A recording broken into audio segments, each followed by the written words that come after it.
And now, the Hall of Fantasy. Welcome to the Hall of Fantasy.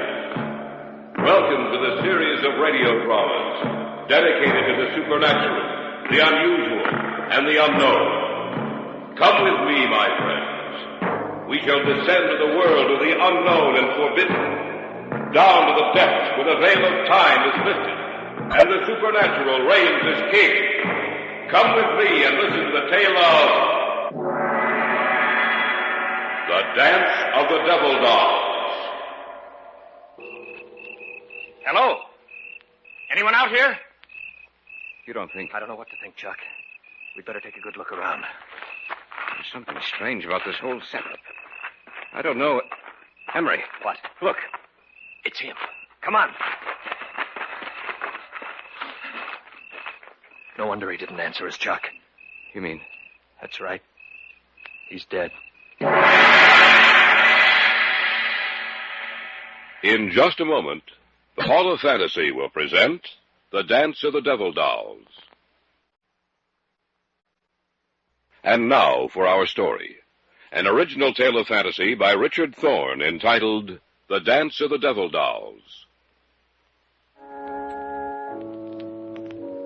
Have you heard of avoutement? Literally, the word means face image. The practice of avoutement is as ancient as Egypt and Assyria, and still found from Ceylon to the United States, Europe to Africa, South America to Scandinavia. A figure is made to resemble that of a hated enemy, then methodically injured or destroyed, resulting in pain and death for its human counterpart. Charles and I had gone up for a weekend of fishing. Saturday night at dusk, when the sky had dulled from blue to gray, and the gray was shading darker every minute, we were walking back up to the cabin. Not a bad haul, huh, Emery? For you, not for me. I'll bet you the smallest of those 3 bass weighs over 4 pounds. What bait were you using? A spoon. The fish just wouldn't leave it alone. Anyway, we'll have a good fish dinner tonight. And maybe tomorrow my luck will change. Well, I hope so. What time is it? About 9. We've been out 5 hours. Chuck. Yeah? There's someone coming down the trail towards us. Where? Oh, yes, I see. Can't be going down to fish this late. Oh, you can't tell. Some guys really get the bug. There's a guy I know named Lloyd Erskine who will fish off... Excuse me, gentlemen. He means us. Wonder what he wants. Excuse me, gentlemen. I lost something. I wonder if you found it. I don't know what you're looking for, mister, but we haven't found it, whatever it is. Perhaps you saw it lying on the ground. It was a doll. A doll? Yes, about 12 inches tall. It looked something like me. I'm sorry, we haven't seen it. Of course, you can always buy your daughter It doesn't belong to my daughter. Oh. Well, we haven't seen it. Are you staying at a cabin on this lake? Yes. Only until tomorrow night. It's right at the head of the trail up there. You must have passed it as you started down. If by any chance you do come across it, I'll stop in before I leave this area, if you don't mind. Well, that's perfectly all right. Thank you, gentlemen. I must have the doll for the dance tonight, or the old woman will be angry. Well, what do you make of that? Search me. He talked so strangely. I must have the doll for the dance tonight, or the old woman will be angry. I think he's off his rocker. Well, it's not our worry, Emery. Come on, let's go.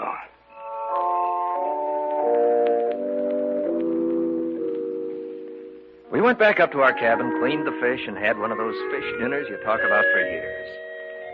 It was about 11 o'clock, and we'd started to go to bed, intending to get up as early as possible the next morning when there was a knock on the door. I wonder who that is. I don't know, but we'll soon find out. Oh, it's you. Yes. May I come in? Of course. I see you found the doll. Yes. I wanted to let you know that I had. Well, thanks for telling us. Now I must take him to the dance. Well, the dance ought to be just about over. Oh, no, it hasn't begun yet. Well, you'd better get there or your wife will be angry. You misunderstood me. I said the old woman, not my wife. You see, I'm not married. Oh. I hope you'll forgive me. I see that you're just about ready to retire, but I'm afraid. Afraid? Of what? The old woman is already angry with me. I told her I'd lost the doll, and she swore that if I didn't find it, she'd kill me. That's why I've come to you. If you hear that I'm dead tomorrow, that I committed suicide, you'll know it's not the truth. If I could only get in touch with Dr. George Kaltman, he could help, but I'm caught up in something I can't stop, and it's too late to get out now. I've tried, but... Oh, my head! You dropped your doll. I didn't drop it. She caused it to move. She doesn't want me to talk. I've said too much already. I must go now. Here's your doll. Thank you. Remember what I told you. If I'm dead tomorrow, it's murder. Good night, gentlemen. After he dropped the doll, did you get a good look at him, Chuck? Yeah. The doll hit the floor on its forehead. A few seconds later, there was a heavy bruise on the right side of his forehead. You know, he said if he was found dead tomorrow, that it would be murder.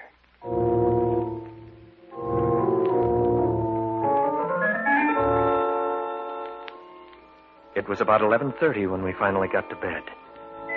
We'd opened the windows of the cabin. The sound of the alarm clock we brought with us mingled with that of the crickets outside. The old woman said you must die. I heard something. I didn't know what it was. It sounded strangely like words, but they were uttered in a voice so tiny and shrill that I thought I was imagining things. But then, I heard his voice. No, I won't die. They will help me. Emery, I didn't know you were awake. I couldn't sleep. I thought I heard a tiny little voice. Be quiet. They know. The old woman will take care of them, too. But I'm not going to die. I'm not going to...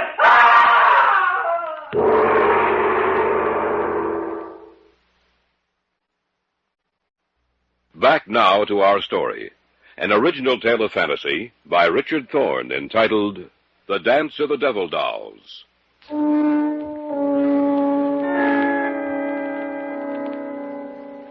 Charles and I had retired for the night, but neither of us could sleep. Suddenly, from outside, we heard the voice of the man we'd met earlier, and another voice, high and shrill, and somehow deadly. The old woman will take care of them, too. But I'm not going to die. I'm not going to... What's going on out there? We'd better take a look. There's a pair of pants and some shoes on. Remember what he said about dying? Yeah. You ready? Yes. All right, let's go. Beginning to think that guy belongs in an institution. Maybe not. I think his scream came from the left. I'll take a look over there, then. Didn't tell us his name, did he? No. Well, I'll try calling him. Anybody out here? Hello? Anyone out here? You don't think... I don't know what to think, Chuck. We'd better take a good look around. Something strange about this whole setup. I don't know it. Emery. What? Look. It's him. Come on. No wonder he didn't answer us, Chuck. You mean... That's right. He's dead. That little doll that looks so much like him. I don't see it anywhere around. Neither do I. You know, Chuck, it sounds crazy to say it, but that shrill, high little voice we heard... You're letting this thing run wild with your imagination, Emery. Even though it looked like him, it's just a doll, nothing else.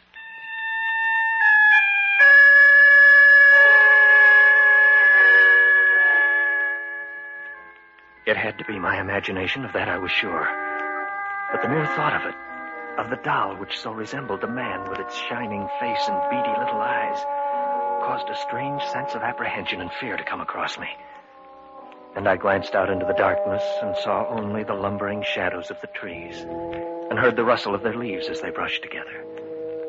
I saw nothing, yet I had the feeling that something with beady little eyes was watching us.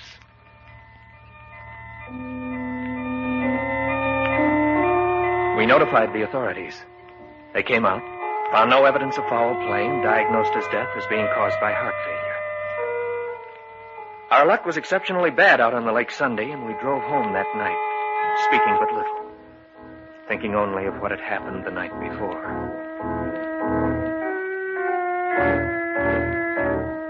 About 10 days after we returned to the city, both Charles and I were home one evening. We shared an apartment together, and that night neither of us had anything to do. We were playing gin rummy.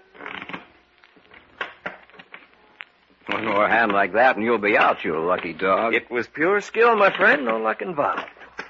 Cut? No, I trust you. It's a good thing Pamela stood you up tonight. She knew that you wanted a gin partner. Don't be humorous. Proposed to her yet? No, but I'm working on it. You know, you deal like a card shark. I have nothing but... Expecting anyone? No, you. Mm-mm. Well, I'll see who it is. Whoever it is, get rid of him. I got a good hand. Coming right up. Is this the residence of Mr. Emery Ryerson and Mr. Charles Hunter? Yes, it is, but... I have a package for you. Are you expecting a package, Emery? Just bills, no packages. It's for both of you. All right, I'll take it. Thank you. And good evening, sir. Oh, yes, good evening. It's an old woman. She had a package for us. Well, set it down on the table and open it, man. Don't look a gift horse in the mouth. So I'll open it.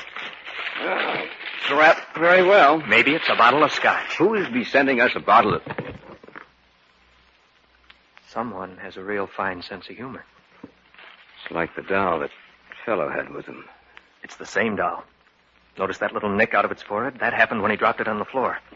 What are we going to do with it? I don't know. We can keep it, I suppose. Well, let's get back to the game. No, I'm not in the mood now. You know, Emery, I can't help but remember what he said. The man who died? Yes. He said I must have the doll for the dance tonight, or the old woman will be angry. Yes, that's right. What brought that back to your mind? The woman who delivered this package.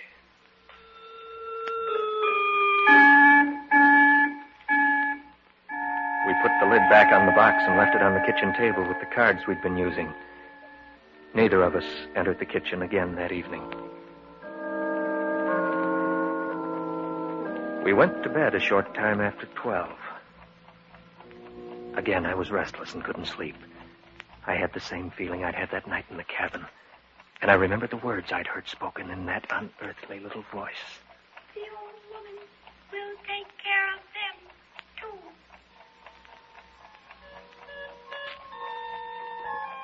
And I wondered if I'd only imagined those words, or whether they had actually been uttered by the creature in the box in the other room. It was then I heard it, like a thin, reedy piping. It sounded like music, a rhythmic, discordant melody I'd never heard before. And then I heard another sound. Henry? Yes?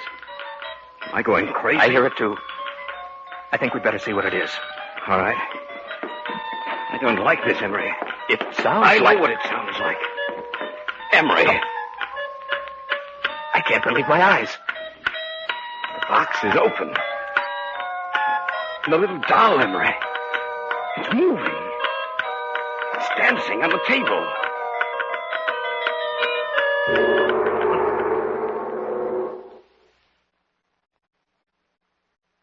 Back now to our story. An original tale of fantasy by Richard Thorne entitled The Dance of the Devil Dolls.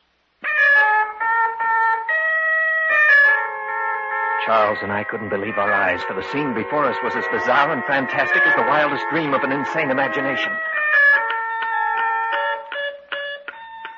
It's moving. It's dancing on the table. Yes, I see it. This is something that... I'm going to destroy that thing. Be careful. Look out, Chuck. It's running. Going to get it if it's the last thing I do. It's running over toward the window. It's gone. Gone through the glass. Maybe it's down there on the sidewalk. It's possible, but that's a 2-story drop. I can't see it. No, Emery. It's gone. They turned again to the old woman.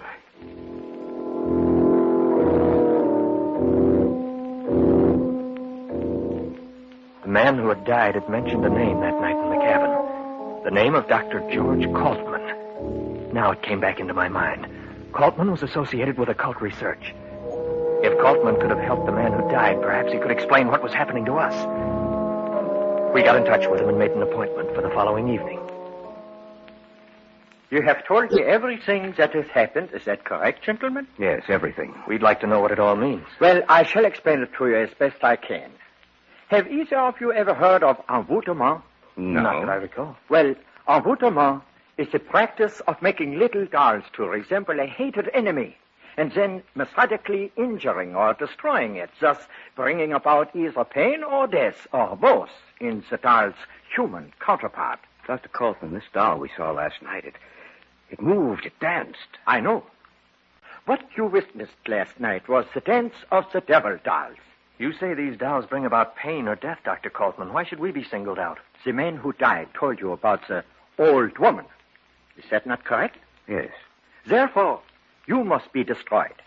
She feels that you are dangerous to her, that you know too much. Undoubtedly, the woman you saw last night, Mr. Hunter, was the manipulator, controller of the little figures.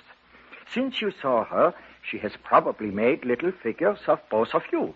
But before it will live and be subject to her will, she must have a part of you, a lock of your hair, a fingernail clipping, anything that will make yours and the doll's identities one and the same. What should we do?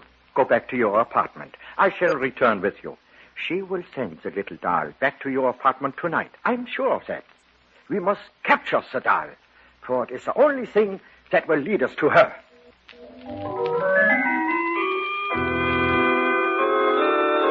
Kaufman, Charles, and I returned to our apartment and took up our vigil in the bedroom, for that was the place the doll and the old woman would expect us to be. We made dummies of the extra blankets and arranged the beds so it looked as if we were sleeping. You left the apartment door unlocked? Yes. But why? It only makes it easier for it to enter. That is what we must do. One way or the other, the doll would find means of entrance. If not tonight, then another. You have no idea what those little creatures are capable. Listen. It is coming. Be quiet. Wait until it is in here. Then close the bedroom door and put on the lights. We understand. Now, quiet. Now! Catch it quickly! There it is over there. This time it won't get away. Don't let it get near the window! I've got it. Quickly, put it in here! Ah, there. We have it. Now, what do we do? This doll will lead us to the doll woman. You mean now? Tonight? Yes, Mr. Ryerson. She will know that we have captured her little messenger if it does not return in a few hours, and she will be prepared to stop us. We must find her, destroy her if need be, before she has a chance to destroy you.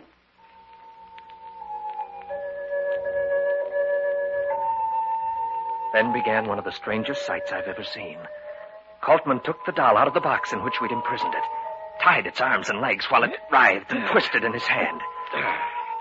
Then he began speaking to it, softly, rhythmically, slowly putting it into a hypnotized sleep.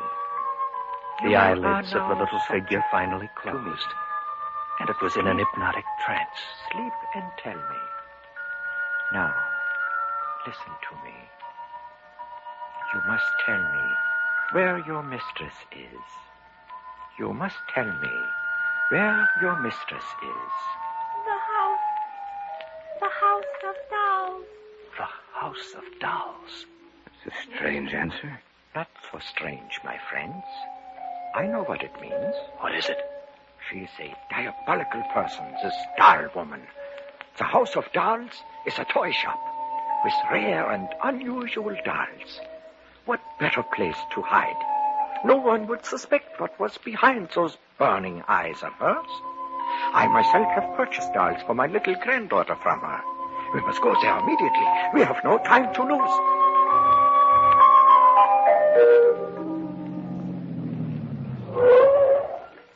This is the place. Let's go. Right. It's past 2. There's no one on the streets. All the better.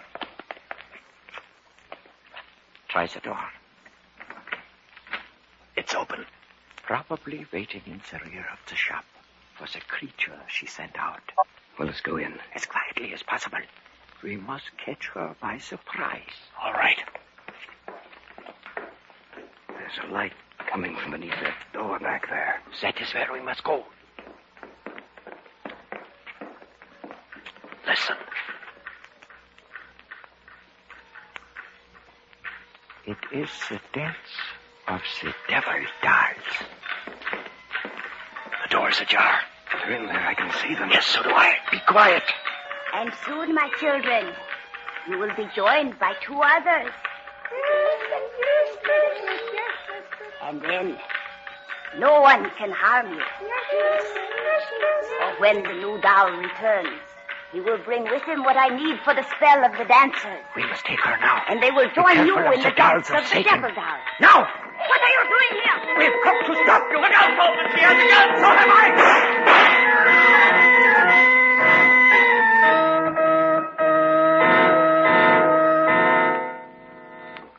She is dead. She will cause no more harm. Seems strange to see those little creatures on the floor. All of them so quiet and still. And just a short while ago. They were participating in the dance of the devil dolls. Yes. Do not feel pity for them, Mr. Hunter. The dolls did not really live. They were a creation of evil, sparked by the malevolence of the old woman. When she died, they died with her. Perhaps the humans they resembled will rest quietly now.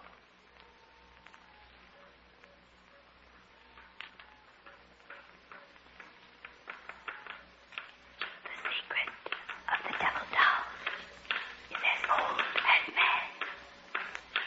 It is lost now, but it will be found again. Then, once again, you will hear the dance of the devil doll.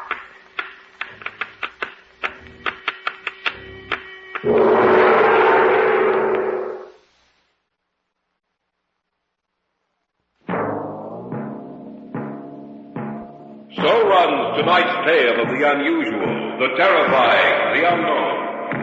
Join us again when next we journey down the corridors of the Hall of Fantasy to hear another strange tale of the supernatural. All characters and events portrayed in these programs are fictional, and any similarity to actual events or persons, living or dead, is purely coincidental.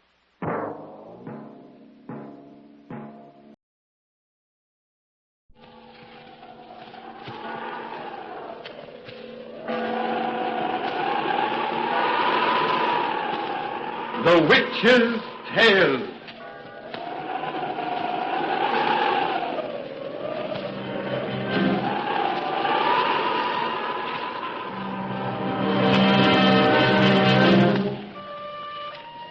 The fascination of the eerie, weird, blood-chilling tales told by old Nancy, the witch of Salem, and Satan, her wise black cat. They are waiting for you now.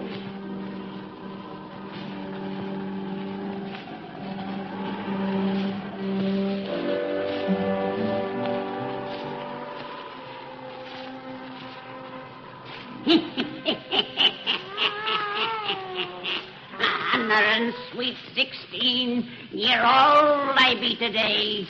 Yes, sir, 116-year-old. Well, Satan, now that me and you has had our customary sweet evening walk through the sweet, cheerful graveyard, we'll all sit to tell folks our customary sweet bedtime story.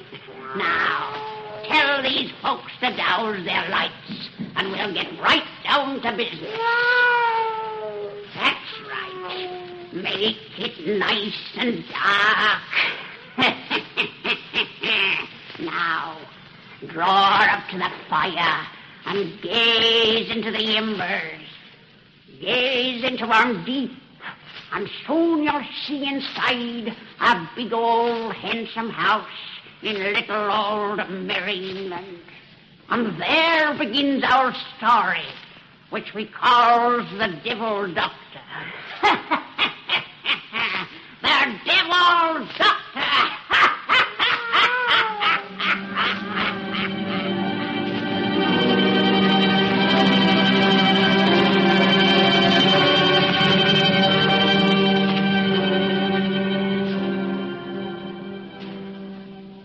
Dad? Oh, Dad? Yes? Will you and Stanley come in? Mr. Roberts is here. You wait in just a minute. It was awfully good of you to come over, Mr. Roberts. Oh, not at all, Miss Duffus. I had already determined to drop in and bid you welcome to Hartley Manor. I'm afraid it's a very trivial matter that Dad wishes to see you about. Won't you sit down? Well, thank you. I suppose you're very happy to be finally in your new home. Oh, I'm sure we will be. We've scarcely had time to become acquainted with it yet. I see you've made quite a few changes. Oh, yes. Oh, Dad bought this delightful place because it was so old and rich in tradition, and immediately decided to modernize it. I'm sure you don't approve. I must confess to a slight dismay. That'll be the reaction of our other neighbors, I imagine. They probably feel it's bad enough that Americans have come to live in this historic landmark. I hope the liberties Dad's taking with it don't add to their resentment. I'd like to be around when they resent it. Dad, I didn't hear you and Stanley come in. Oh, this is the Reverend Mr. Roberts.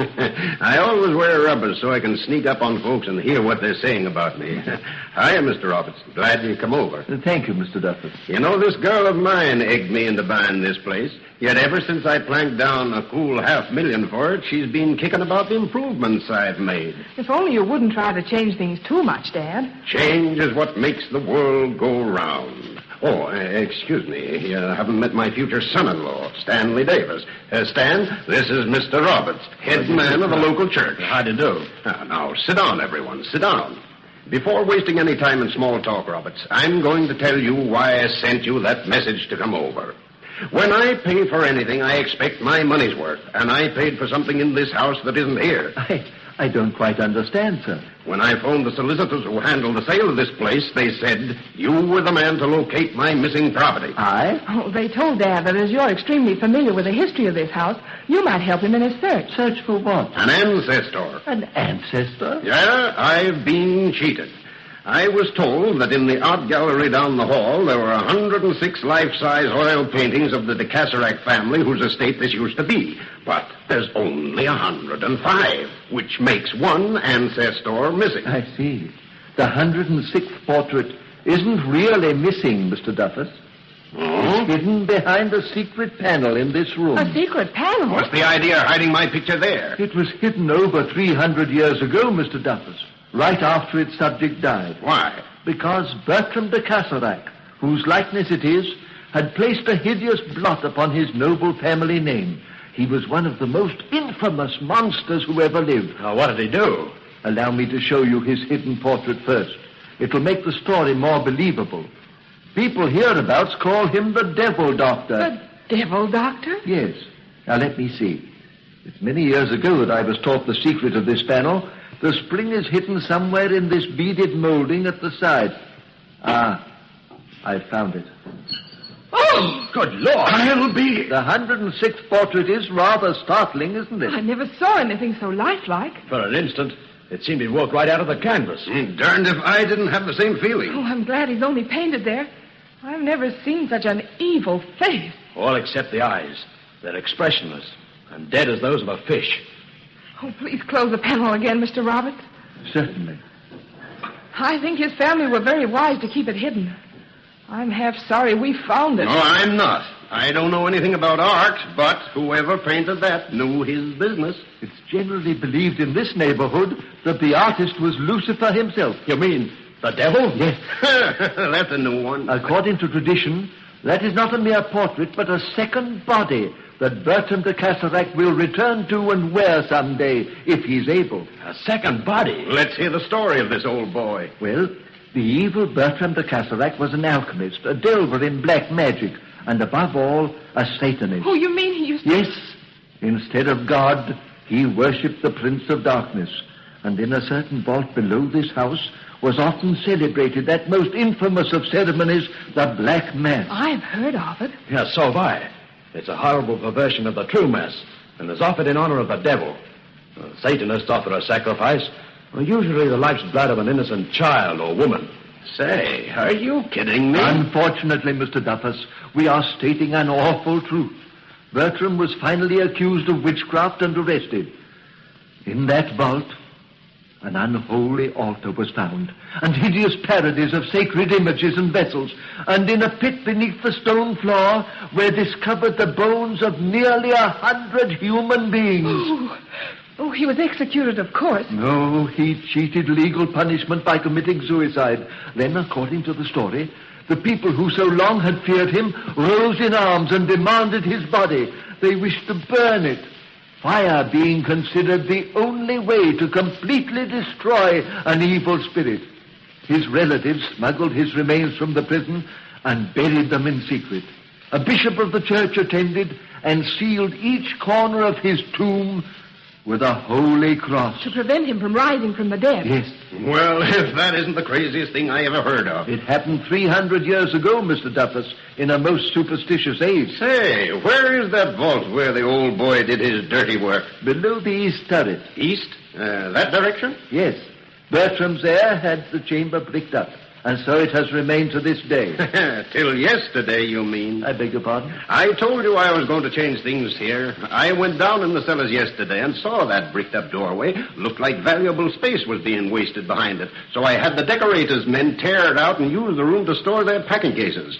That vault is open? Sure, why not? Does anyone know of this? I just told you the decorators' men opened it. Oh, but they are from London and unfamiliar with the story. Mr. Duffus, if this becomes known around here, half this countryside will be thrown into a panic. Oh, you mean that? I mean the legend of the Devil Doctor is a living truth to the people of this region. I beg you to have that door resealed at once. What do the fools think will happen because that room is open? Oh, I've told you their belief about that portrait. You mean that old Bertram will return to life? If he is able. And you have rendered his spirit a service by unbarring the way to his tomb. His tomb? Yes, for below the vault where he buried his victims, Bertram himself was buried. His body's in that room? Embedded in solid masonry. By golly, it's beneath the center of the floor. I remember seeing 4 metal crosses on the corners of a big slab and wondered what they meant. Oh, I want to see it. So do I. Now that I know what it all means, I'd like another look myself. Come on, Robert. Oh, yes. I would like to see it, too. The stairs are right down this hall. You don't have to tell Mr. Roberts, Dad. He knows this house better than any of us. I'm afraid I do. And that is the reason, Mr. Duffus, I request you to seal that vault again. Say, if you weren't a preacher, I'd say you took this stuff about the Devil Doctor pretty serious. As a preacher, I accept the Bible as the Word of God. And Holy Writ bears many testimonies that evil powers exist which are dangerous to man. Well, here's the cellar door.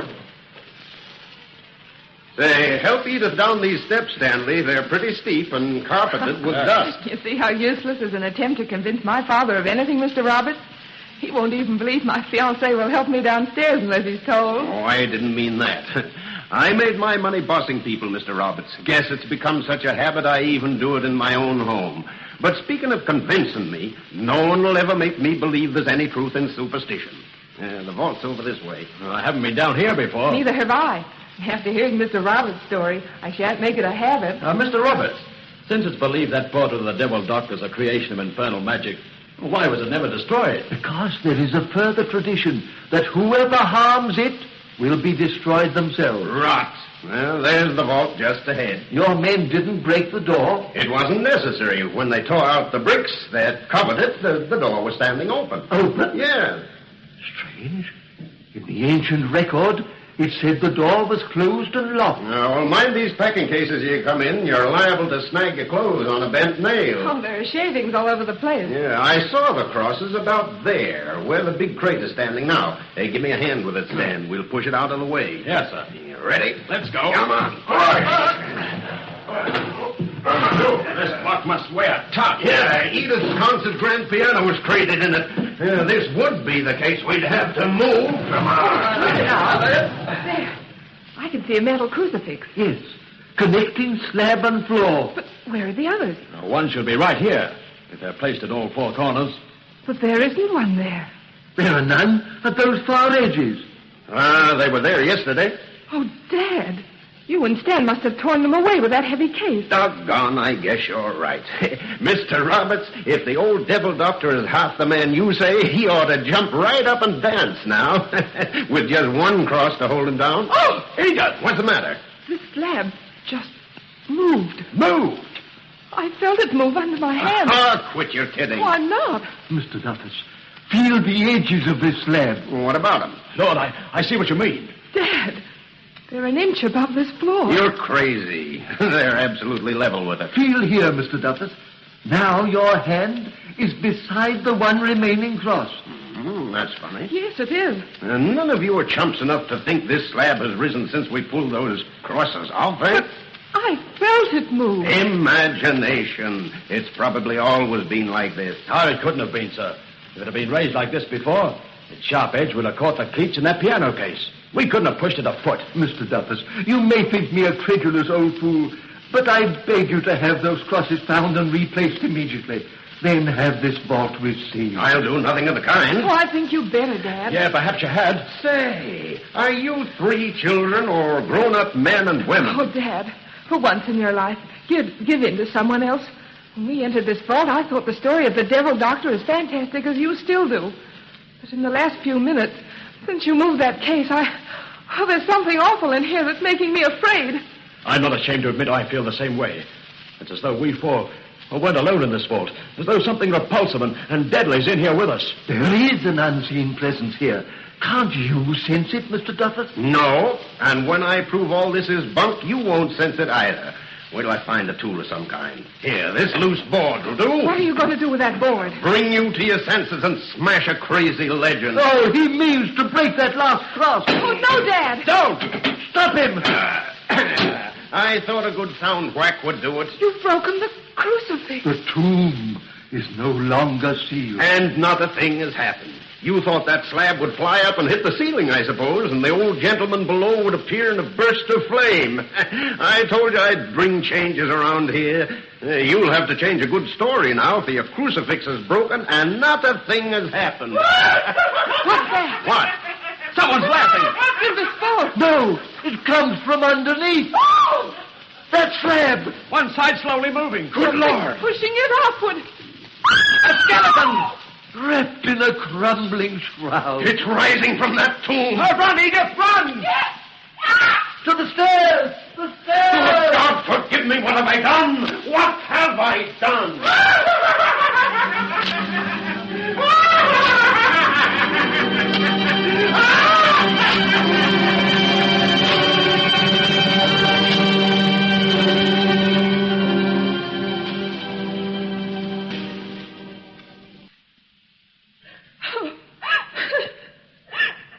Edith, darling, you must pull yourself together.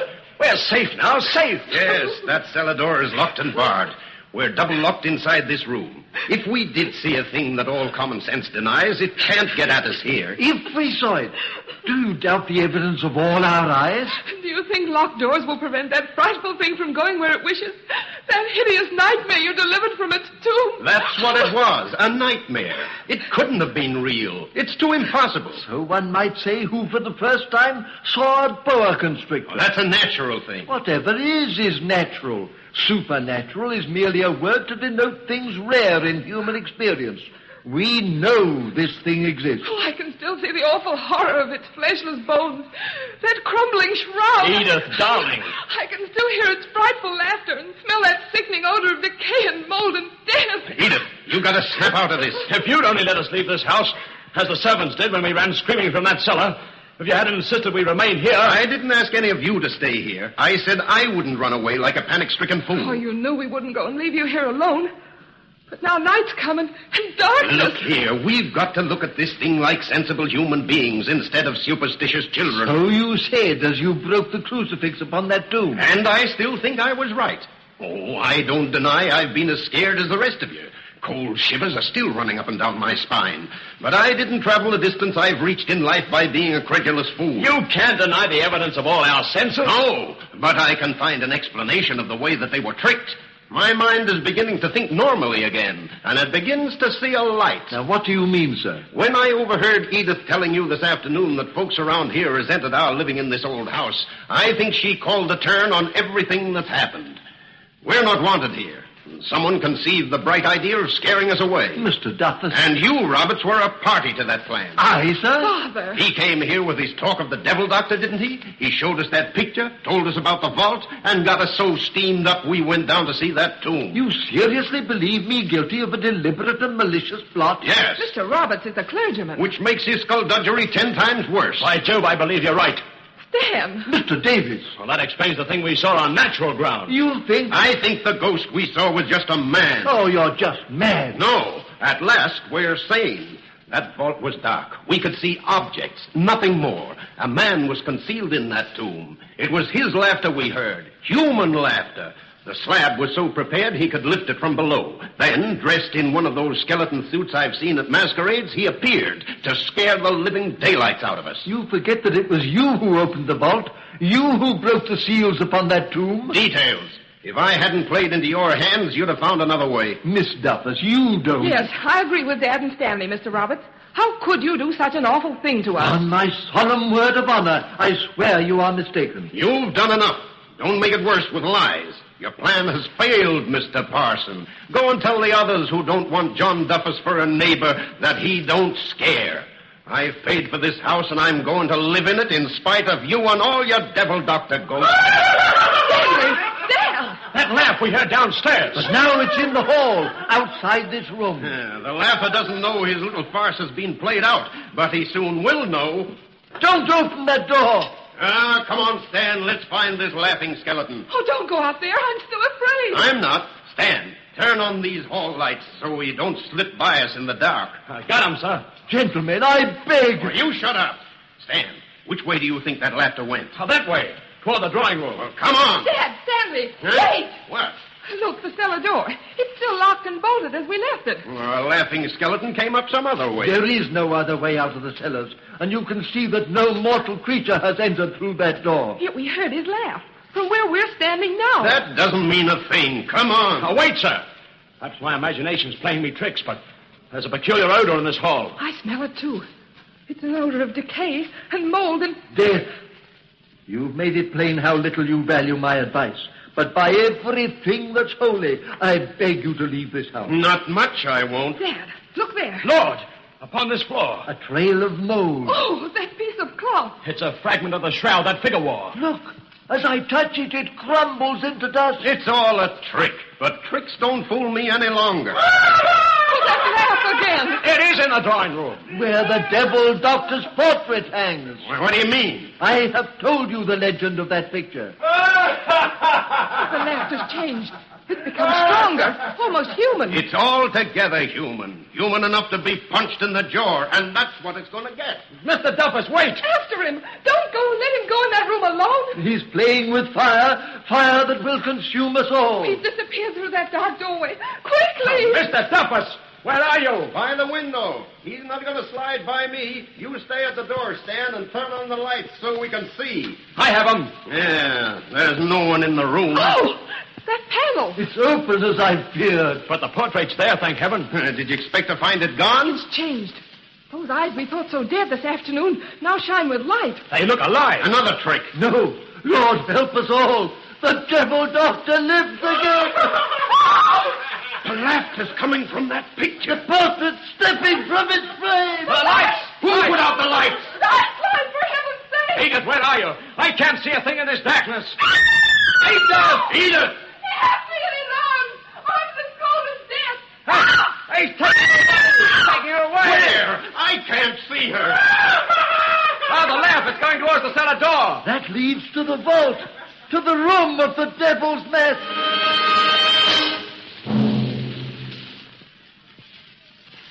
Which way is it, Stan? Oh, God, where is that vault? I'm as completely lost as you are. Roberts was right. We should have waited for a lamp before coming to this cellar. Well, that would have taken time. And that devil has my Edith. Oh, God, forgive me. Davis! Mr. Duffus! Roberts. He's brought a lantern. Over to him, quick. We're coming, Roberts. Do you still think he tricked us? Not anymore. No trick would have brought that picture from its frame, and we saw it happen. Roberts, quick, take us to that vault. It's at the far end. In the darkness, we've been searching in the opposite direction. This old-fashioned lantern doesn't give much light, but it was all that I could find. It's enough. Hurry. You've heard nothing further since you came down here? No, the laughter has stopped, and so have Edith's cries. She'd fainted, I suppose. My daughter. Oh, God, forgive me. There's the vault ahead. And the door's closed. Well, I'll soon... I don't... It's barred inside. Help me, Stan. I'm with you. Oh, but that door is solid oak and sheathed with iron. You'll never break it that way. No, it doesn't even budge. Oh, what are we going to do? That heavy beam lying there. We'll use it as a battering ram. Wait, listen. A voice inside. Chanting something. In Latin. Yes, the Black Mass. The Black Mass? In honor of Lucifer, the devil doctor is about to offer up a sacrifice. Edith! Oh, my kid. You've got to break in that door, quick! Yeah, got to. Got to. Stand that ram. With everything we have. It doesn't even give. Again. Oh, what's that devil saying? His monstrous ritual nears the time of offering. The ram, Stan, the ram. Oh, the door won't give. When it does, how are we to stop that thing inside? A thing that's neither of the living or the dead. In faith there is a way. Break down that door. Oh, Father, help me to be strong. Give thy servant faith and help him banish fear. I felt it give that time. But the voice is going inside. Yes, it's all for prayers to evil. Break that door or we shall be too late. Father, give thy servant faith. Help him banish fear. We've got to break it down. It gave, then splintered. Again, with all you've got. We've crushed it. Come on. Angel! She's lying on the slab. A living altar. The devil's holding a knife above her breast. I'll get him. I can't move. Nor I. By some power, he's stopped us in our tracks. He lifts the knife. You said you had a way to stop him. By the power of the cross, in the name of the Father, Son, and Holy Ghost, I bid you. He only laughed. He holds that knife above my daughter. Oh, my fear is stronger than my faith. Oh, Father, help me. No, not my kid. No. Mr. Dapper's broke the spell. Covered a body with his own. The knife is buried in his back. The devil, Doctor! He's raising the knife again! But the Father's love has shown my faith the way to banish fear. In the name of the one and only God, I bid you whom men once called the cataract, return to the hell from which you came. He fought us. He retreats. In the name of the Father, Son, and Holy Ghost. Stan! Oh, Stan, he's covered with blood. Get Edith from this vault. Away from that fiend of No, hell. he can't hurt us now. He's backing towards his tomb. Where another fool like me can bring him back someday. But I've heard of a way to destroy a thing like him forever. Give me that lantern. He's thrown it in the shavings. It's caught fire. Yes, between that devil and the only door. And he's not laughing now. He knows there's no escape. Run, all of you. In a moment, this place will be a furnace. Yeah, run. Dad, he's fallen. Roberts, help me lift him. Get him out of here. Yes, save yourselves. His knife has done for me. No, you can't die, Dad. You can't. Put me down, you fellows. Get my kid out of here. Put me down, I tell you. The fire won't reach us for a minute here, and I won't keep you quite that long. Well, that's it. Thanks. Dad. Oh, Dad. I always would have my way, kid? Roberts, you said whoever destroyed that portrait was doomed to be destroyed themselves. And I guess I've pretty well wrecked the subject of that picture. Well, I wanted to change things round here. And now you'll have to change your story about the devil doctor, because I've brought it to an end. change is what makes the world go round. Dad! Dad! My father's dead.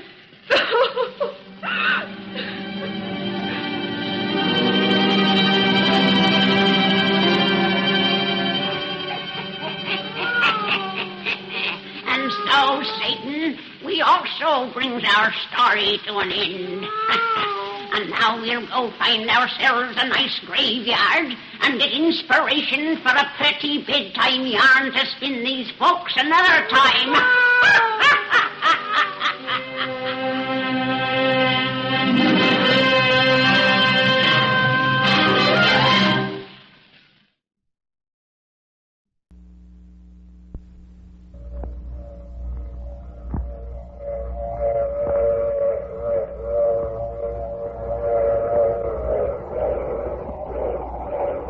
The Michu Broadcasting System presents The Mysterious Traveler. Written, produced, and directed by Robert A. Arthur and David Coden.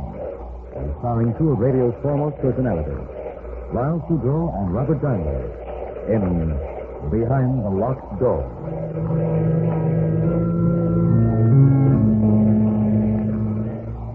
This is The Mysterious Traveler, inviting you to join me on another journey into the realm of the strange and the terrifying. I hope you will enjoy the trip, and it will thrill you a little and chill you a little. So settle back, get a good grip on your nerves, and be comfortable, if you can, as I bring you the strange and chilling story so many of you have asked to hear again. I call it Behind the Locked Door.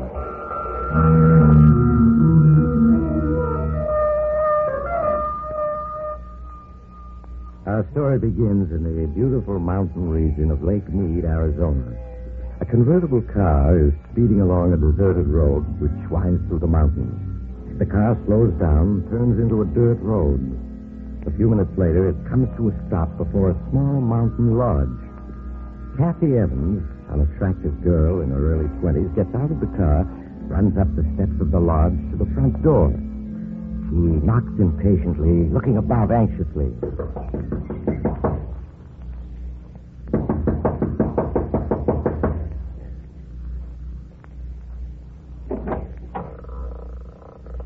Yes? Martin, Kathy.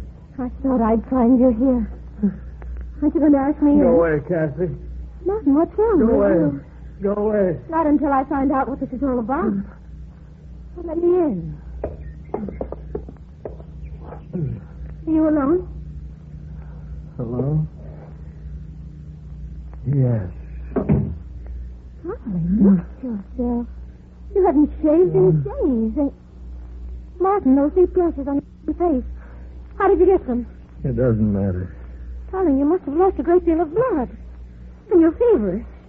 Yes, I know. Is it true about Professor Stevens? Yes. Why did you leave town so suddenly last night? The authorities are looking for you.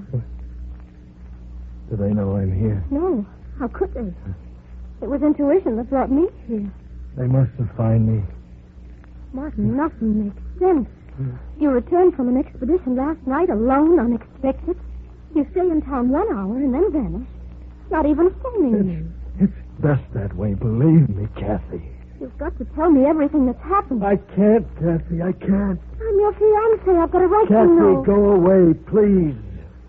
I won't go away until you tell me what's happened. If I do, then will you go? Yes.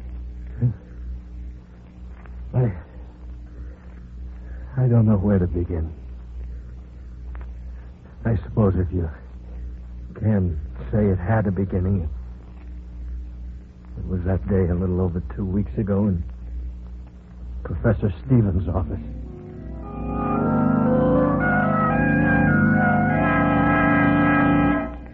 Come in, Martin. Come in. Have a seat. Thank you, Professor. Martin, how would you like to go exploring with me for, say, 10 days, 2 weeks at the outside? Exploring where? The Vermilion Cliffs along the Colorado River. I found some wonderful Aztec pieces there last summer. One large cave I stumbled on proved to be a veritable treasure trove. Yes, I've seen those Aztec pieces in the University Museum. Now, the Vermilion Cliffs still remain largely unexplored. I'm sure that we could turn up many more objects of interest.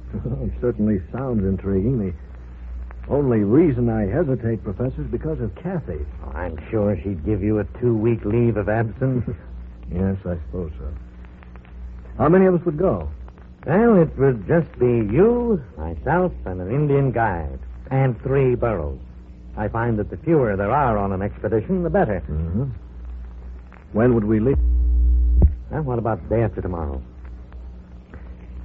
All right, Professor, I'm with you.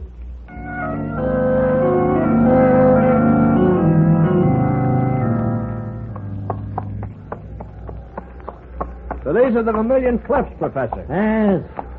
An awe-inspiring sight, aren't they? Well, they're as breathtaking as the Grand Canyon itself.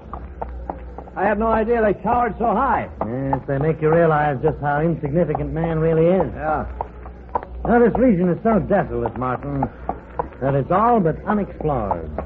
That's why I'm drawn to it time and time again. Yes, I can understand that. It represents the challenge of the unknown. Careful, Martin, you'll get the exploring bug. Oh, I've already been bitten, Professor. Well, if you're going to be an explorer and an archaeologist, I'll have to start teaching you the fundamentals of the profession. Sam, it seems like a good spot. We'll camp here for the night.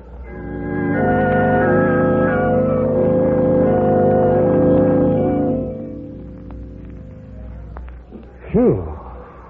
Well, it certainly is hot, Professor. Exploring isn't as easy as I thought. Yeah. All right, Professor, what is it? For 20 minutes now, you've been sitting on that rock staring at that cliff. Note the boulders strewn over the face of that cliff. What about it? Well, that's a very peculiar landslide. If you carefully study the formation of it... What's peculiar about it? Many of the rocks look as though they'd been placed there by human hands. But why, and by whom? Well, one of the ancient Aztec forms of punishment was to seal a person in a cave by means of a landslide or just piling heavy rocks in front of the mouth of the cave. That landslide, there must be hundreds of tons of rock there. Yeah. Well, fortunately, we're prepared for it. Is that why you brought the dynamite along? Yes. Probably all we'll find will be a skeleton. In that case, it'll have been a waste of dynamite. However, we'll chance it. Oh, Sam. What do you want? Get the case of dynamite, Sam. I'm going to blast that landslide. Professor, better leave it same way it be. Why? Evil spirit sleep in cave. Better not wake him up. You really believe that? Martin, I wouldn't laugh. Sam may be uneducated, but he senses things that you and I can't even begin to comprehend. Well, now, wait a minute. You mean you believe what he said about evil being asleep in that cave? I wouldn't say that I believe it. But nevertheless, I respect Sam's opinion. Sam, I still want to blast that landslide. I get dynamite.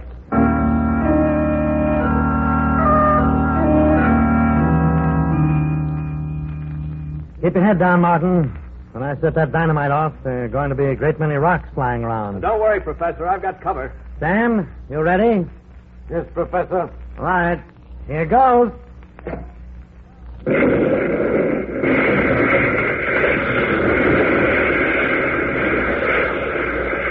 Keep your heads down. All right. It's safe now. Professor, I think you did it. I can see a small opening. It looks like a mouth of a cave. Yes, it is. Sam, let me have one of the flashlights. Martin, you take the other. I'll lead the way in. Just as you say, Professor.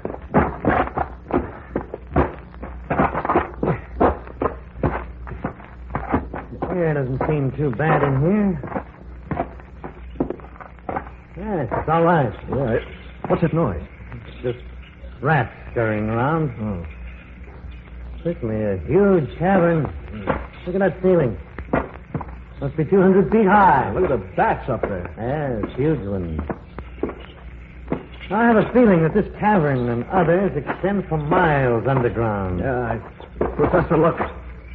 Skeleton. Yes. There's another one over there. Yes. Let's see what else there is. Wagon train. What? Good Lord. Sam's right. It's a wagon train. A wagon train? Yes.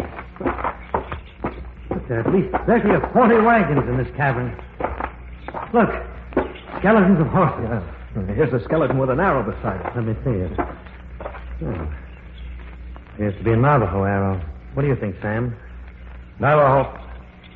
Professor, this wagon train, what's it all mean? Well, many years ago, this wagon train was attacked by Indians. Wagon train retreated into this cavern, hoping to save themselves that way.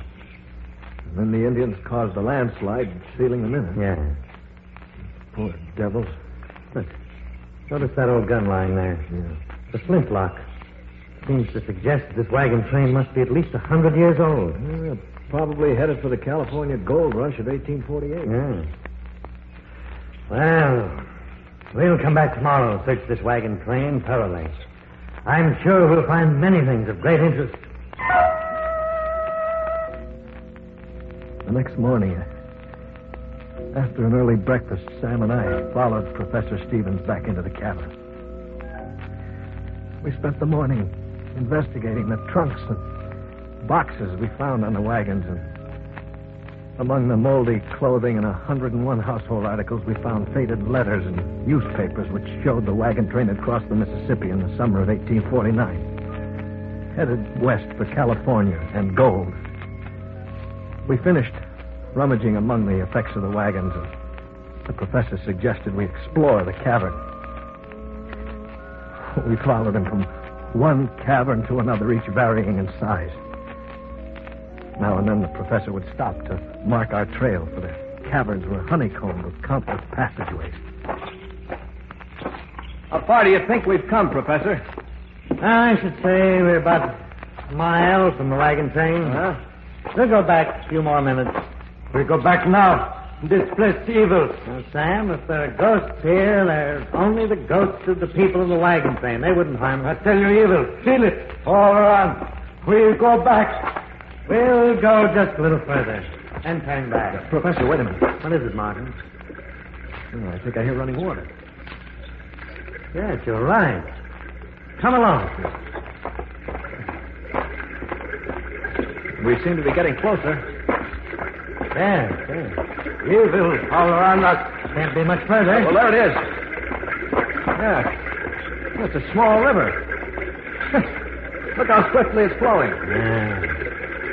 This probably flows for miles underground and it empties into the Colorado River. Say, Professor, here along the bank, there's a tremendous pile of fish bones.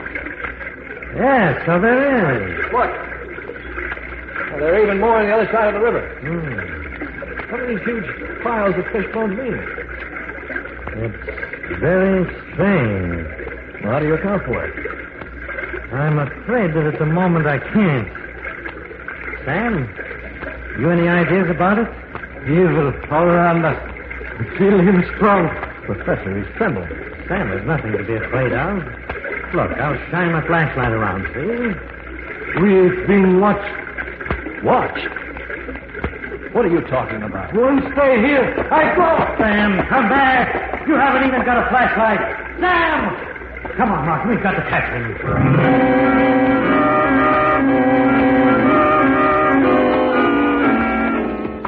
Sam! Wait for us. I can still hear his footsteps. We've got to catch him. He can do himself a serious injury running in the dark like that. Sam! Wait for us. Professor, it's Sam, screaming. This way. That fool's probably broken his leg. That sounds more like a fight. Who can he possibly be fighting with? He stopped. Sam, where are you? Keep shining the flashlight around. Can't be much further. Sam! There he is. Yes. He's just sitting against that boulder. His head down. Sam. Give me a hand with you. Good Lord. Face. Neck. Yes.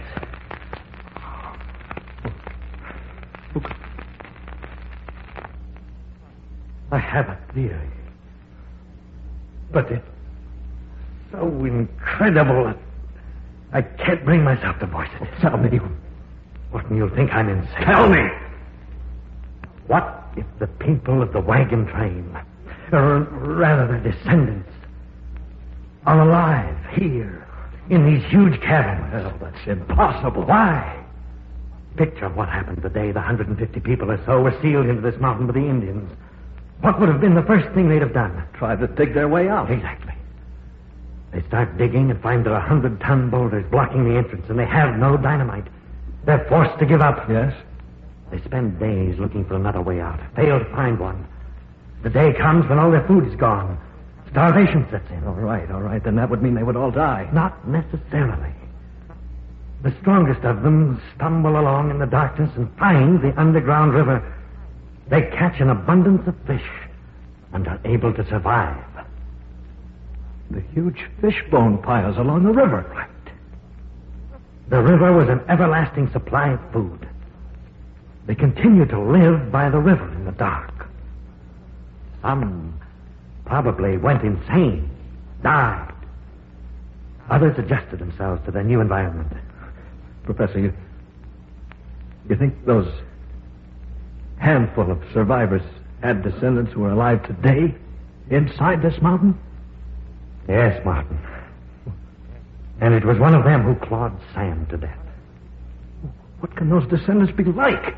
Being born and living in darkness. I can only guess. I should imagine they'd be blind or near to it. But their other senses would be remarkably developed. Their physical appearance? I don't know. It's all like a nightmare. A nightmare you can't awaken from. What's to prevent them from attacking us? Our flashlights, for one thing. I'm sure light frightens them, just as fire frightens animals. Fortunately, I have a revolver. Well, we better move on. Wait a minute. What about Sam? There's nothing we can do for him now. Come along, Martin. We must find the trail I marked so that we can get out of here.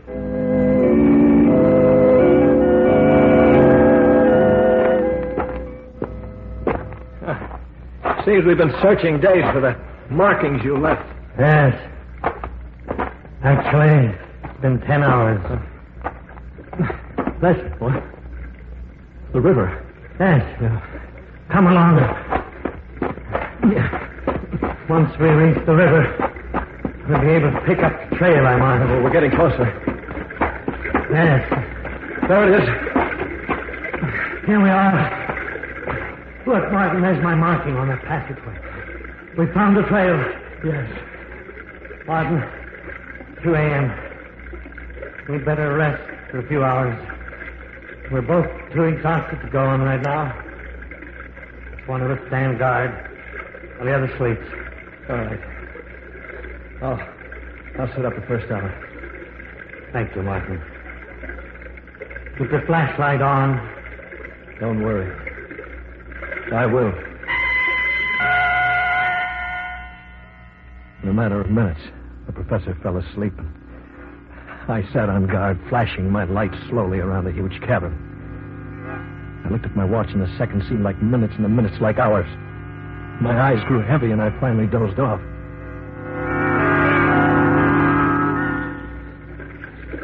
Suddenly, I awakened in the darkness to hear the professor screaming. Martin! Help me!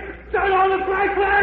Frantically, I trembled in the darkness, but I couldn't find it. Then suddenly they were shot. By the flashes of the gun, I could see the professor struggling with a huge, dark figure. And suddenly, all was quiet, except for the professor's moans. As I crawled toward him, in the darkness, my hand struck the flashlight. I turned it on, and there was the professor. Martin, I think I'm wounded. You're bleeding badly. Let me stanch your wounds. Too late. Leave at once. At once. But what about you? Professor? Professor! I felt his heart, but there was no beat. I staggered to my feet, shined my flashlight around until I found the professor's markings. I stumbled wearily along the marked passageway, trying not to remember my last glimpse of the professor's face. I hadn't gone more than 100 yards when suddenly my flashlight flickered and went out. As I stood alone in the darkness, rats scampering past, I fought to keep from screaming. The darkness seemed to become heavier and more oppressive with each passing moment, and I had the feeling something was silently approaching. I backed up against the passage wall and waited, my eyes straining in the darkness, and then suddenly I was leaped upon by a wild fury. I threw my arms up with razor-like claws to break my face and neck. Again and again I tried the savage was knocked aside, and I could feel the blood streaming down my face and neck. And then suddenly the deathly clawing ceased as my attacker turned to ward off something in the dark. As I sank to my knees, I was dimly aware of a fierce fight taking place, and then consciousness left me.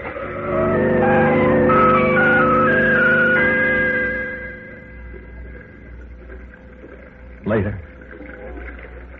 How much later, I have no way of knowing.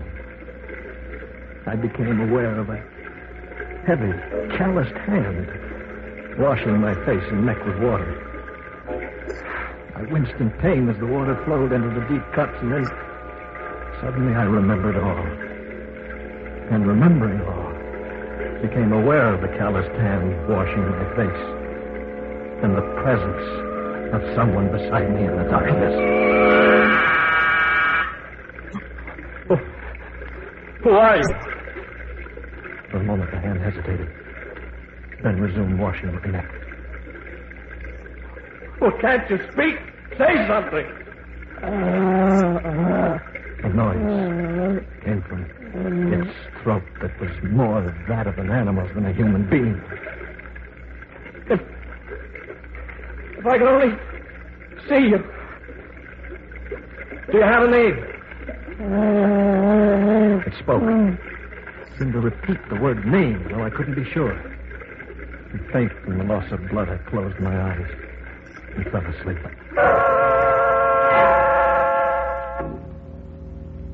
When I awoke, my face and neck felt stiff and painful.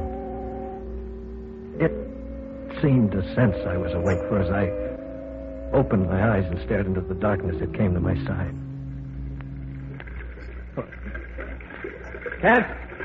Can't you understand anything at all? Don't my words make any sense to you?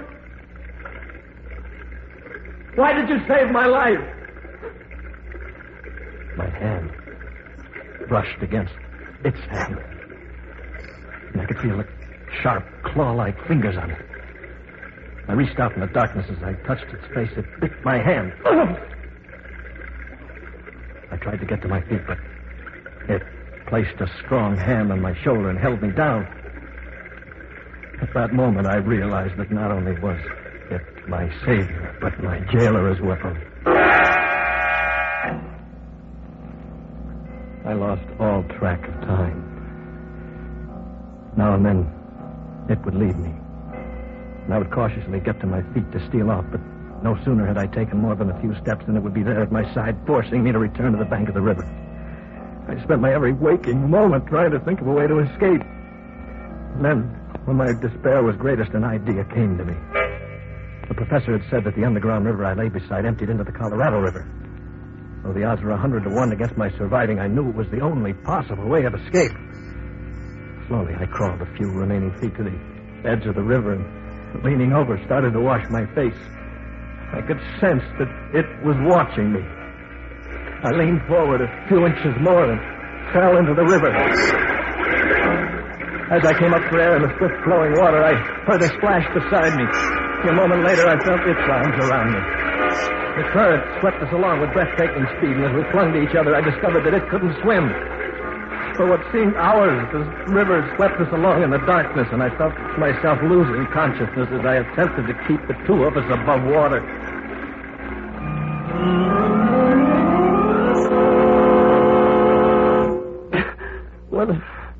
When I regained consciousness, Kathy, we were both lying on a sandbar in the Colorado River, and the sun was beating down on us. Darling, you're delirious from your wounds. You need a doctor. I wish it were simple as all that. You're feverish. You need care. Go away, Kathy. Go away. How can I? Leaving you alone like this? Don't you understand? I'm not alone. She's here. She's here? Yes. Didn't I tell you? It turned out to be a she. You're out of your mind. You don't know what you're saying. When I first saw her that first time, lying unconscious on that sandbar, my first instinct was to leave her there, but how could I? She'd saved my life in the cavern and then jumped into the river when she thought I was drowning, even though she couldn't swim herself. Martin, I want you to get a grip on yourself. Just as I was dependent on her in the dark, she's dependent on me in the light. She's blind. She can't speak, yet she... Stop talking like that. You can't believe it's true, can you, Kathy? Neither could I at first. What are you staring at? Huh? Is there anyone in that bedroom? Well, I'll soon find out. Why is the door locked? She's in there. Martin, you're sick. You don't know what you're saying. I'll prove to you there's no one in that room. It's just your imagination. Give me the key to the door. Kathy, go Give away. it to me. Thank you. Perhaps when you see the room is empty, you'll be willing to return to town for medical treatment. There. I told you.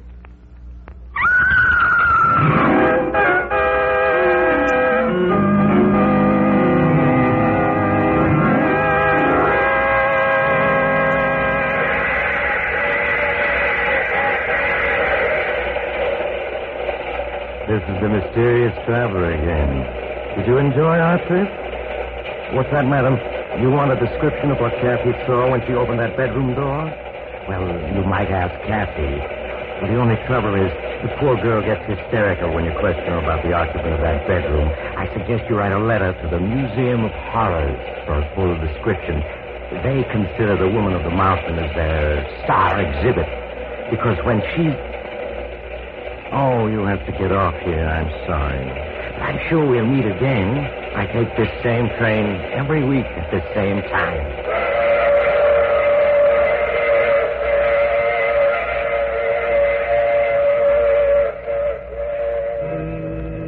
You have just heard The Mysterious Traveler. You may now enjoy other exciting adventures of The Mysterious Traveler in the current issue of The Mysterious Traveler magazine. In our cast, Lyle Sudrow, Ann Shepard, and Robert Donnelly, with Maurice Tarple in the title role. Phil Tonkin speaking. This program came to you from New York. Mutual's ace commentator Cecil Brown, currently on a 3-month fact-finding tour of the world, heads for the Orient on the last lap of his history-making trip. In these last weeks, Mr. Brown will bring you on-the-scene reports from such tinderbox areas as India, Hong Kong, Hawaii, Japan, and Honolulu. You won't want to miss any of the eyewitness accounts by this able commentator of the latest happenings in these headline-making spots of the world. Be sure to listen to the news reports of Cecil Brown over most of these stations. This is the Mutual Broadcasting System.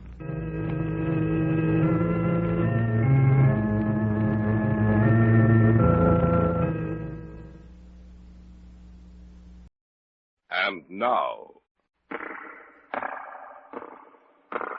the Hall of Fantasy. Welcome to the Hall of Fantasy. Welcome to the series of radio dramas dedicated to the supernatural, the unusual, and the unknown. Come with me, my friends. We shall descend to the world of the unknown and forbidden, down to the depths where the veil of time is lifted, and the supernatural reigns as king. Come with me and listen to the tale of the Black Figurine of Death. Is that you, David? Yes, I heard a shot. So did we. I thought it was one of you. It was Sawyer. He came out late tonight. I found him out in the mausoleum about an hour ago. Here's his room. Try the door. It's open. He's on the floor. Is he? Yes. He's dead. In just a moment, the Hall of Fantasy will present the Black Figurine of Death. And now for our story. An original tale of fantasy by Richard Thorne entitled The Black Figurine of Death.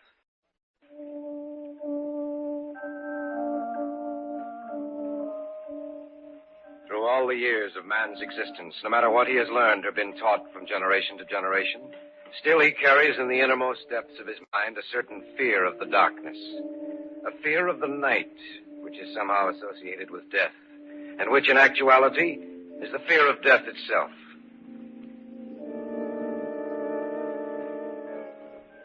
Each of us in his lifetime will probably come in contact with some psychic phenomenon, either directly or indirectly through the experience of a relative or acquaintance. An experience never to be forgotten.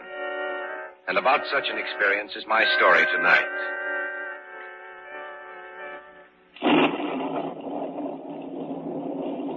I was there with the others the night he died. We stood at the foot of the bed, Joyce and Harold and I. Amos Jansen's head was cushioned on a pillow, and in his hand he held a little figurine. You sent for us, Uncle Amos? Of course I did. Otherwise you wouldn't be here in my room, Harold. No, Uncle Amos is no... Be quiet. Be quiet, all of you. You're here too, David. Yes, sir, I didn't ask for a speech, young man. I'll do the talking if you don't mind. I must speak to all of you while I still have time. Why don't you rest, Uncle Amos? Rest? You'd like to see that, wouldn't you, Joyce? David? Harold? What? No answer from any of you? I know why you can't say anything. Because it's the truth. Now, see here, Uncle Amos. Don't listen to me, young man. These last years of my life, you've all left me alone.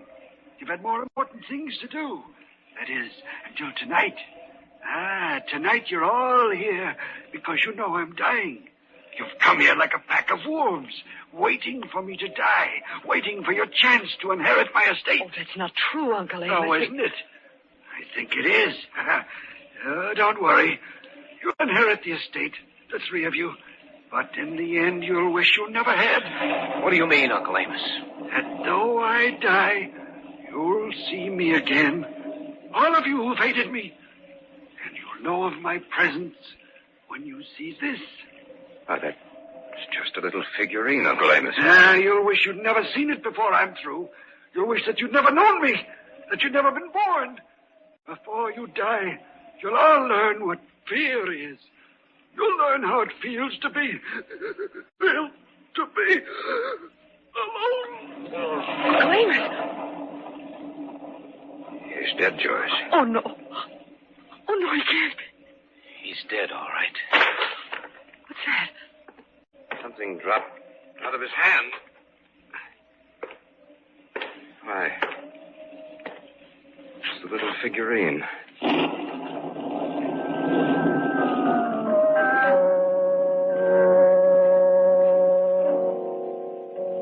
The little figurine lay there on the floor. It had fallen from Uncle Amos's hand just as he died. And when it struck the floor, it had broken into 3 pieces. I picked them up and held them in my hand. The pieces fitted together perfectly, much like the pieces of a jigsaw puzzle. It was a queer little figure, its arms raised in supplication, a look of fear upon its face. There was something frightening about it.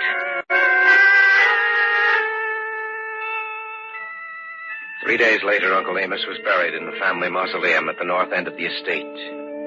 A week after that, we had gathered again in the library of the old house with Carl Sawyer, the executor of the estate. As you know, your uncle appointed me as executor of the estate and left instructions that the 3 main heirs, 10 days following his demise, be gathered together in this house for a reading of the will. You told us that earlier, Mr. Sawyer. So I did. Are you all seated comfortably? Quite comfortably, Mr. Sawyer. It's a rather long will, you know. Now, I shall begin. I, Amos Johnson, being of sound mind and body, do make, ordain, and publish this instrument as my last will and testament. Mr. Sawyer, why don't you just tell us about the will? That's a rather unusual procedure, David. Well, David's right, Mr. Sawyer. It'll save a lot of time and trouble. Well, perhaps you're right. Let me see. Now, referring to the disposition of the monies and property, it's to be divided equally amongst the three of you. Of course, there are certain gifts to the servants. Naturally. Yes, naturally. There is a considerable amount of money to be divided, even after taxes. Each of you will be independent for life. I can't understand Uncle Amos willing us the entire estate. The night he died... Contrary to what you may think, your Uncle Amos was really quite fond of you. Is that all to the will, Mr. Sawyer? No. Of course, you realize that if one of you were to die, his or her share of the estate would be divided between the two remaining heirs. And there is one other proviso which I cannot quite understand. Yes? Your uncle made one condition referring to the disposition of the monies. Let me see if I can find that. Oh, yes. Here it is. May I read it, please? The heirs are to reside in the family house on the estate for a period of 1 year. If this is not done, their claim to the estate is to be nullified, and they are to be left without a penny. Unfortunately, they were present very infrequently during the last years of my life. Well, that's a rather strange provision. Yes, isn't it? However, as executor of your uncle's will, it is up to me to make sure the provisions are carried out. And believe me, I feel a deep sense of duty to your late uncle.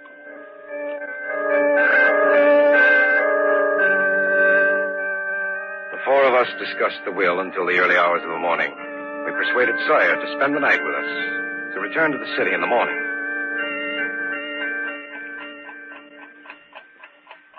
The house became quite silent, and the only sound I heard was the ticking of the clock on my dresser. I wondered about the provision of the will in which Uncle Amos ordered that we make our residence in his house. I was lying awake in bed thinking of that when...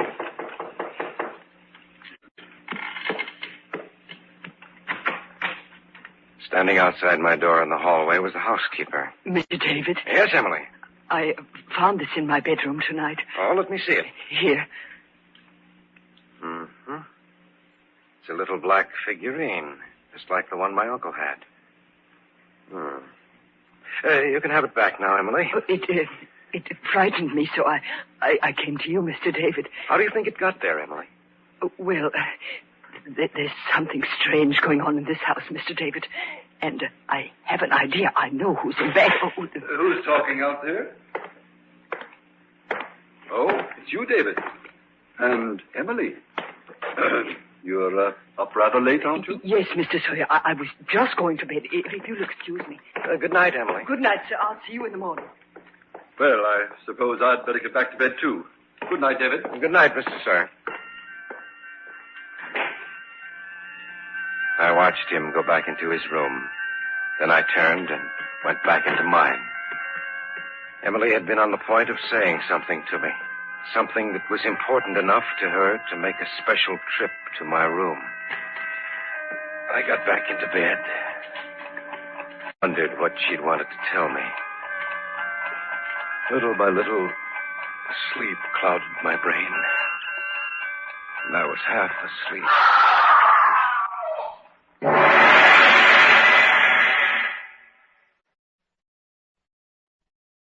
Back now to our story.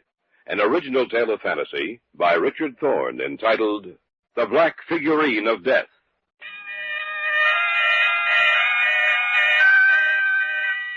I had been just on the point of falling asleep. Sawyer, I heard someone scream. So did I, David. I know I did.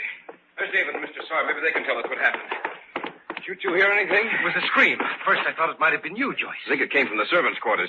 Emily. What did you say, David? It'll keep. Come on. Do you think it was the housekeeper, David? It has to be. Maybe she was just startled or something. Well, we'll see in a moment. No, that's a room just down the hall. I hope it's nothing serious. It was serious enough to make her scream. Emily! Emily, is anything wrong? Well, try the door, David. Right. It's unlocked. The light's on in there. She's not in bed. She's... Oh, on the floor. Maybe she fainted. No. She's dead. And look, right beside her, there's a little broken black figurine.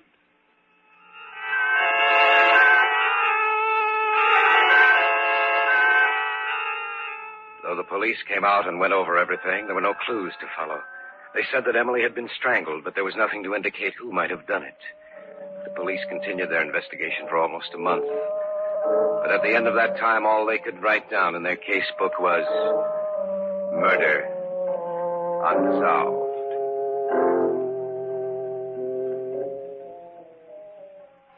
One evening, about 6 weeks after Emily's death, Harold, Joyce, and I were in the living room. The police said they'd never be able to find out who did it unless something new turned up. And it probably won't. Oh, the whole thing frightens me. I still remember Uncle Amos's dying words. That though I die, you'll see me again. All of you who have hated me. And you'll know of my presence when you see this. Oh, it makes me shudder every time I think of it. I've been thinking about what he said, too, Joyce.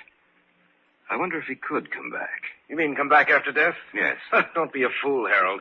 Once a man dies, he's dead. Is he? I'm not so sure of that. You shouldn't talk that way, Harold. It's frightening. Would you come out with me to the mausoleum, Dave? Why? When I came in? You probably weren't looking over there. I wasn't either. Another little black figurine. Broken just like the others.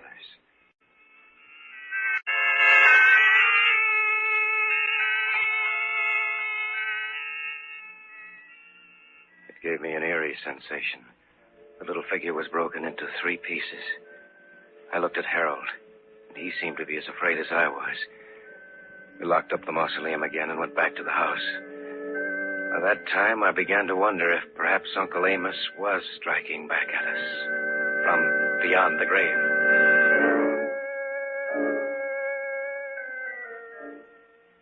We said goodnight about 11 and retired to our rooms.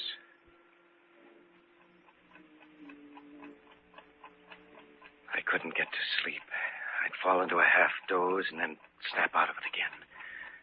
I felt as if someone were watching me.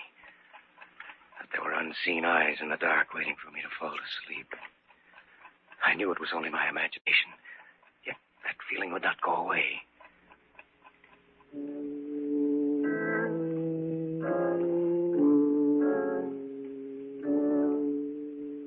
About 3 o'clock, I got out of bed. I decided to return to the mausoleum. As I went out the front door, I noticed a light drizzle had sprung up. Something drew me toward the mausoleum, a compulsion, an inner force over which I had absolutely no control. I walked slowly up the gravel walk leading to the mausoleum, not even noticing the light rain which fell on me.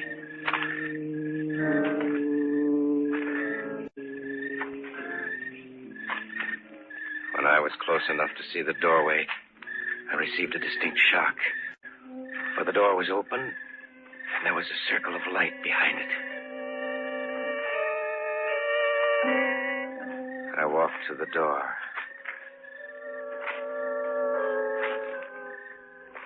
I tried to get through the door quietly, but I jarred it a little, and the noise made the man inside whirl around. In his hand, he held a gun. David! What are you doing here? I might ask you the same question, Mr. Sawyer.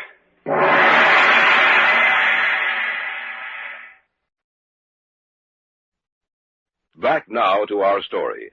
An original tale of fantasy by Richard Thorne entitled The Black Figurine of Death. I had gone into the mausoleum. Standing there with a gun in his hand was the executor of the estate, Carl Sawyer. David! What are you doing here? I might ask you the same question, Mr. Sawyer. I began to wonder. I don't believe in people coming back after they die, but... Is that the reason for the gun? I didn't know what I'd find. I wanted to be safe, that's all. Now that I see it's you, I'll put it back in my pocket. By the way, David, what are you doing out here? I I was restless. Harold thinks everything that's happened has some supernatural significance. All his talk made me nervous. I see. And do you think that there is something supernatural about the way Emily died? I don't know, Mr. Sawyer. I just don't know.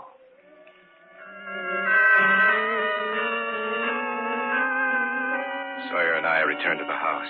I asked him to spend the remainder of the night with us. Besides, I wanted to keep an eye on him. I didn't feel much like sleeping, so I went down to the library, picked out a book, and sat down to read. David? Yes?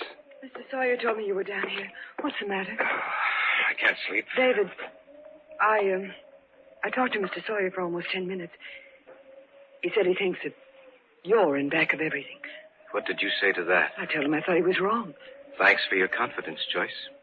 The more I think about it, the more I think that Harold's right in what he says. You mean that Uncle Amos has come back to life? Yes. I'd keep an eye on Sawyer if I were you. Do you think he's in back of it? I'm not sure. But you must have some reason for it. I went out to the mausoleum tonight about an hour ago. Sawyer was out there. He had a gun in his hand. He told me he was just curious. Why should he suddenly get curious at 3 o'clock in the morning?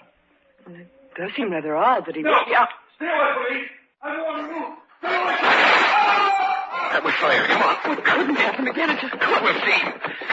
Is that you, David? Yes. I heard a shot. Well, so did we. I thought it was one of you. It was Sawyer. He came out late tonight. I found him out in the mausoleum about an hour ago. Here's his room. Try the door. It's open. On the floor. Is he? Yes. He's dead.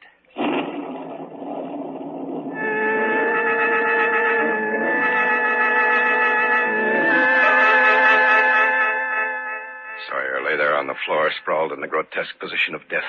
By one outstretched hand was a gun, and by the other, broken into 3 pieces, was a little black figurine.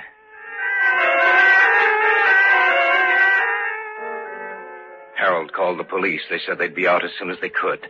The 3 of us went downstairs to the living room. I was right. It is Uncle Amos who's behind it. It must be. There's no other explanation. I told you before that there are certain things which can never be explained.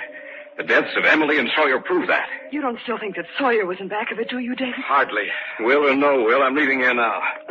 I'm not going to stay around here and be killed like the others. I'm going upstairs and back. I'll be down in a while. I'm going to leave too, David. What about you? I don't know. I still can't make myself believe. David! Stay here. Oh, no, I'll go with you. If Harold's dead, He has to be all right. Harold! Harold! Doesn't answer. Harold! Where are you? Harold! Harold, answer us! His door is open. He'll be dead. He'll be dead just like the others. No, Joyce, he's not here. The mausoleum. Uncle Amos came and took him back to the mausoleum.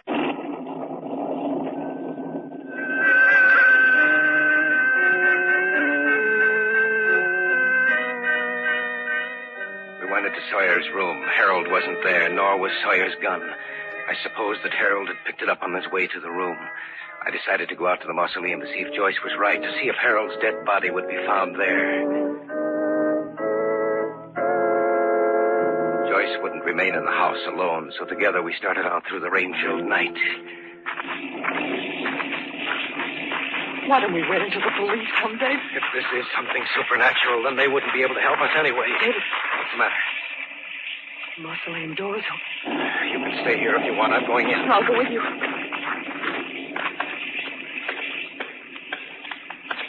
Stay close to me, Joyce. I will. I don't like it in here, David. Neither do I. But you're going to remain here for some time. That was Harold's voice. That's right. But turn the flashlight on. You can see me then. We thought you were... Dead? Hardly. But you two will be very soon. He has a gun, David? That's right, Sawyer's gun. Plan this very carefully, David. When the police arrive, they'll find the 3 of you dead, and I'll be wounded.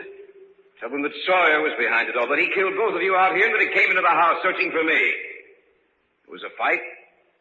The gun went off, and he died. Then you killed Emily and Sawyer? Yes. going to kill both of you, too. You don't think I believed all that hokum I fed you about Uncle Amos coming back, do you? Of course not. It served its purpose. And now you'll serve yours. Phil, look out in back of you. How stupid do you think I am? Uncle Amos is coughing. It's slipping. Get out of the way, Phil. Get out of the way!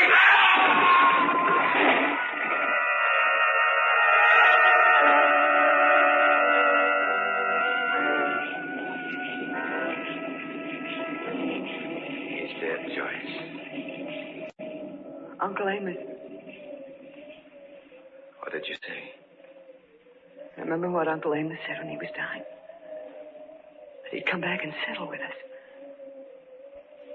The coffin. I wonder if it was just an accident that it slipped out of the crypt. Or whether Uncle Amos really did come back.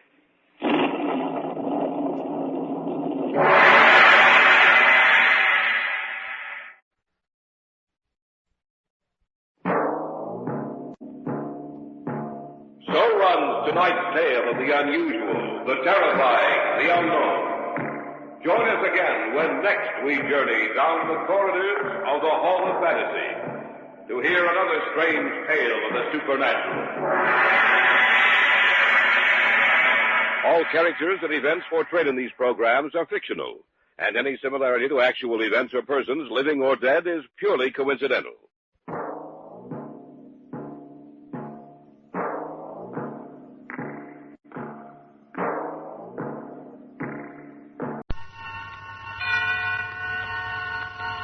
Suspense. And the producer of radio's outstanding theater of thrills, the master of mystery and adventure, William N. Robeson.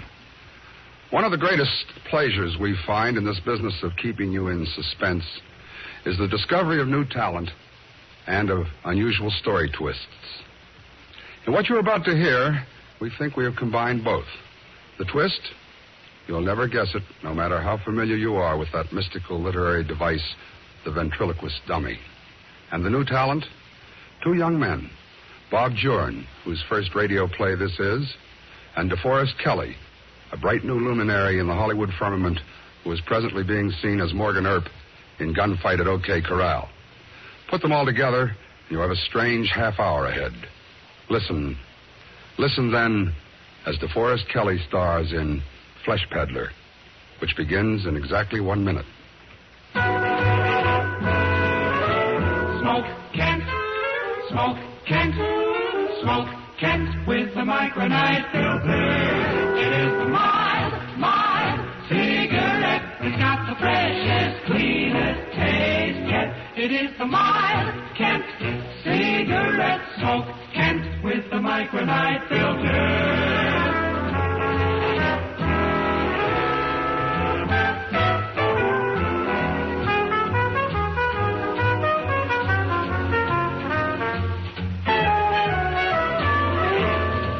The mild cigarette. It's got the freshest, cleanest taste yet. It is the mild Kent cigarette. Smoke Kent with the micronite filter. And now,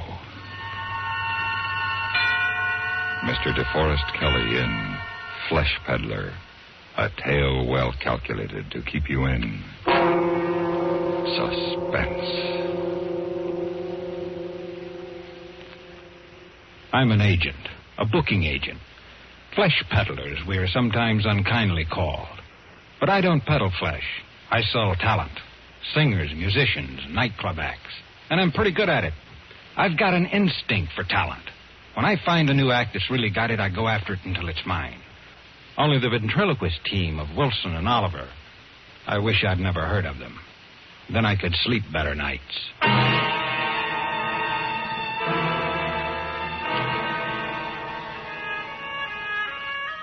My wife and I were vacationing in the Catskills last summer, and the night before we were due back in New York, a carnival pulled into town. I don't want to sound like a snob, but to me, the carnival is the lowest form of show business. I hate them. But my wife, Gloria, loves them. Since I love Gloria, we went to the carnival. Pete, isn't it exciting? It's just cheap noise.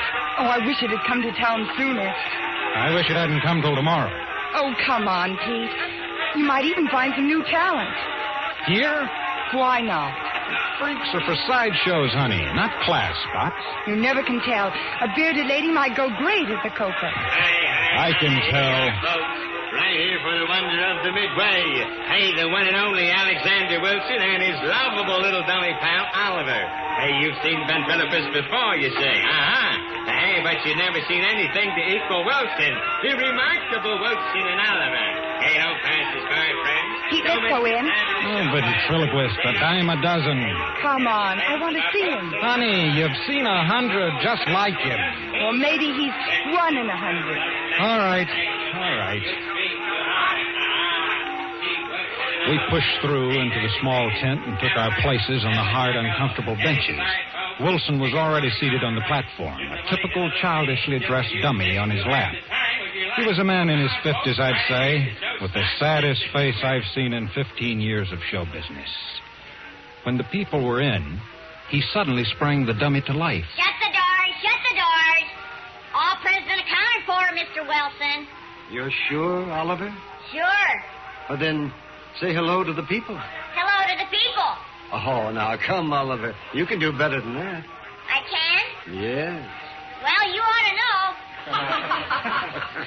The routine was awful, dull, time-worn. But for some reason, this Wilson fascinated me. He had a talent, all right. His handling of the dummy was amazingly accurate. As the act went on, I began to think that Wilson was even better than the Barkard said he was, and he was going over with the house. Wilson had Oliver sing while he himself smoked a cigarette. After a few more gag routines and a couple of neat tricks, the performance was over, and I knew I had to sign the act. I parked Glory on the merry-go-round and then went looking for Wilson. I walked back of the Midway through the maze of painted trailers that were home to carny people. Suddenly the door to one of them flew open and a woman stepped out, a neatly trimmed beard covering her chin. What do you want? I'm looking for Alexander Wilson. Wilson? Why? I'm a talent agent from New York. I'd like to talk to him. Agent? Yes, Peter Harris, and you're... Bernice. It's on the posters. Oh, yes, of course, Bernice. What do you want with Alexander Wilson? I told you Who is it, Bernice? Talent agent. Never mind, go back in. Agent? I'm looking for Mr. Wilson. Well, I'm Arthur. You caught my knife act? You know, I could pin a fly to a penny at 40 feet. Don't mind him, Flesh Peddler. Go away. Go home. Agents are no good for us. Leave Wilson alone. And you know, like I could put out a candle flame with a penknife at 30 feet, Agent Man. Arthur? And go back in. Maybe he could sell my act. Go in. All right. Wilson's in trailer 17, Agent Man. Hey, if you ever need a good... Shut up, Arthur. Shut up. Get in there. Forget what he said. Arthur is...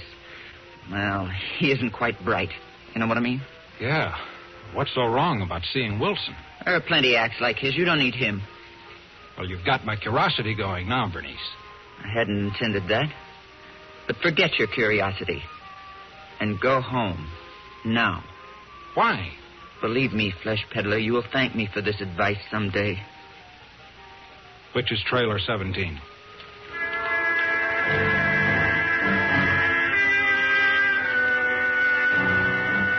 I couldn't see why Bernice was so huffy. It was none of her business anyway.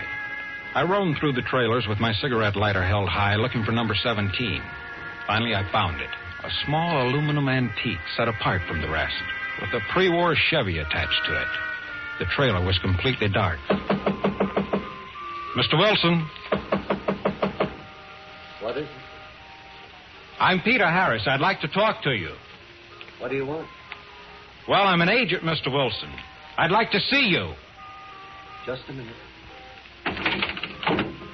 Yes? I just caught your act, Mr. Wilson. I enjoyed it very much. Thank you. I'd like to do business with you. Do business? Here's my card.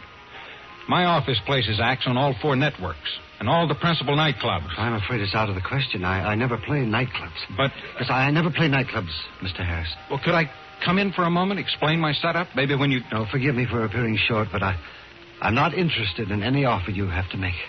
To begin with, I can get you $200 a week. Oh, excuse me. $250? No, I'm very tired, if you'll pardon me. Okay, Mr. Wilson. But will you tell me why you want to stay with a two-bit freak show when you could make a small fortune working with me? No. No, I'm afraid I can't tell you. Good night. I suppose I should have forgotten all about it, but I'm not used to the brush off. Like I say, when I see an act I want, I go after it until I get it. And then there was something about Wilson's reluctance that wasn't somehow on the level. As I walked back toward the bright lights and the noise at the midway, a figure stepped from behind one of the darkened trailers. So you saw him? Oh, Bernice. Yes, I saw him. And are you satisfied? Not at all. Just more curious. Exactly. Only fools push their noses into other people's business, Flesh Peddler. Harris is the name. And only fools get themselves and other people into trouble. Trouble? All I wanted was to offer him a nice fat job, $250 a week, and he slammed the door in my face. Alexander Wilson cannot leave this carnival. Why? You don't know, Mr. Harris, and you're not going to know. Know what? Stop asking foolish questions. Your curiosity can do a great deal of harm. Bernice, where does the carnival go from here? Really, Mr. Harris, you don't expect me to... Look, I can ask any one of the Barkers or setup men. Ask them then. All right, I will. But remember, Flesh Peddler, if you follow us to Poughkeepsie, Poughkeepsie? Very well, now you know. But if you follow us and try to see Wilson again, you are a fool.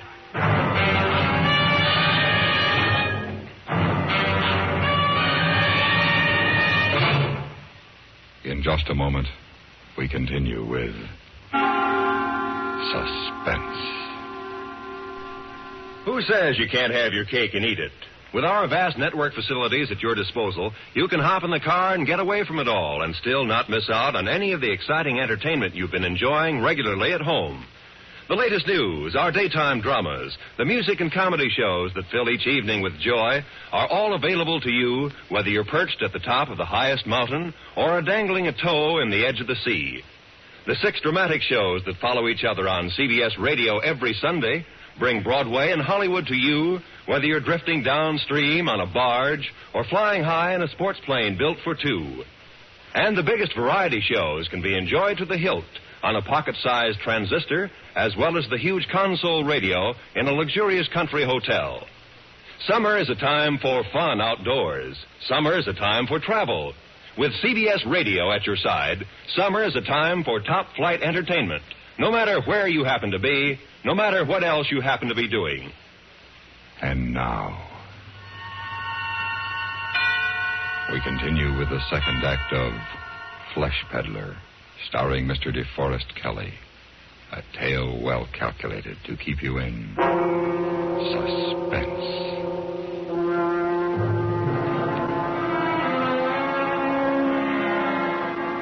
Gloria and I drove back to Manhattan the next morning. And 2 days later, I hopped a Poughkeepsie local out of Grand Central. The more I thought about Wilson, the more of a challenge he became. I wanted him for my list, but more than that, I wanted to find out what was behind Bernice's strange attitude.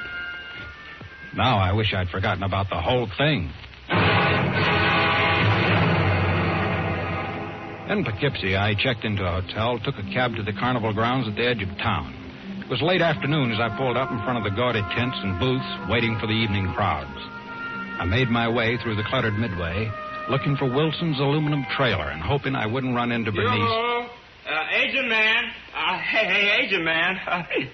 Hello. Hello. Remember me, Arthur the knife thrower? I can pin a fly to a penny. Yes, I remember you. And you've come for me? What's that? You come all this way to get me for your agency? Well, no, I'm afraid not. Oh. Well, that's all right. I mean, you know, like I've been giving it a lot of thought, and I don't think I could go with you anyway. I see. So I couldn't leave Bernice in the carnival. My sister says carny folk should stay with carny folk. Your sister? Bernice. Oh. Arthur, why is Bernice so close-mouthed about Mr. Wilson? She acts as though she's afraid of him. Well, us carny folks stick together, see? Like, we don't like other people sticking their noses into our business. Bernice said that? Yes? Arthur, where's Mr. Wilson's trailer? I don't know. Oh, come now, Arthur. Bernice says, I know. Bernice says too much. I don't know anything, Agent Man. Well, I have to go practice my knife throwing now. I got to practice every day, you know. Well, it was clear Bernice had given Arthur his instructions, and no thanks to him, I finally found Wilson's trailer set off from the rest. Mr. Wilson? Mr. Wilson! The door to the trailer was unlocked, and it swung open at my knock. Wilson obviously wasn't there, but I didn't think he'd mind if I went in and waited. The inside of the trailer was dim and musty. I left the door open to let in what little sunlight the day had left and sat in the lone chair in front of the makeup table. I was just about to reach for a cigarette when I had the feeling that I wasn't alone. I turned slowly in the chair, and the back of my neck began to crawl. There on a shabby army cot was Wilson's dummy, propped up against the wall. The steady, unchanging expression of its face with the staring eyes and painted smile grinned back at me. It was weird and uncomfortable to be so close to this lifeless thing, unmoving, wooden. It seemed so real and alive on the platform in the tent. I tried to ignore it, but I couldn't. I looked away, but I could still feel it there, grinning at me in the early evening dimness. When I could stand it no longer, I got up and walked out of the trailer and bumped right into Bernice. What did I tell you, Flesh Peddler? Bernice, What were you doing in there? Waiting. For Wilson. What did I tell you? Now look, Bernice. I don't like you or anyone else telling me what I can or can't do. I want to see Wilson again. I'm waiting here. Come with me, please. I must talk to you privately in my trailer.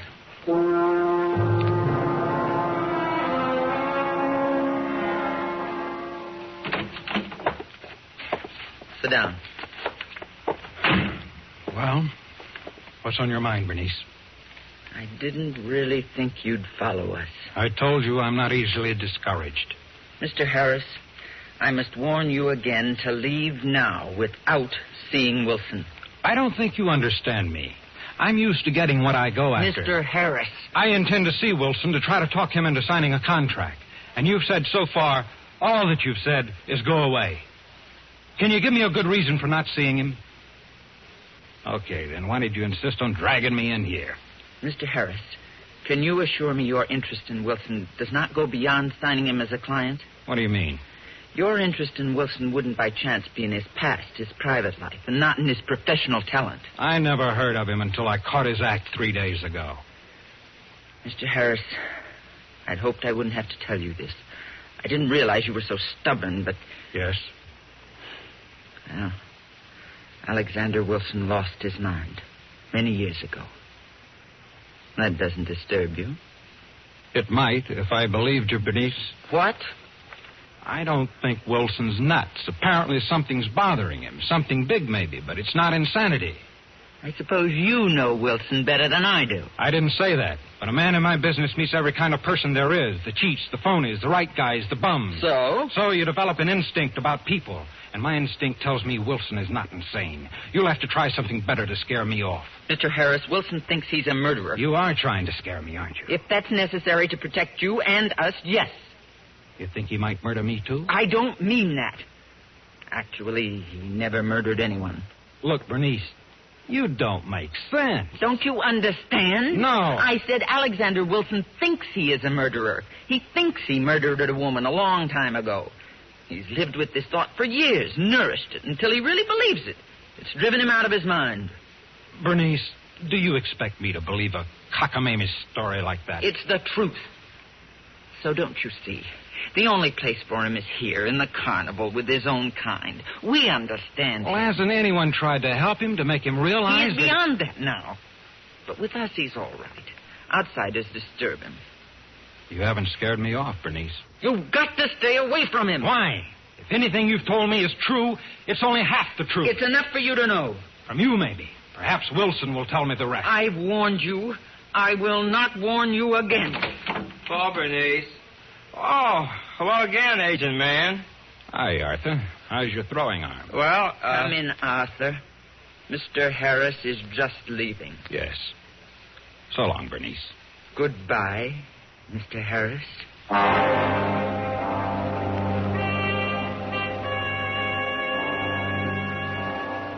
When the trailer door closed behind me, I guessed Bernice would start talking her fury out on Arthur. So I moved around to the small window in the back of the trailer to see if I could learn anything more. I don't care. I don't even want you to say hello to him. Nothing. Understand? But, just saying hello don't hurt, does it, Bernice? I don't want you to open your mouth in front of that man, even to yawn. I had to lie to him to get him away from here. And I don't want you saying anything to bring him back. All right, Bernice. Just pray he goes back to his flesh peddling in New York on the first train. Just as I thought, Bernice had lied to me. I was determined to get to the bottom of this double talk about Wilson more than ever. This had become more important to me than signing him to the usual 7-year management contract. When I got back to Wilson's trailer. Who's there? It's Peter Harris again. Who? Peter Harris. I spoke to you a few days ago and... What do you want? I want to talk to you, Mr. Wilson. Go away. But I've come all the way from New York. I must ask you to leave at once. Look, Mr. Wilson, I'm not a detective. All I wanted when I first met you was to book you into the big time. But now there's something more. I think you need help. You need help badly. No, you're mistaken. Can I come in and talk to you? Oh, good heavens, no. Well, how about having a drink with me before the show? You look like you could use one. Please, leave me alone. Wilson, don't you see what these people are doing to you? For some reason, you're a haunted man, and this carnival is the worst place in the world. Leave me now. Leave me, please. These people are all the help I need. Leave me alone. I'll be at the hotel overnight. If you change your mind, Wilson, call me.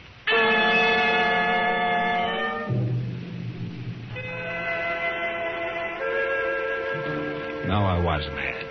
If he wanted to rot there, go on with the carnival until it wasted away, it was no business of mine.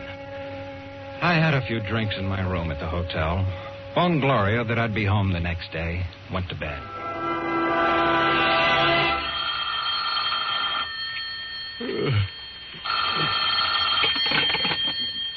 Yes?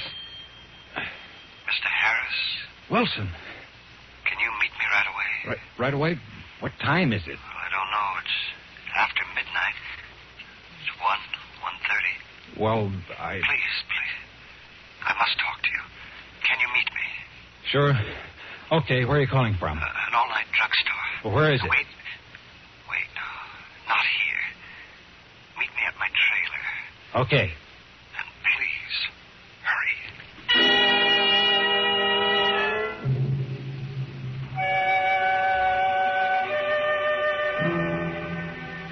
It took me longer to wake the cab driver in front of the hotel than it did to get to the carnival grounds. I told the cab to wait and made my way through the darkened tents and trailers to number 17. Come in. What's the matter? Mr. Harris, I've changed my mind. I want to leave with you tonight. Tonight? Well, what's the... Mr. Harris, you're the first person outside of the carnival I've talked to in more than 2 years. You're the first person I've had the courage to approach. Go on. I trust you, Mr. Harris. I can't see why, but I know you'll believe me and help me. I can't live like this anymore. Sure. Now, just take it No. Listen to me. 2 years ago, I killed a woman. A beautiful woman. I loved her more than I've ever loved anything or anyone in my life. When I tried to tell her how much I loved her, she laughed at me. I couldn't stand that laugh. I understand, Wilson. But that isn't exactly justification. She and her son, she was divorced, were working in this very carnival when I first saw her, back in my hometown in Illinois. Yes. I fell in love.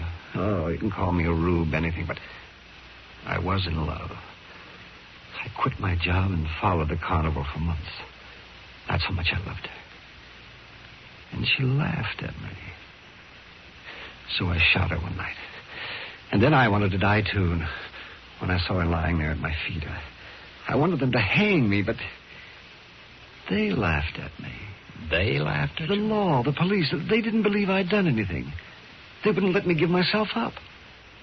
Where did you get this crazy idea, Wilson? It isn't a crazy idea. It's the truth. Look, lots of people get lots of funny ideas. They think about something they want to do, and they think about it so much that they really believe they've done it. It was real from the beginning. I killed her. I did. But there was no evidence against me. Listen, Wilson, you're not making sense. You listen. He destroyed every bit of evidence so he could punish me himself. The police couldn't arrest or even suspect me. Who destroyed what evidence, Wilson? Her son, Oliver. Oliver? Yes, Mr. Harris. He's referring to me. A trick? No. Wilson was too upset to be tricking me. I wheeled at the sound of his voice, and there in the doorway stood Wilson's dummy, Oliver, a small but capable pistol in his hand. You are just as curious as Bernice said you were, Mr. Harris. Oliver. Bernice told me a lot about you. You had to know. And now you do. No, you're not... You shocked to learn I'm a midget. I must admit you gave me quite a start when you made yourself at home in the trailer this afternoon. But that was... That was me, Mr. Harris. Fortunately, I've already made up for the evening performance. Mr. Harris hasn't done anything, Oliver. Let him go. That depends on you. You see, Mr. Harris, Wilson is no ventriloquist. I guess that's obvious now. It is. Wilson murdered my mother, and I protected him from the police. But why? Why? So the law couldn't punish him. What satisfaction would there have been for me if they'd just hanged him? He'd been dead at an instant. Is that enough punishment for a man who has murdered your mother? No. He deserved more. And I've given it to him. I've punished Alexander Wilson for years. That's right, Mr. Harris. He's held this over my head ever since.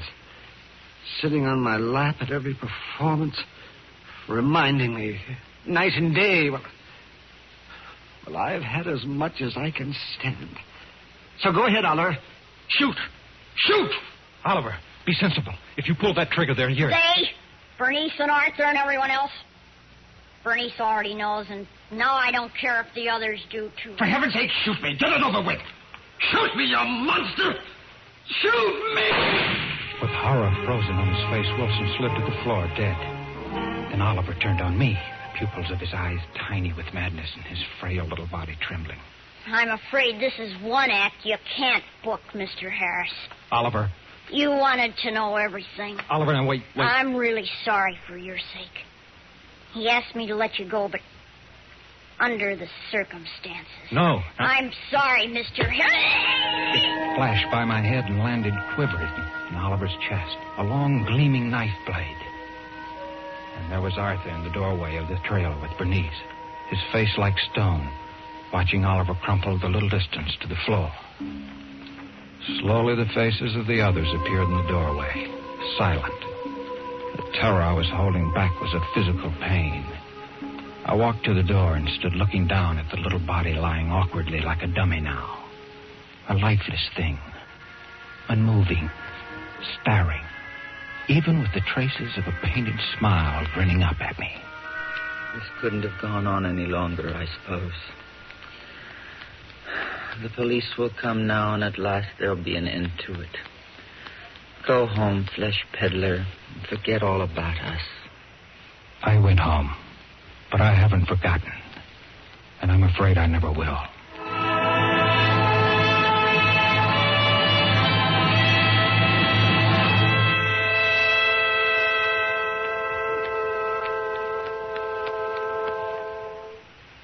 Suspense, in which DeForest Kelley starred in William N. Robeson's production of Flesh Peddler, written by Robert Giron. Listen. Listen again next week when we return with Pigeon in the Cage, starring Lloyd Bridges. Another tale well calculated to keep you in suspense.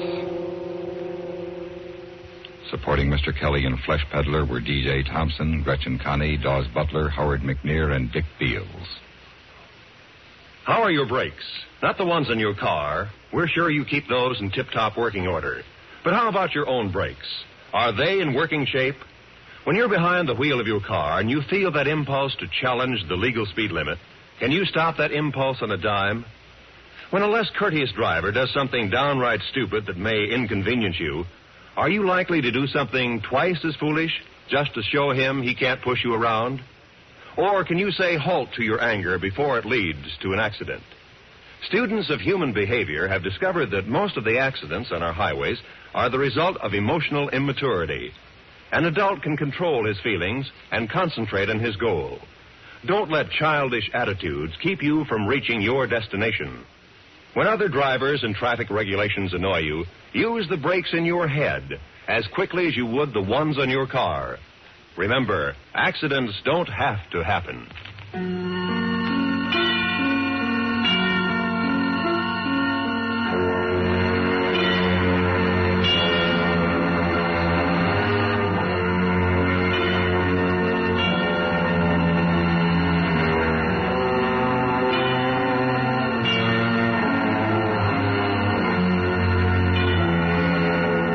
America listens most to the CBS Radio Network.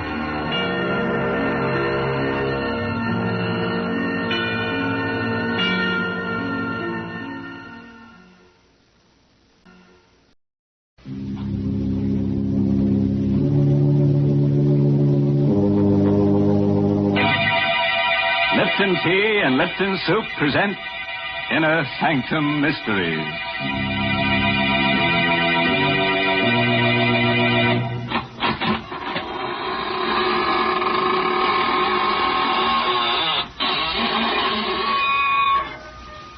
Good evening, friends of the Inner Sanctum. This is your host at the squeaking door again. Just slither in and let me dispel your weariness with a bit of eeriness, Oh, no, please. Don't sit in that chair. I'm saving it for rigor mortis to set in. Oh, dear.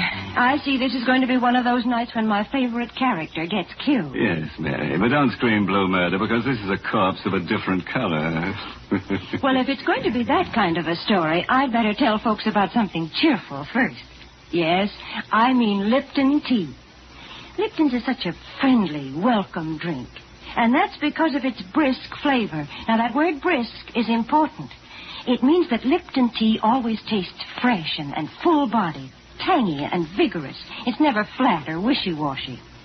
That's the reason why Lipton seems to make good food taste better, and why Lipton tea is the perfect beverage to serve when you're entertaining friends.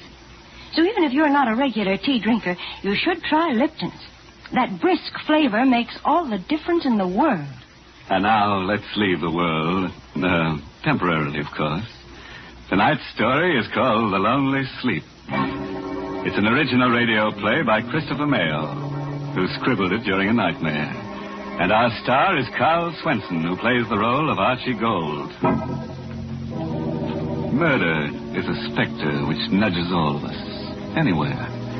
Most of us will never murder, but can any of us say we never will? Certainly Archie Gold, 30-ish, bald and mild-mannered, never thought he would murder. Archie was the window display man for Greg's department store. At night, the store is a fantastic nightmare of eerie shadows, covered showcases, cavernous depths, and dank, stale odors, with only his own hollow footsteps for sound, because windows are dressed at night. It's night now. And Archie's busy in his storeroom crating his favorite mannequin for shipment to the mannequin factory. Being a lonely man, he talks to the mannequin. And being in love with Esther Newman of the store's accounting office, he naturally calls his favorite mannequin Esther. You've been very mean to me, Esther. The last time I asked you to go out with me, you snickered at me. That's not nice.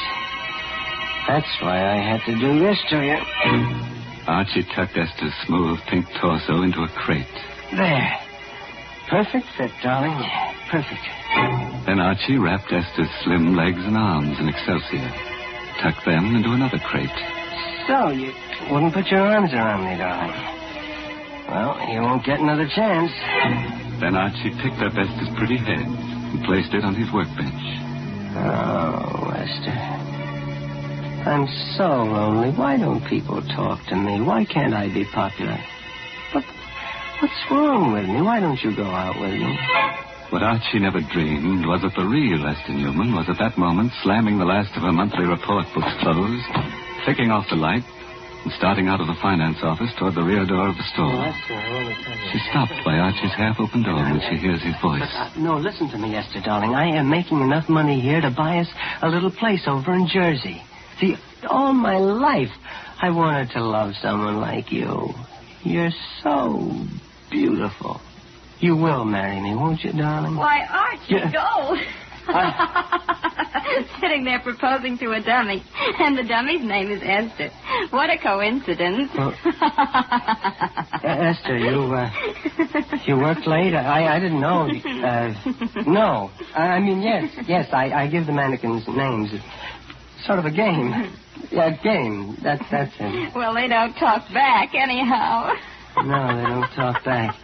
But they're sort of kind. They smile at me. And, see, I'm lonely. Mm-hmm. I work all night. And Esther, will you go out with me Sunday night? Mm-hmm. Please. Just dinner and the movies. Are you kidding? Why don't you ask your dummy friend? Hey, say what a swell idea.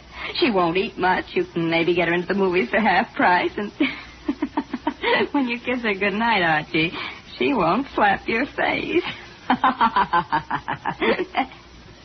Why are you looking at me that way? You shouldn't laugh. You're crazy. You're trying to scare me. Yes, that's it.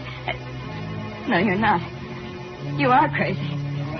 Don't come near her. Archie! You shouldn't laugh. Archie, don't. You shouldn't laugh. My turn to laugh. See? My turn.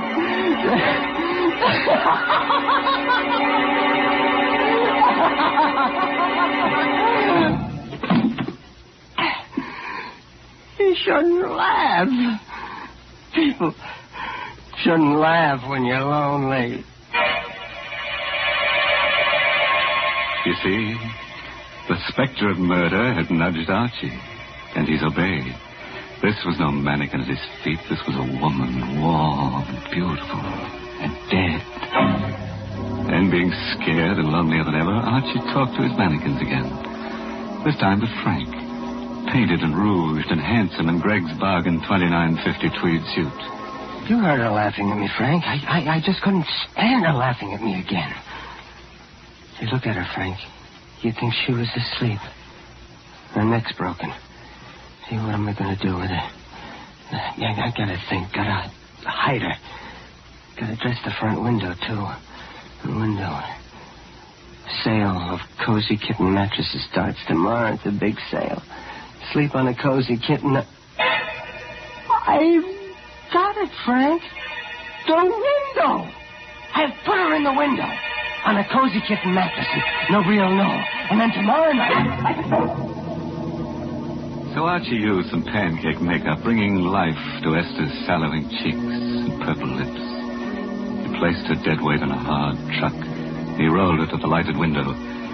An hour later, Esther's corpse, covered with gleaming white sheets and sleazy satin quilts, smiled in peaceful bliss at the empty street. Archie found his work well done. Nothing more to do now. Just wait. I'll go home. And wait. That's a good window. You look very pretty in bed, Esther. I've been watching you, young fella. Saw you do the whole thing. What's the matter? I scare you? No, officer. I didn't know. Yeah, I've been in the doorway across the street watching you. A lot of work to making up one of them windows, ain't there? Yeah.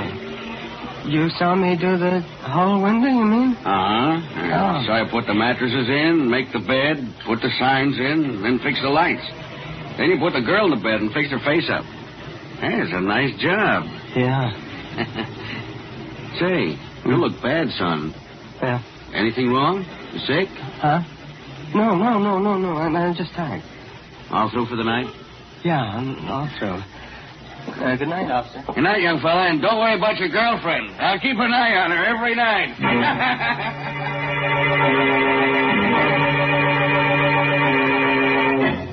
So Archie went home, as you or I might have done. And because he'd been too busy setting his little post-mortem stage, the impact of his crime began to seep through only as he neared his rooming house. Maybe the girl in the doorway he passed started him thinking because she laughed. Are you kidding? Just a girl, a date. You can't blame Archie for hurrying. You would have thought it was Esther, too. Archie hurried. He hurried to the rooming house. He raced up the steps. He had to get to his room, get in and close the door of the world. Close the door. That's it. They can't laugh at me here. They won't find me here. This is my room. Nerves. Stupid running like that. I got to act normal. Sure, just like nothing happened. I couldn't help it. She made me do it. No, forget about it. Why, Archie, gold. No, you can't laugh now. You're... I'm dead, Archie. Yes, in a way. I'm in Greg's department store. I don't believe in ghosts. It's just my mind, my imagination. That's right, Archie. You're too clever to believe in ghosts. I'm not a ghost, Archie. I'm in your mind. I'm part of you now. Part of you. Get out! I'll drive you out. Oh, no, Archie. You can't. Unless, Archie. Unless you replace me with someone else. Yes. That might do it. Someone else. Another girl. See? That's how a murderer thinks. Oh, yes. You do the same thing. Archie never thought he would murder. Now he's ready to do it again. To get rid of his conscience, to get rid of a voice. Archie lit a cigarette. He poured himself some milk, ignoring the laughter in his brain as he pushed them. Look at your hands, Archie. Look at them. All crooked and hard and clutching. Oh. Like they were on my throat. No, shut up!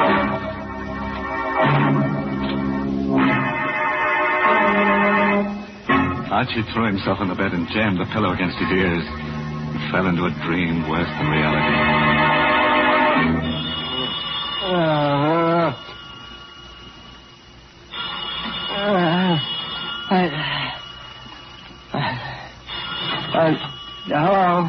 Huh? Archie Gold? Yeah, this is Archie Gold. This is Mr. Gregg, Archie. I know this is your time to sleep, but it's important that you get down here right away. Is anything wrong, Mr. Gregg? I can't tell you over the phone. Come down here. Goodbye. All right, Mr. Gregg. After he'd shaved and dressed, Archie felt a little better. After all, if they'd discovered anything, Mr. Gregg wouldn't have called. He'd have sent the police. Feeling of confidence stayed with him until he stood across the street from Gregg's. He lost it then. It dropped with a sickening pain about his heart and a dry pinching about his lips. People were standing 3 deep in front of his window display, and he caught sight of a policeman's cap following Mr. Gregg's bald head into the store.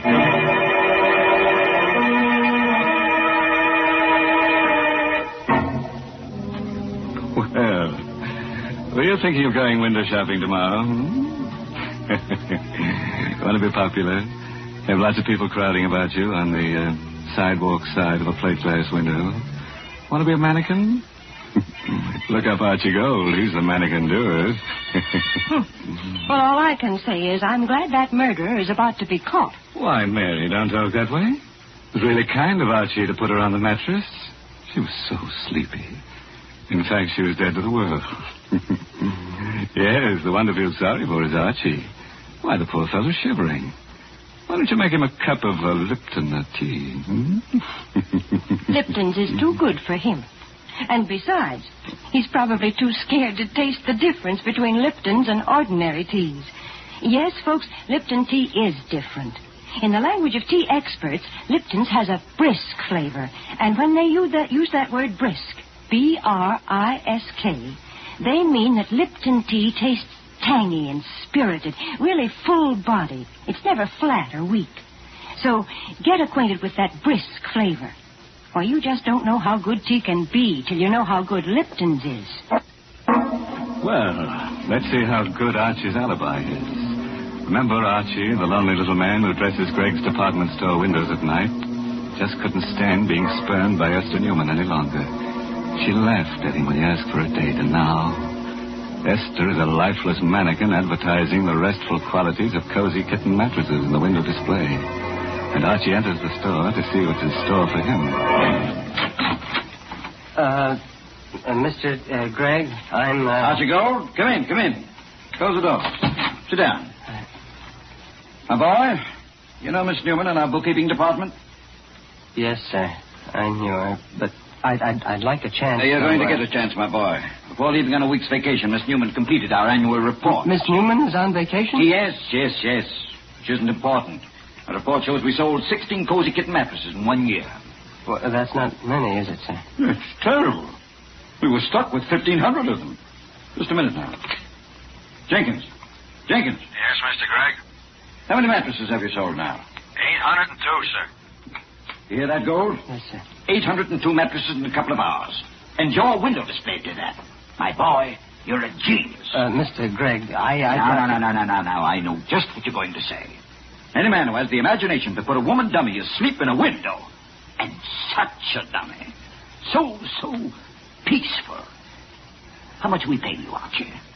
$36.47 a week, sir. Starting today, it's $72.94. And a private office, and you're the head window display manager of my 3 stores. Stunned you, huh? Everything I've always wanted. What's more, I've had pictures taken of that window with the crowds, and the paper promised to run it in tonight's edition. With your name. Good? Yes, sir. I want you to know, sir, I appreciate it. Oh, nonsense. Greg knows a bargain. I'll go home to bed again, or take tonight off. Oh, no. I have work to do. Get more good ideas? Good. Mr. Gregg. Yes, my boy. If the mattresses are selling so well, we won't need the display. I can take it out tonight. Oh, nonsense. Don't touch it. We'll run this sale for 2 weeks. I just ordered 1,500 more mattresses. Success and popularity was sweet to Archie's taste. But Archie knew a corpse, no matter how beautiful, cannot survive the sun beating through glass for long. And Archie knew that. It was a wretched rainy night. Greg's department store had long since closed its doors. The night belonged again to Archie. Now he had a nasty job to do. He drew the curtains across the big window. His officer was watching again. Esther was just a mannequin now, a mannequin of flesh and bones, but a mannequin. And Archie spoke to his mannequin. You've had a hard day, Esther, darling, haven't you? Well, it's all over now. You never did anything for me alive. Dead, you brought me success. Now I've got to send you away. You're stiff and cold, Esther. And you can't laugh now, can you? Esther couldn't laugh. And Archie opened the crates which contained the mannequin he had originally planned to ship. With a few simple tools and lots of work, he made Esther, the real Esther, conform to his original shipment. A torso, a pair of slim legs and arms, and a head.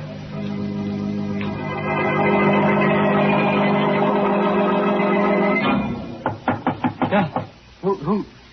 Well, that's the alley door. Somebody's there. Gee, a cop, maybe. I got to act natural. After all, she's well hidden. Could I come in? Please, I'm so wet and tired. Girl. It's a girl. Yes. Come in. Get out of that rain. Thanks. Why, you poor kid, you're soaked. Come into the workshop. I've got a heater in there. Gosh, thanks. She was sent to me. Someone to take Esther's place.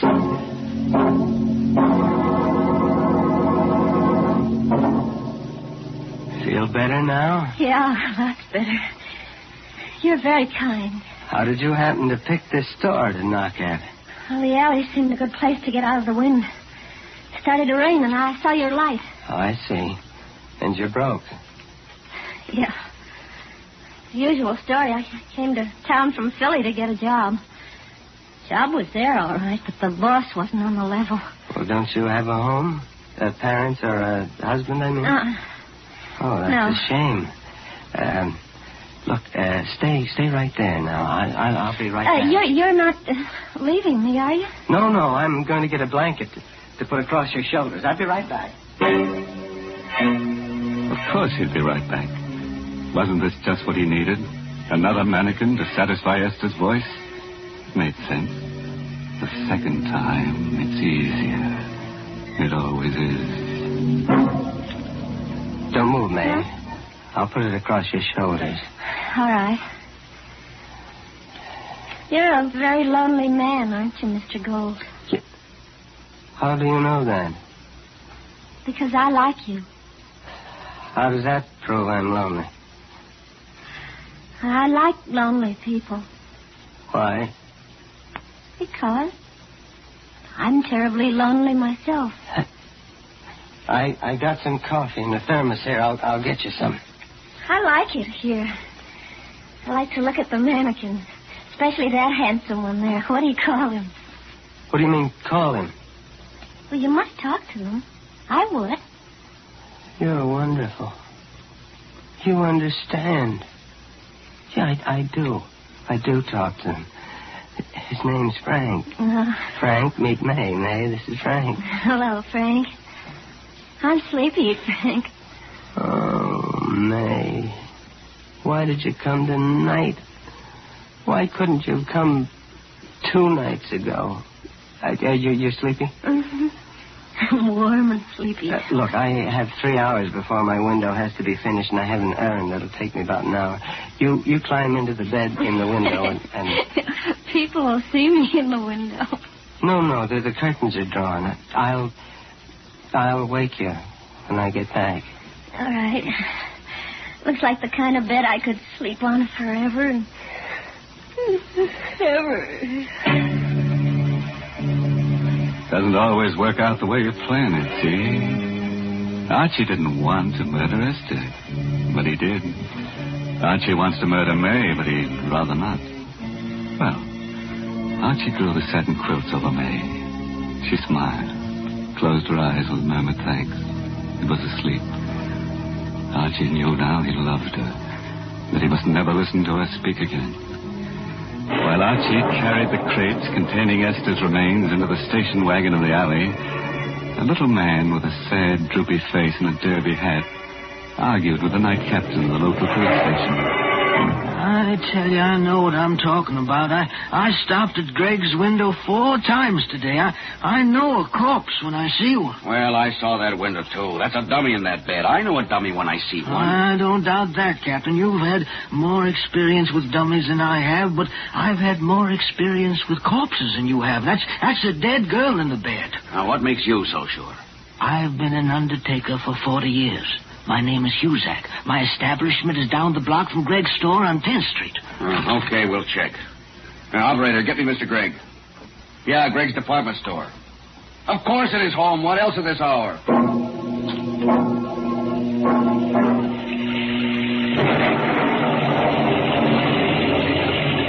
Archie had a plan. Excitement gripped him. But that habit of years was strong, and he talked to Esther as he piled her 3 coffins into the station wagon in the alley.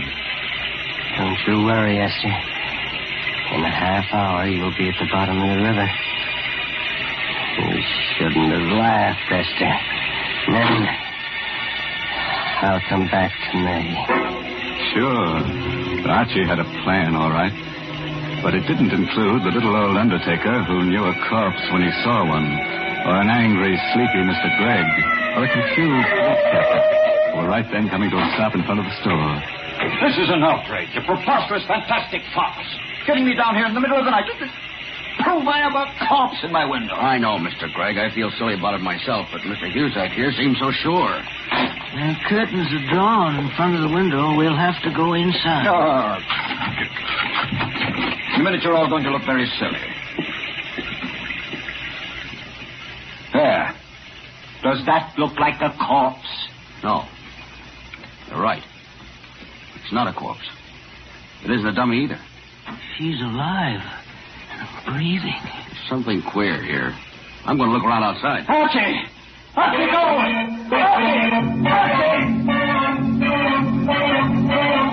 Archie didn't hear himself being paged. But at the entrance of the alley, he saw the police car in front, and he heard the police captain shouting from the sidewalk. That was when Archie decided it was better to be lonely, and lonelier the better. They found out. That's the police. They found out. Hey, you! Wait now. They won't catch me. They won't. Got the right way. I gotta go through. Faster. Faster. Why can't it go faster? The truck. Turn right. Turn!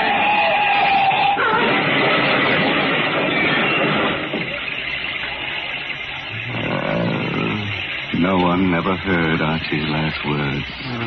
They bubbled through his torn throat as he lay in a glass-smashed window through which he'd crashed. No one. I'm so lonely.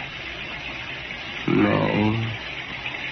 So lonely. Well, Greg, here's your Archie Gold. Bet those crates will be interesting. Awful. Yeah, quite a mess. No one was cruel enough to point out a gruesome bit of grisly humor. The lonely little man who'd spent so much time in display windows had created his final masterpiece. Archie had decorated his last window in Husak's funeral parlor.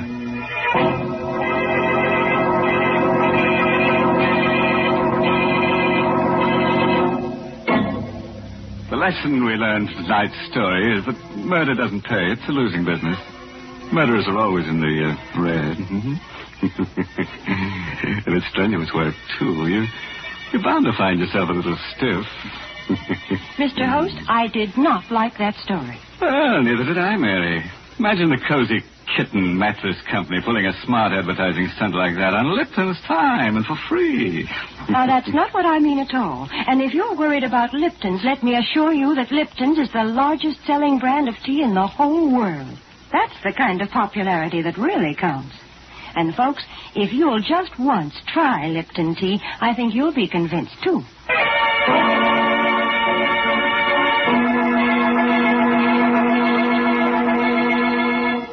Well, I have to run along now, folks. Got some shopping to do in Greg's department store. What? Oh, I know it's late, but, you see, Archie and I shop at night to avoid the shrouds, you know. By the way, this month's Inner Sanctum mystery novel is Puzzle for Wantons by Patrick Quentin. Oh, and here's a special announcement. Next week's Inner Sanctum story, directed by Hyman Brown and brought to you by Lipton Tea and Lipton Soup. Next week's story is about a man whose dreams always come true. All he has to do is to dream that somebody's being murdered and...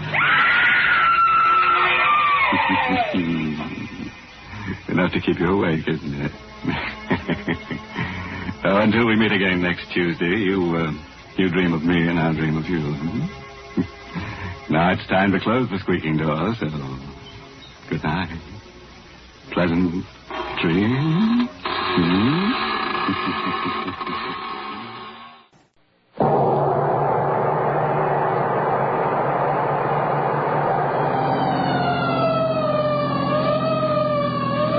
Turning. The alarm said Pine Street, didn't it? Oh, yes, of course. So why the siren? The only traffic out here is on horseback. Yeah. Yeah, you can say that again, Doc. It's from nothing to nowhere.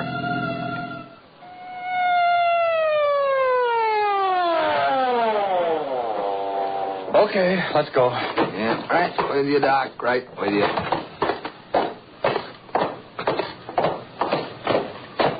Said somebody was hurt? That's what the switchboard said. Gee, what a dump. Huh.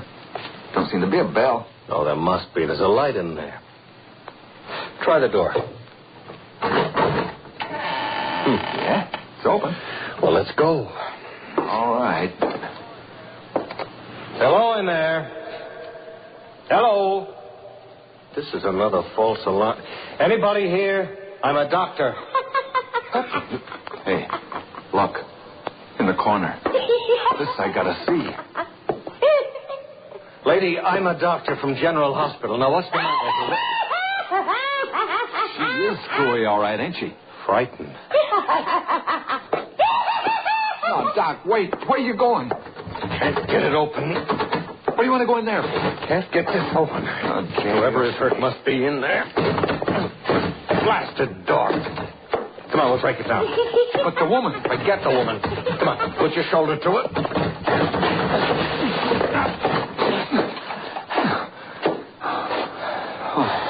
Dark. Can't see a thing. Go on back in the other room and get that kerosene lamp.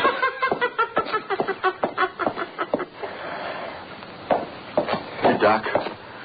The lamp. Okay. Hold it high. Yeah? Oh, Mother in heaven. On the floor. What is it?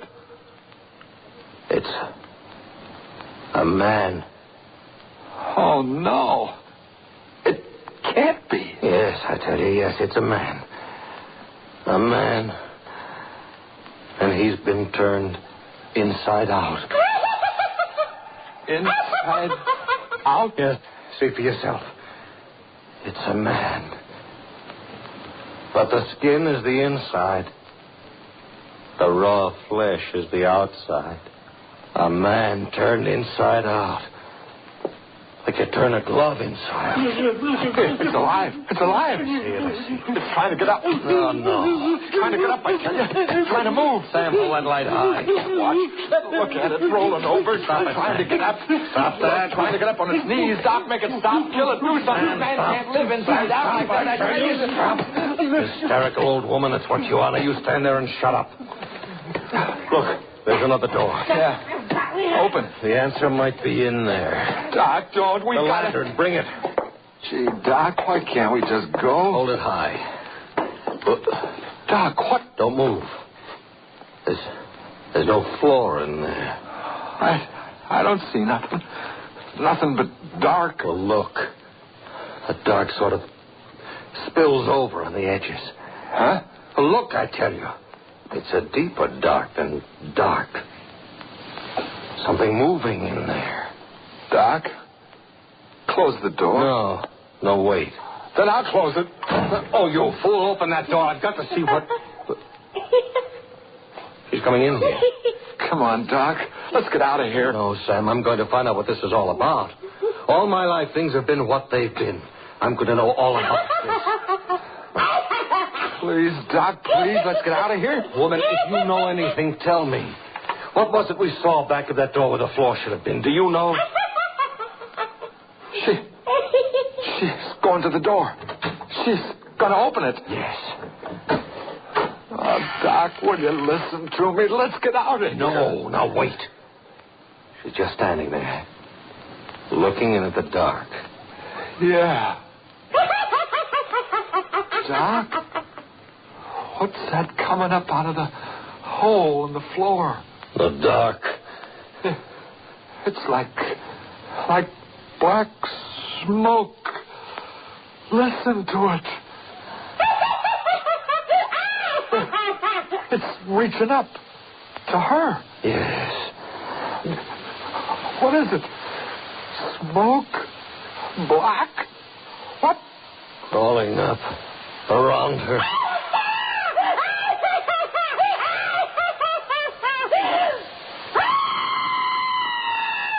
It's covering her. No. Inside out.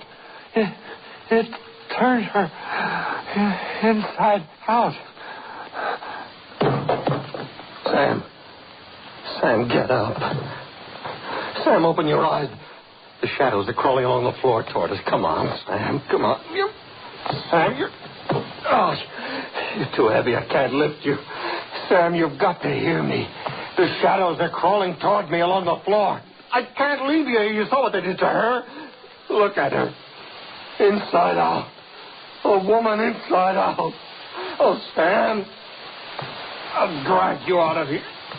Oh, you're so heavy. They're coming faster and faster. Like long black fingers. Yeah, my legs. What? Go off me. Sam, I can't help you. They're holding me back. The black. It's covering you. Sam!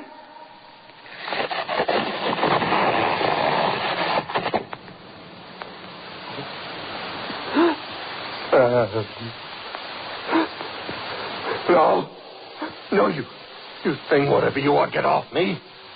Stop covering me. I've got to get out of here. I've got to tell them all about you. I've got to tell everyone there's something like you loose in the world. Got to warn everybody. Get off me. Covering me over. My head. My face. My face. My mouth.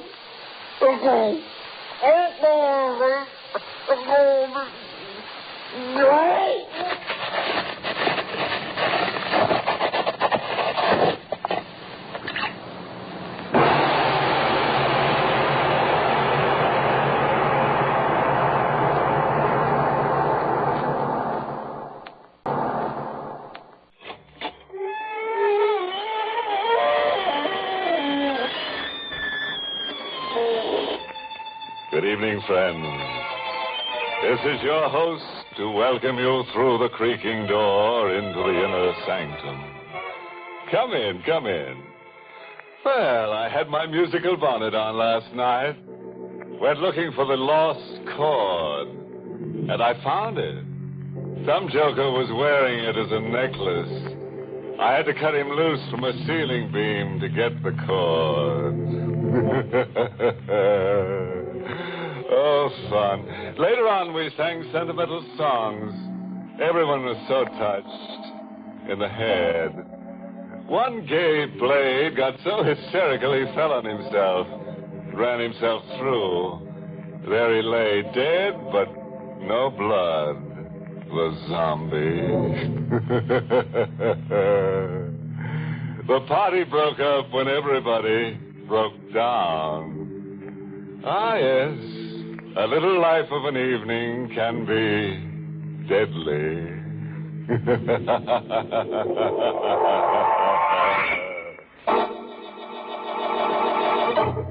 Tonight's Inner Sanctum mystery, The Devil's Workshop, was written by John Robert and stars Mason Adams in the role of Tony with Joan Banks as Tina. Tonight's story was specially devised to get you used to the coming winter chill. Just try to shrug it off, I dare you. Our hero is Tony Murillo, creator of The Devil's Workshop, a talented young man with a genius for evil. The Devil's Workshop.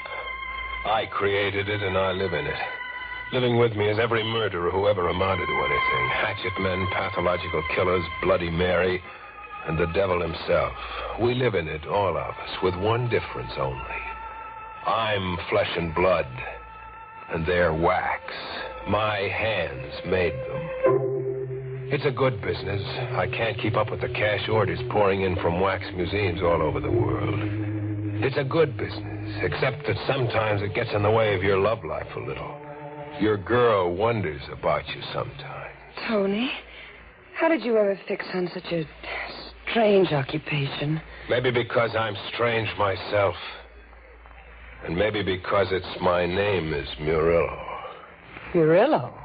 See that figure standing alongside the refrigeration room? The chubby little bald fellow with the face of an angel? Hmm? He'd shot 9 men before a sheriff's posse got him. He was Caesar Murillo, my old man. Sometimes your girl Tina forgets the blood around her is make-believe and the lunatic faces of homicidal killers are only wax. Tony!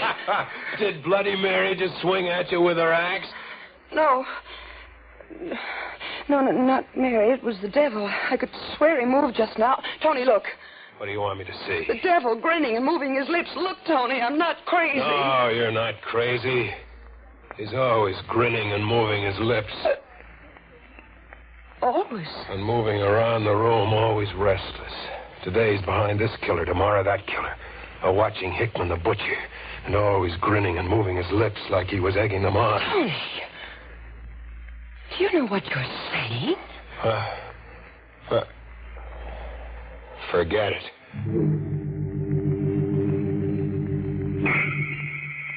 Things happen to you in my kind of workshop.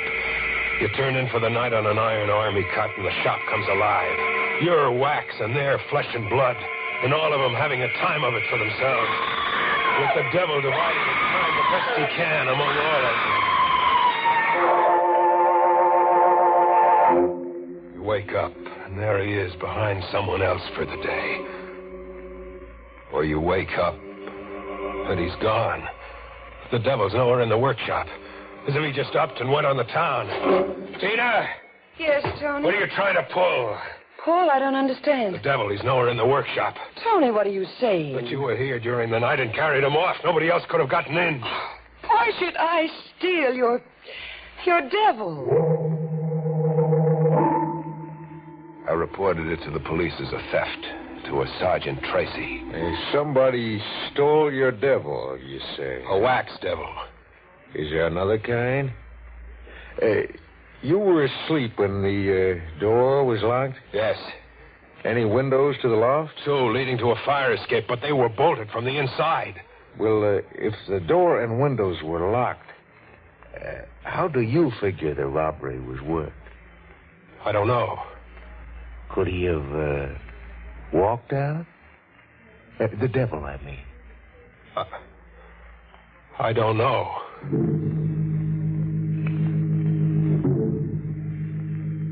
I returned to the workshop by way of the docks. Just a door or 2 from the workshop, a man stopped me. A man in black. Black as if he was wearing the night around him. He wore a hood. Just his eyes showed like small batteries of light.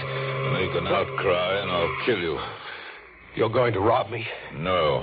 Commission you. Commission me? You Tony Murillo? Yes. Where's your workshop? 2 doors down. I came to you because of your genius with your hands. You want a figure? No. Just a face. A face for me. You see, I have no face. I mean, no adequate one. In the workshop, the eyes gleaming from holes in a hood turned on me. Sit down while I unmask. Sit down? It may be a shock. I'm not pretty. Every day I see things you're not pretty to see. Very well, then. Look. Where's your face? All that there is, you see. You're just a skull, like death. I can breathe. But through holes. I can eat and talk. But your mouth is just a slit, no lips, and no flesh, like your face was eaten away.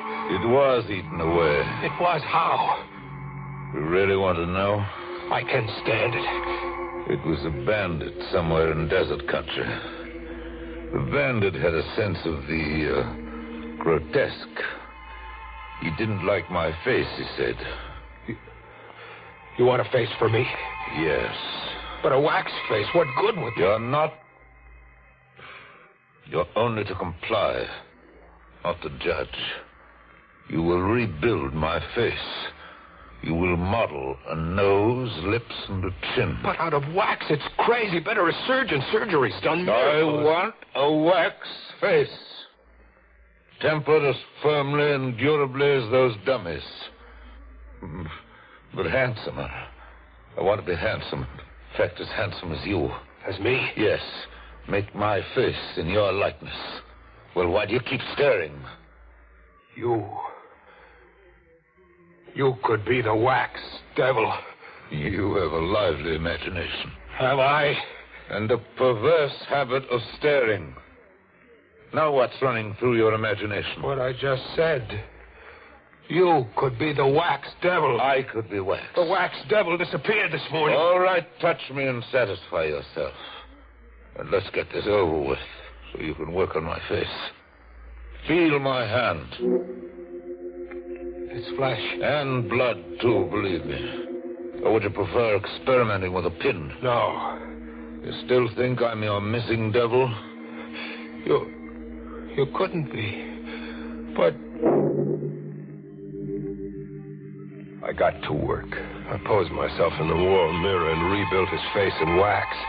A fine, straight nose and a strong chin like mine. I mixed colors into the wax to get a reddish glow to the cheeks. I made the face durable as much as my skill could. And when it was modeled into the warm mass, I kept him in the refrigerator room as long as I dared.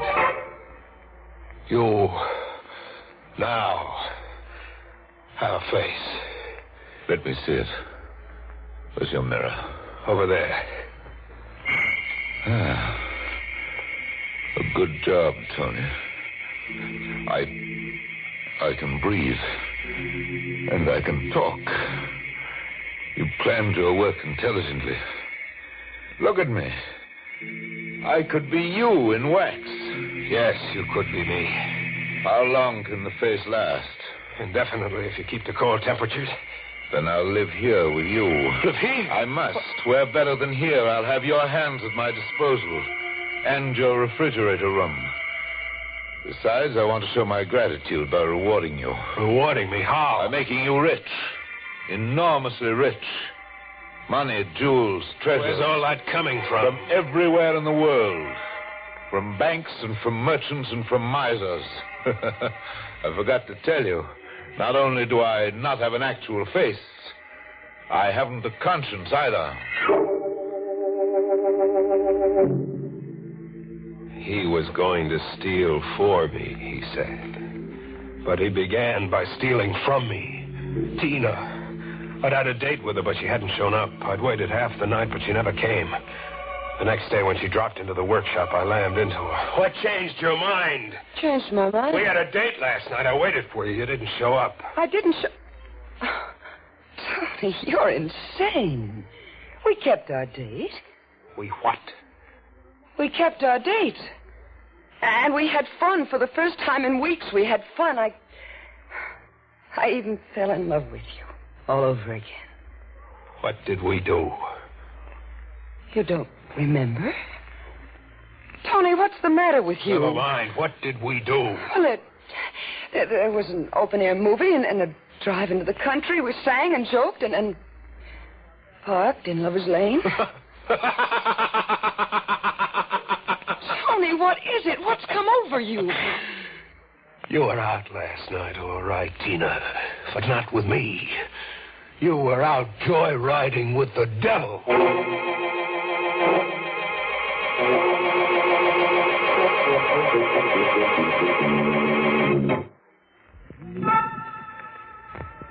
After that first date, the devil and Tina kept palling together night after night. Dates every night. And Tina smiling like she just discovered herself, like she was having the time of her life. Even when Tina found out he was a ringer for me, she preferred him. I couldn't talk her out of it. I couldn't beat her out of it. Tony! I'll knock some sense into you about to kill you. Quit dating that freak. You've no right to order me. He's a devil. Only in your crazy head. He's warm and real and even tender. His face is $1 worth of wax. Light a match to it, it'll melt away. He told me how that happened. The terrible way he was mutilated. I cried, Tony. I wasn't repelled. I just cried for him. You went for a gag. He invented that horror story about his face. And if he did invent it. He did invent it. It doesn't make any difference to you. Nothing makes any difference to me. Not even if he's the devil. Not even then. All these days you've been telling me he's the devil. A thing with a false face and no conscience. And while you've been telling me all that, do you know what I keep thinking, Tony? What I keep whispering to myself. What do you keep thinking? How exciting. How exciting to be in league and in love with the devil. Are you surprised, Tony? I watched her laugh as if she was having a fit, moving away from me deeper into the workshop, losing herself in a crowd of wax figures, hatchetmen, and crazy killers. I followed her with my eyes as far as I could, and suddenly I saw her as someone else. She wasn't Tina any longer, but Mary. Bloody Mary. Tina! Tina, come back! Tina, don't go! She was down the stairs, gone, running from me. I went back into the workshop. I had to get hold of myself. I was seeing things. You seem a little unsettled, Tony. You? Yes, me. You handled Tina very clumsily. What were you, spying? I couldn't help overhearing you. I was there in your refrigerator room. You've got Tina in a crazy spell. She adores me, and quite naturally. What do you mean, quite naturally? It's not just the tortured resemblance you and I now bear to each other that draws Tina to me. It's far more than that. I'm more her kind. I don't understand you. She told you she found me exciting. Couldn't you guess why? It was just talk to drive me crazy. To get even for the pushing around I give her. No, it was more than that. You see, you and I are superficially the same, and quite matched mentally. Neither of us can lay too much claim to sanity.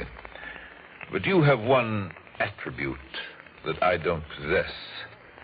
And it's the lack of that attribute in me that attracts Tina.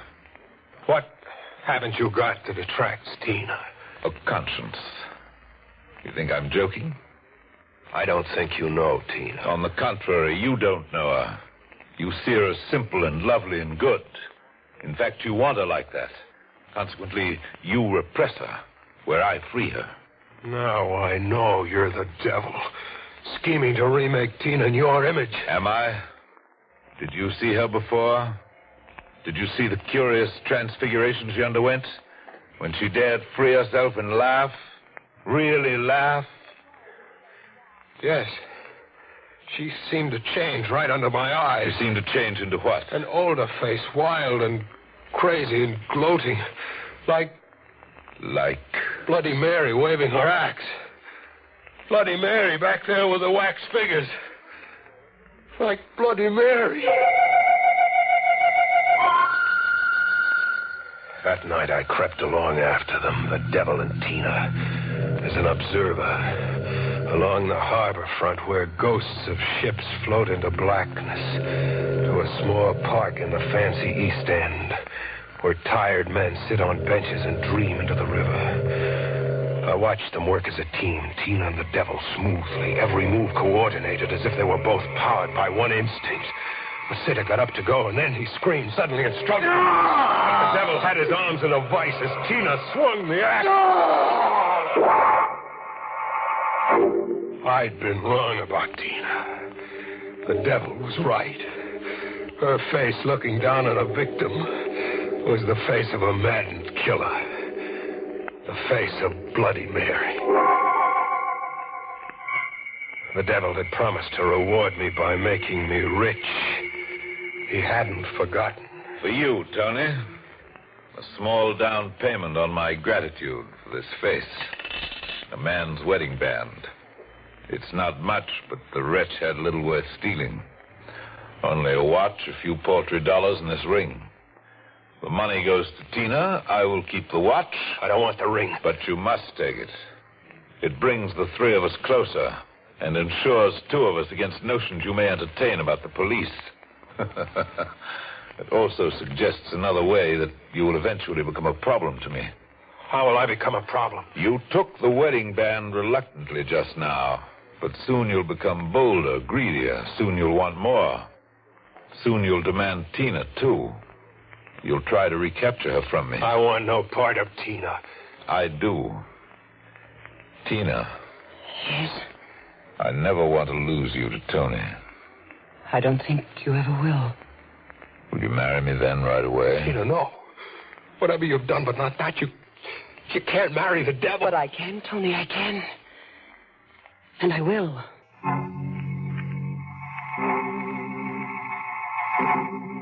Tina did, and I watched. And do you, Tina, take this man to be your lawfully wedded husband? I do. Please place the ring on her finger. Ring? I forgot about the ring. Tony. Yes? The wedding band you acquired earlier. May I borrow it for the bride? Yes, I have it here in my pocket.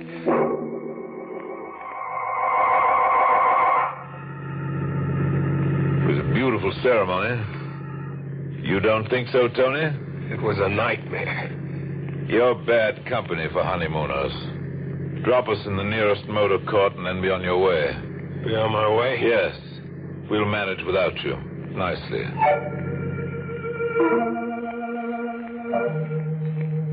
I dropped him at a motor court. But I didn't go on my way much.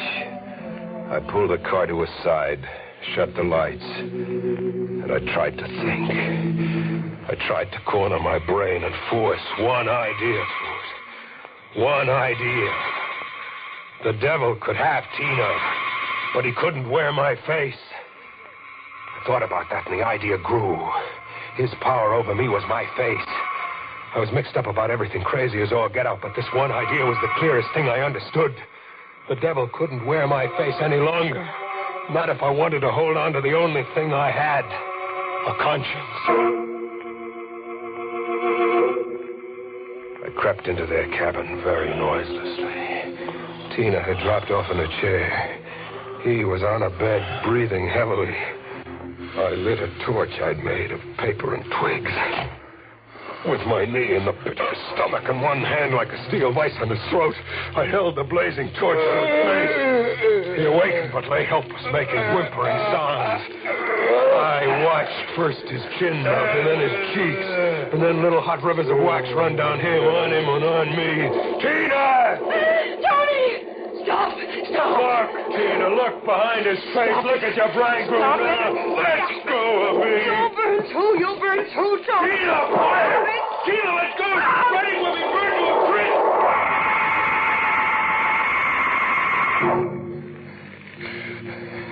I escaped. I rolled in the dirt outside to stop the flames on my clothes. Tina didn't escape. When she saw the flames were too much, that it was too late to save him, she flung herself across him on his funeral pyre. The last thing in my ears as the cabin began to fall was her scream.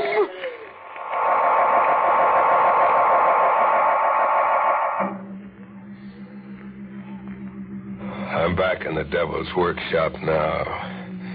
Winding everything up, making plans to junk everything here for keeps. Sergeant Tracy is here with me, trying to make sense out of what he checked of my story.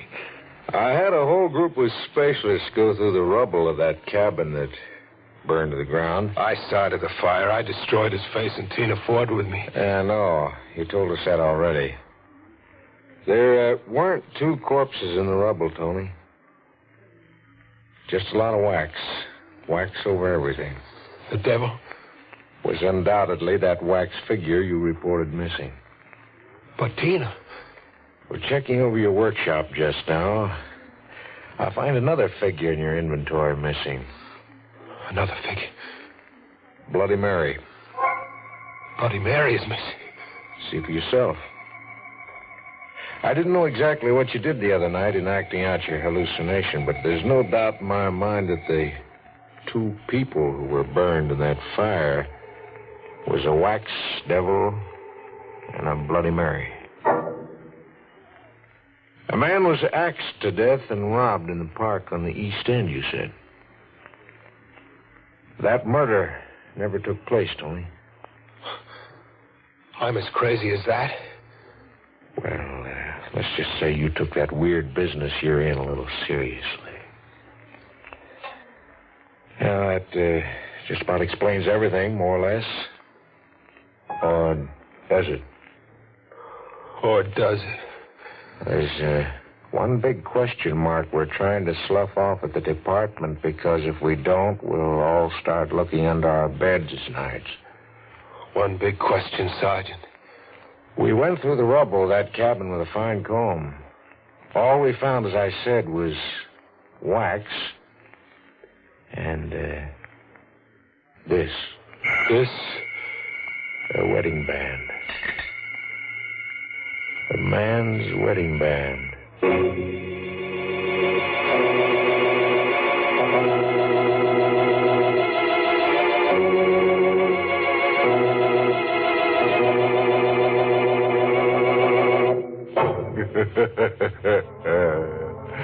I hear there's a sign outside a certain workshop that reads, "For sale, owner gone off permanently." You can buy in cheap, anybody. A small down payment, a wax dollar, say, with your mind as security for the balance of your sanity. So the blazing lovers' triangle finally boiled down to just Tony. Imagine all that wax and no candle wick. As a close friend of mine remarked to his keeper, make a rental service out of your face and you're liable to get it in the neck.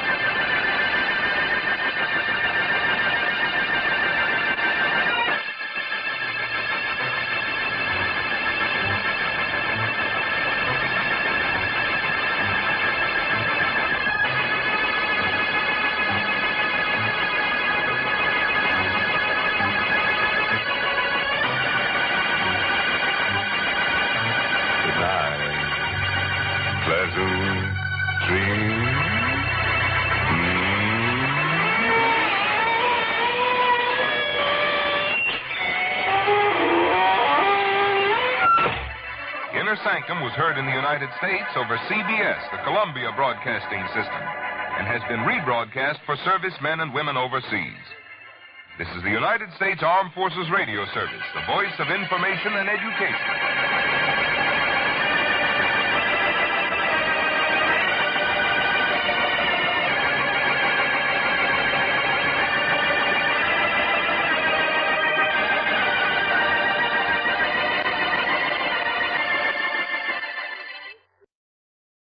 Ironized Yeast presents Lights Out. Everybody.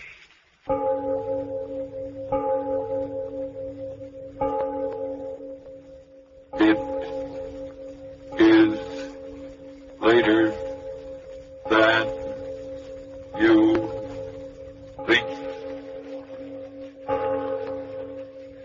Lights Out brings you stories of the supernatural and the supernormal, dramatizing the fantasies and the mysteries of the unknown.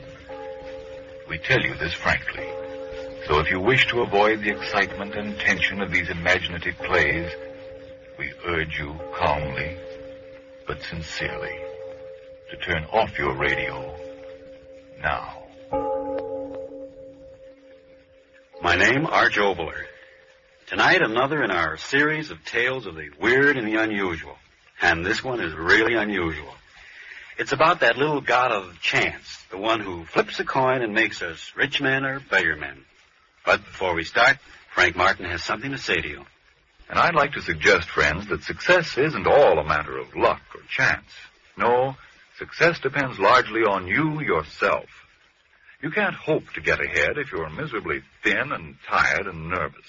But you needn't necessarily go on feeling that way. If your trouble is vitamin B and iron shortage, then take ironized yeast tablets. They give you both vitamin B and iron. Thus, when you need them, help 2 ways to build you up. Help 2 ways to restore strength and pep. Men and women by the thousands who only needed more vitamin B and iron say, thanks to ironized yeast, they've gained new vigor, new weight, and strength, often in a few weeks. That's right. Ironized yeast tablets. All druggists have them. And now, lights out. Everybody.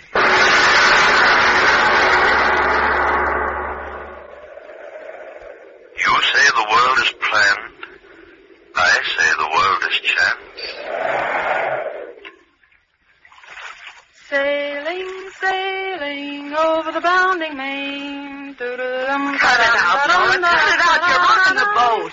Steve, this is really fun. Will you quit doing the Big Apple? This ain't Roxy's. This is a canoe.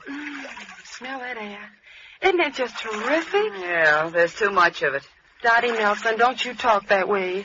You know mighty well we came out here to get healthy. All right. So I'll get healthy even if it kills me. Sure was a funny way to pick out a place to go on a vacation, wasn't it? Eeny, meeny, miny, mo. Yeah, and this place was Mo. Oh, well, what if we picked out Alaska or Cicero or someplace like that? At least this way. Oh, Daddy, look. Look at what? On the shore over there, all those big flowers. Flowers? Oh, for Pete's sake, the way you were wiggling, I thought it was Indians. Come on, let's go pick them. Okay, by me, as long as you do the paddling. Hey, look out, Girl Scout, you're driving over the curb. Land ho! Oh, hey, you tear the bottom out of this battleship and we'll have to pay for it. Oh, I didn't hurt it. Come on, get out and help me pick these posies. All right. As long as there's no keep off the grass signs. Dottie Nelson, will you get it through that head of yours that this ain't Central Park? This is honest to gosh wilderness. Says you. Makes mine vanilla with onions. Aren't they just the loveliest flowers you ever saw? 2 bits were right in the middle of some poison ivy. Hey, look. What? The boat, it's drifting off. Well, catch it, quick. What do you mean, catch it? I can't swim. Dot, do something. Do something. Don't just stand Don't there. you yell at me. You're the one to blame. You should have pulled the boat higher out of the water. Oh, Dot, what'll we do? They'll make us pay for it. Who cares about the boat? I'm worried about us. Us? Yes. How are we going to get back to that camp? Well, we can walk. Oh, you sure must have strained your brain thinking up that one. Oh, you needn't get so fresh about it. You certainly don't think I want to go. All right. Let's hang up the boxing gloves and get out of here.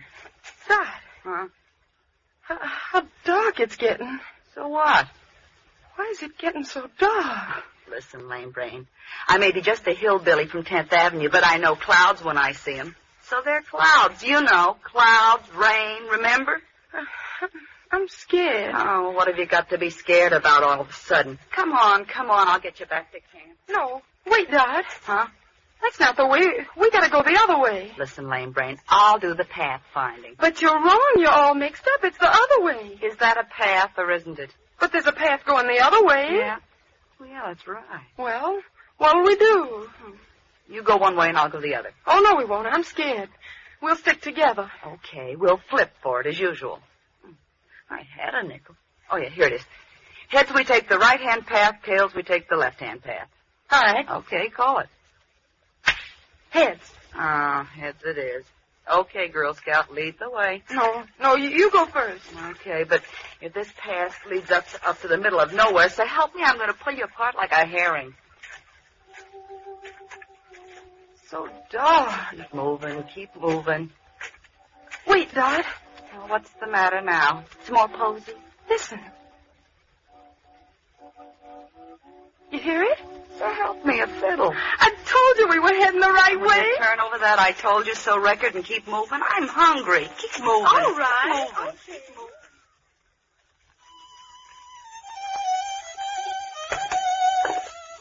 Well, this must be the front door of the joint. Why, Dot.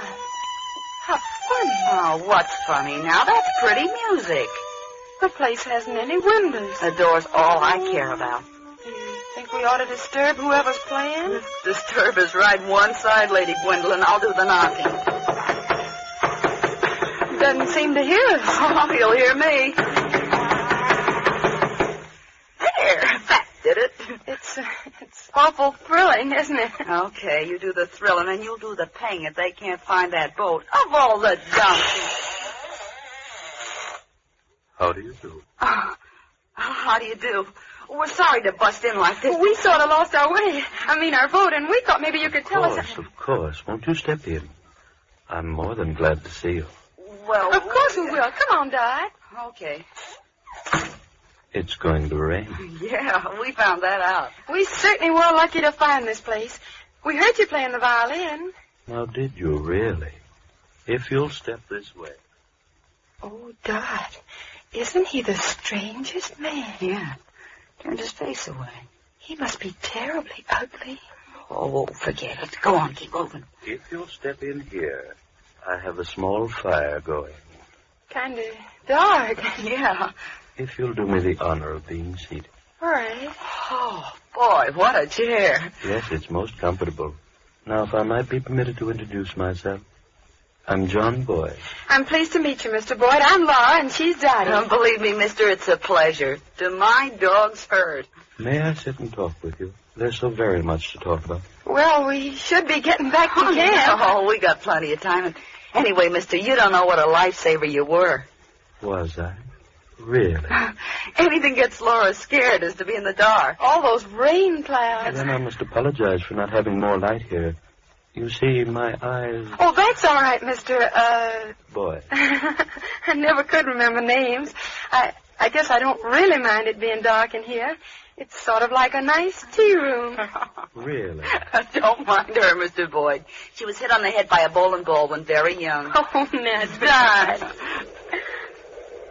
When you listen to that wind. The storm will come in just a few more moments. Oh, gives me the willies. Is your wife home, Mr. Boyd? I'm quite alone. Sure must get lonely out here. It was. Very lonely. Getting awful dark in here, isn't it? The storm...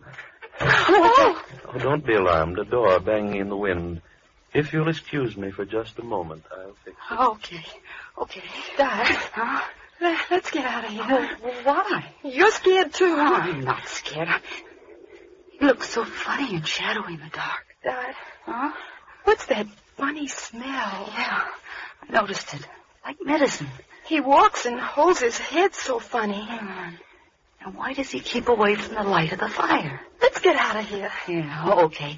We'll make a run for it before the rain starts. I suggest you stay.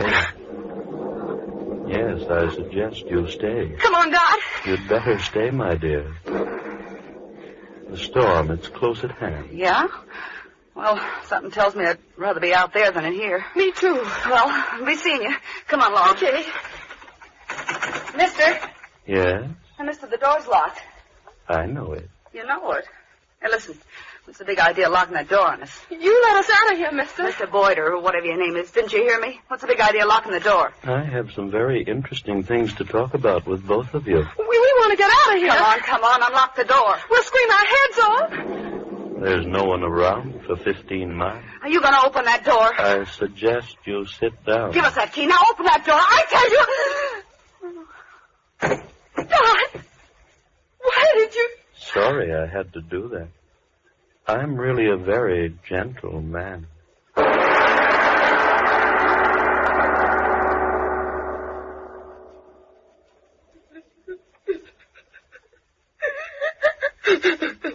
Oh, now, Dot, honey, please don't cry. I'm scared. Please stop crying. Please. I think we'll understand each other quite clearly now, won't we? Sit down. Sit down, the both of you. Sit down, I say. There.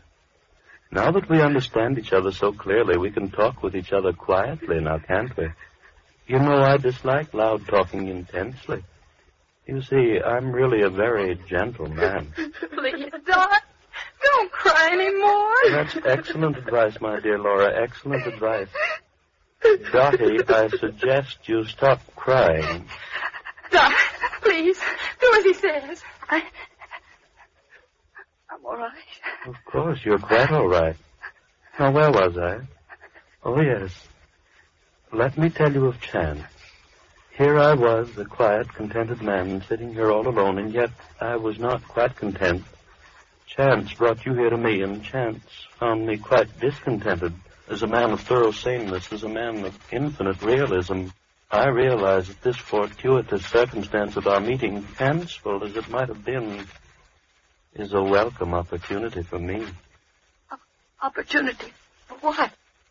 To fill my loneliness permanently. To get myself a wife. Wife? Dot, crazy. I suggest, my dear Laura, that you substitute another word, a kindlier one than the one you're using. Yes, I said, a wife. Laura, oh, we wouldn't make good wives. Honestly, we wouldn't. We're just a couple of kids, aren't we, darling? We may call for a heart, Bob, but... Oh, mister, have a heart, will you? Open the door and let us out of here. We'll keep our mouths shut. I swear we will. Mr. Boyd, please. Please, Mr. Boyd, will you... Have you quite finished? Then here's my answer. One of you becomes my bride. Oh, yes, my bride. I'm leaving this place shortly. When we reach our destination, one of you will become my wife. Oh, very legally. One of us. I marry only one. Then what about the other? To the ordinary man, that would be quite a problem now, wouldn't it? But to me, well, I told you I'm a realist, so the answer is quite simple. I marry one, and the other... The other? The other dies.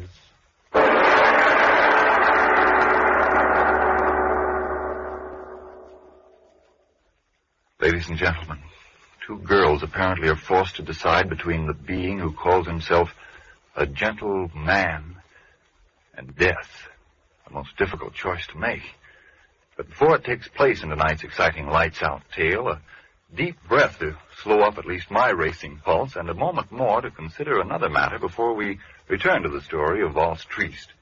It's a matter that's facing many an American today. Listen. Gosh, they say I'm too old to fight, and it's beginning to look like I'm even too old for this war job of mine. Why, I can't eat or sleep. I'm losing weight, getting more jittery and worn out every day. I sure am discouraged. Whoa there, don't be so quick to blame your age or your job. Maybe you simply need more vitamin B and iron. You see, when you don't get enough vitamin B from your meals, you may lose your appetite, not eat enough to maintain normal weight and strength. And when you don't get enough iron from your food, you may be weak and washed out, feel only half alive. Well, if I do need more vitamin B and iron, how can I get them? The easiest way I know is take ironized yeast tablets. These pleasant little tablets are a cinch to use. They cost but a few pennies a day, and they give you both vitamin B and iron. Such why ironized yeast tablets have worked such wonders for thousands who only needed more of these substances. Quickly help them regain their old-time pep and strength, and 5, 10, even more pounds of good new flesh. So try ironized yeast tablets. If more vitamin B and iron is what you need. Then see if soon you aren't saying, "Who said I'm a has-been?" Why, I've got pep to burn these days. I look like a new man with the pounds I've gained, and a promotion wouldn't surprise me one bit. Why didn't somebody tell me about ironized yeast tablets sooner? And now back to Lights Out. The two girls have heard the choice. One is to live, and one is to die. And their hysteria has grown with the terror in them.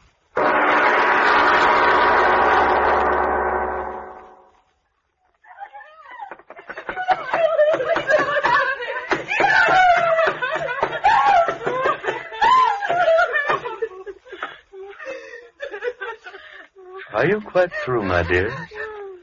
How unfortunate, and after I told you how much I disliked loud talking. Don't hurt her, please, miss. Hurt you? Oh, haven't I told you?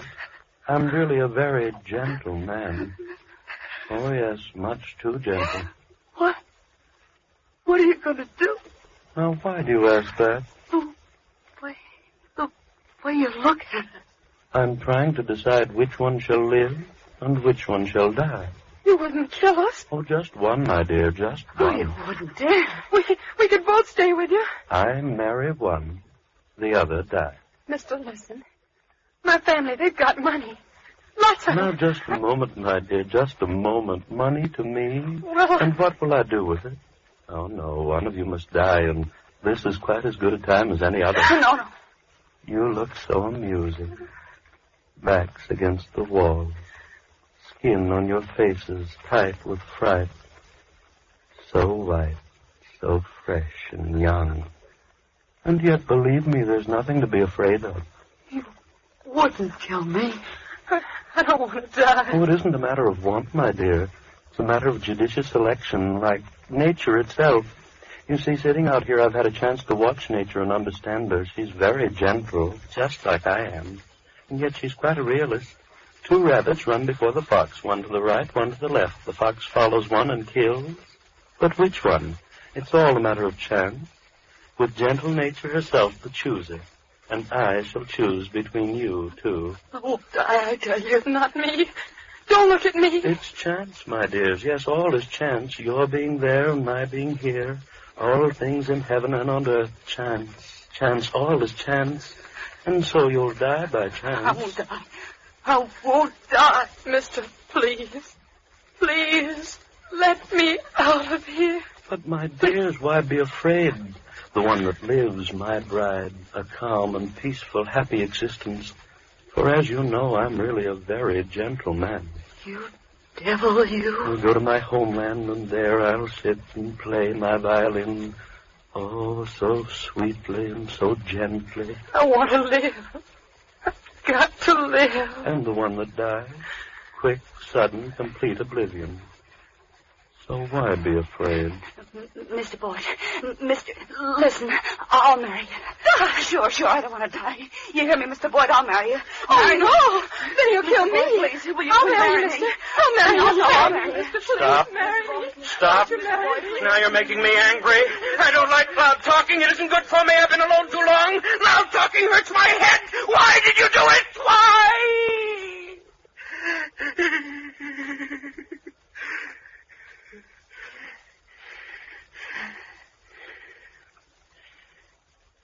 You see what you did? You make me raise my voice, and that isn't good for me. Oh, no, it isn't. Now, where was I? Oh, yes. Flattered as I am by your eagerness to marry me, most regretfully I must refuse. Chance must pick my bride and the bride of death. Here, see, a coin. One chooses heads and one chooses tails. We'll let chance be the chooser. No. Quickly, choose. Please don't make me angry. Choose. You, little one, first. Will you choose? Tails. And that leaves heads for you, Dot, my little friend? Heads. Chance, all is chance. Shall one of you flip up a coin? No, I think I will myself. High in the air. There. That does it. Land flat in the palm of my hand. Heads or tails? My bride or the bride of death? Oh, Laura. No, don't touch her. Let her lie there. Poor little child. Couldn't stand the strain of waiting, now could she? How unfortunate. Is it heads? Oh, we must have patience. I'll hold the coin here, flat inside my hand, until your friend recovers. If she lost, it wouldn't be fair to kill her while she's unconscious, now would it? Is it heads?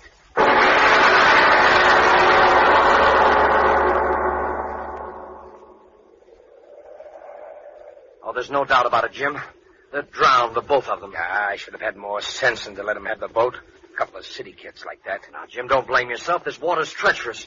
Look where the bottom of the canoe stove in. They must have hit a rock and gone right over. Yeah, neither one of them could swim. They told me that. Oh, this is an awful thing to happen. Hey, did you wire the sheriff? Yeah, I will as soon as we get back. Come on, let's keep on going downstream. We've got to find them. Yeah, that's right. Hey, what's that? What? You hear it? Oh, that. You mean that fiddle playing? Oh, I know. That's old man Boyd. Lives a couple of miles up through the valley. At least I think he does. I've never been up there, though. Hey, the wind makes it sound as if that fiddle's right here. Yeah. Well, how about going up and talking to him? Maybe he saw him. No. He's way off in the woods. He wouldn't see him. Well, anyway, let's talk to him. I tell you, it's no use, Fred. They're drowned, and that's the end of it. Downstream, that's where we'll find their bodies. At least let's go talk to him. Why waste the time? Well, they might have wandered off. Oh, don't be a fool. Look at the canoe. Well, at least let's go talk to the guy. It's a couple of miles over there. I'll tell you what, we'll flip for it. Huh? Heads, we'll go up there. Tails, we'll go downstream. Okay. You got a coin? Yeah, here. You flip. Okay. There. What is it? Ha! Tails. Well, we save a 2-mile walk.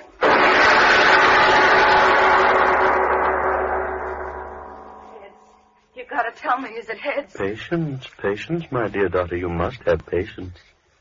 Oh, Laura's waking up. Yes, open your eyes, Laura.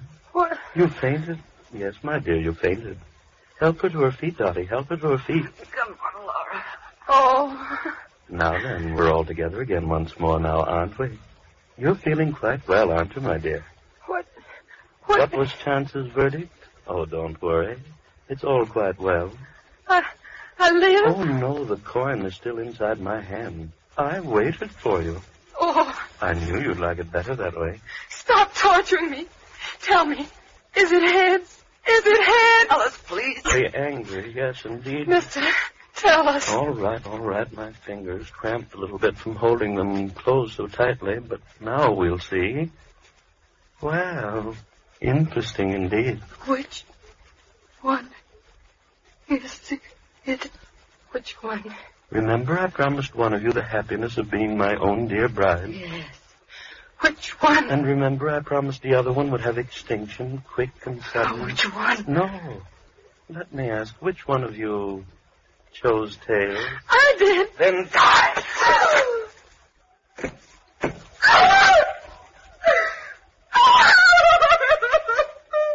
Oh, no need for tears for her, my dear. She died quite gently. Now, enough of tears. For since she's dead, it's you who will be my bride. I won't. There is no choice. Chance was the chooser and you the winner. I'm a man who always goes by chance. Now get up to your feet. This one is Death's bride. You make it all quite difficult, you do. Why do you persist in making me angry? Chance, all is chance. You'll be my bride. We'll be quite happy in my homeland when we get there. We'll pack, get to the seashore. No. First I'll play for you.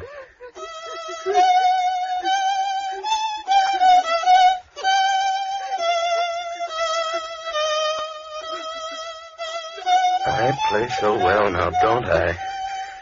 Softly. Doesn't the music creep inside of you like long, thin snakes? Oh, what a lonely man I was. Strange thoughts twisting in my head and no one to tell them to. But now I have someone. My thoughts, your thoughts.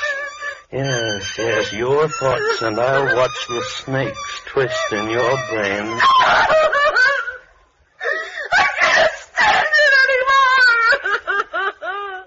Now you've made me very angry. I won't play for you again. I won't. And crying loudly, too, when there's no reason. The marriage will be quite legal on shipboard. Shipboard, yes, shipboard. I told you we must hurry. The rendezvous. I've been waiting for months. If we miss this, there'll be no more, and I must get back. And that reminds me, there's something I must tell you. Yes, tell you because I try to be a fair and gentle man. Come, over by the fire. Come, I say. There. Just light enough. Now come into my arms. Oh. Into my arms, I tell you. There. Close to me. My little bride-to-be. Yes, I shall tell you everything. I suppose you wonder why a man of all my talents and education hides away in this forsaken place for all these months? Well, you shall know the reason. Look at me. Look. Closely. You see, my dear, I had a little accident. I haven't got a face.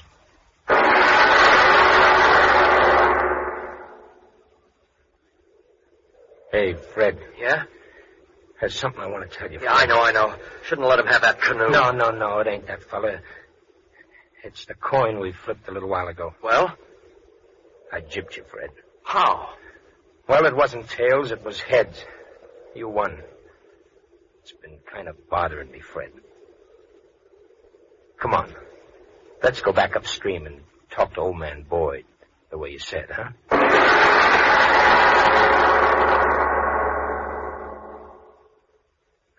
Oh, Mr. Obler. All right. I want to say something very quickly to the radio audience. Ladies and gentlemen, believe me, the story you just heard was just a story intended purely for amazement and amusement. The young ladies were purely fictional characters, and the villain existed only for the brief space of the 29 minutes during which you listened to the play. So stop breathing hard, permit your blood pressure to follow its normal, healthy rate, and as soon as Frank Martin tells you about a certain matter, I'll be back to tell you about the fast one. Friends, don't forget now, if more vitamin B and iron is all you need to help build yourself up, then try ironized yeast tablets. Remember, if they don't quickly help you to eat better, feel more like your old-time peppy, happy self. Yes, and if you're not convinced that ironized yeast tablets can help you gain the pounds you need to look better and feel better, the cost of the first package will be refunded to you in full by the Ironized Yeast Company, Box IY, Rahway, New Jersey. Ask for ironized yeast tablets by their full name, and make sure you get what you ask for. Ironized yeast. Now, what about next week, Mr. Obler? Well, it's a mystery story. An amazing series of crimes and hit-and-run accidents which take place in different parts of a certain city, miles apart at the same moment. No one sees the autos strike the victims, no one sees the criminals, there are no clues, and yet the dead litter the streets. But that story is next week. Lights Out will come to you again next Tuesday at this same time. Be sure to listen to Arch Obler's weird story of The Fast One. And if you need more vitamin B and iron, be sure to try ironized yeast. The one and only ironized yeast. With the big letters IY on the package and on each tablet.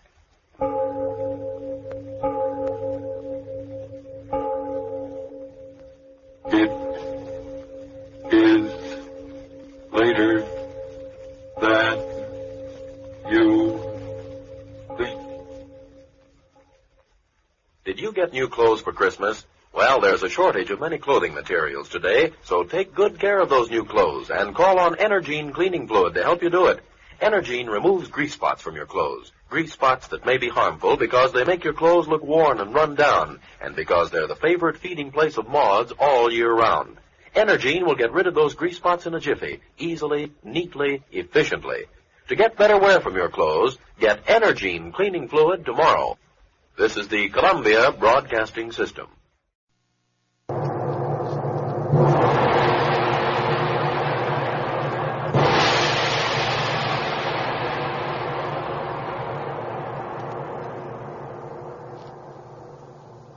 Do you remember some time ago, in an Eastern scientific institution, they kept a piece of heart alive for weeks on end? Well, I got to thinking, what if that heart began to grow? And grow, and grow, and grow?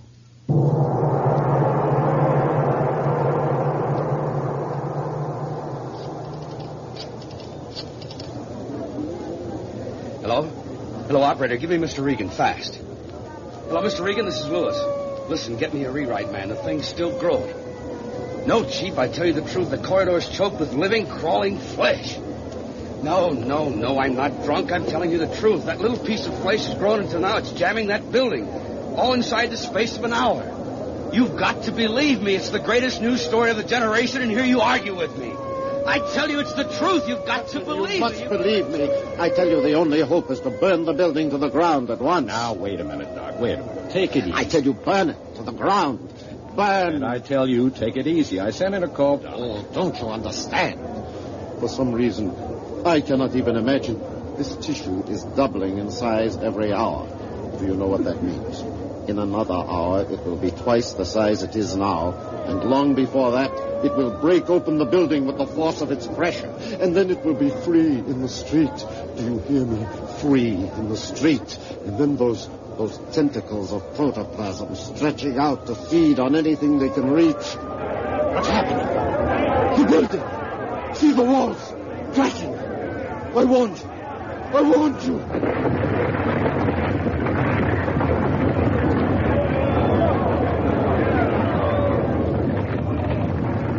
I tried to warn them. But now it is too late. The heart is free.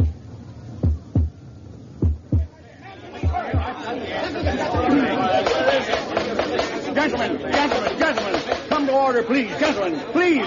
Quiet, please.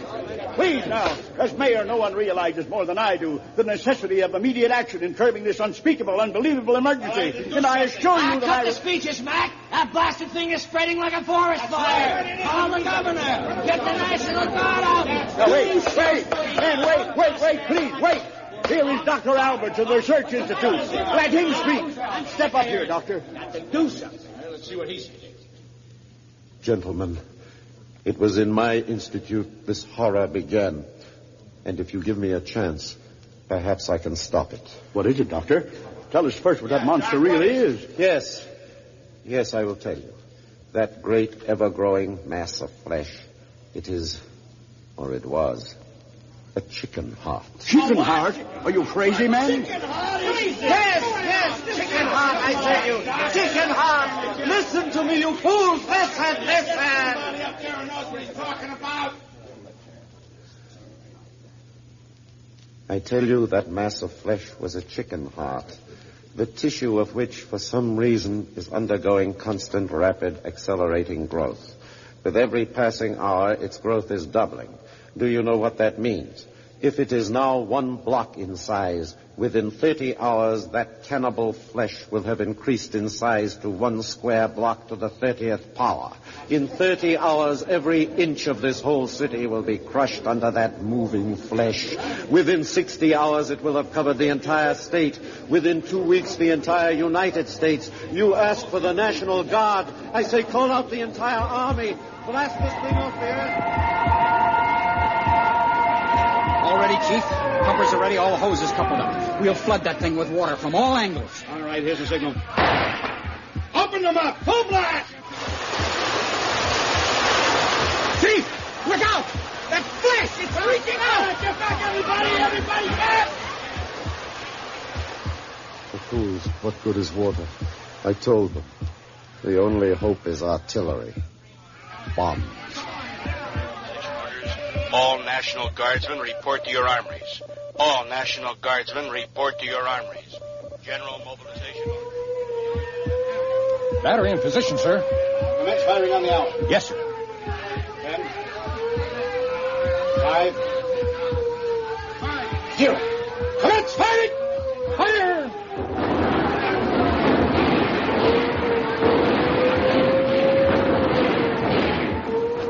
Useless. It has grown too large, and it grows too quickly. The flesh is already engulfing the guns. They came too late.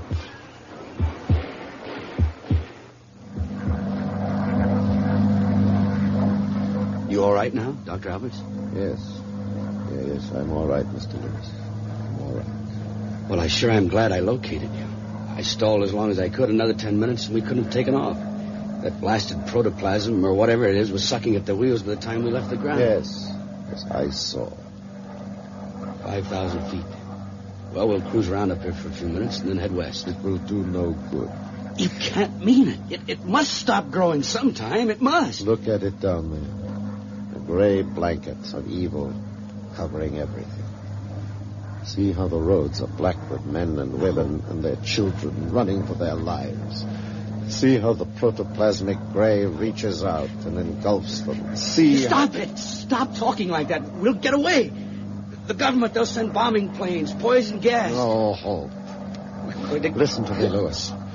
You remember only a handful of days ago, you asked me my prophecy of the end of the earth?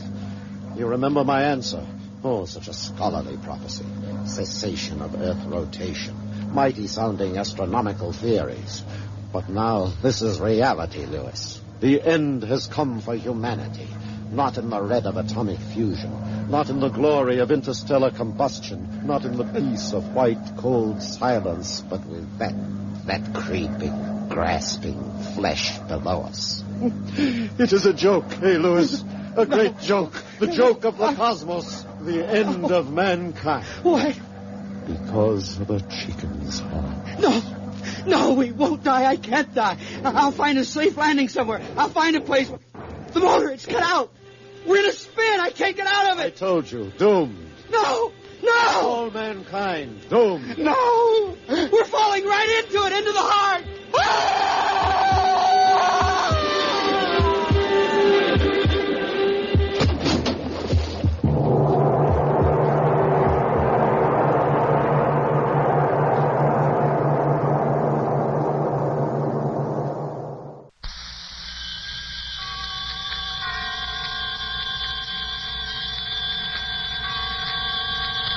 Columbia Network takes pleasure in bringing you Suspense.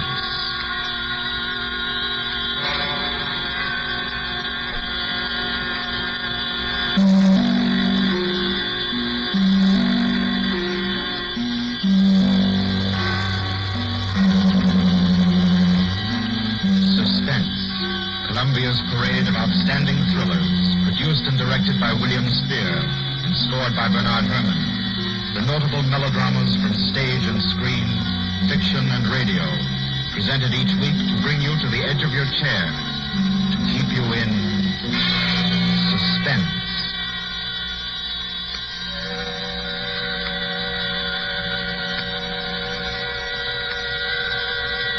Good evening. This is Orson Welles. And very happy I am to be back in the United States and back on the Columbia Network, even for so short a visit as this one. Back with old friends like Johnny Dietz, who's tonight's director, and Bernard Herrmann. The Mercury Theater presented tonight's radio play for the first time last year. We came right out then and hailed it as a classic of the medium.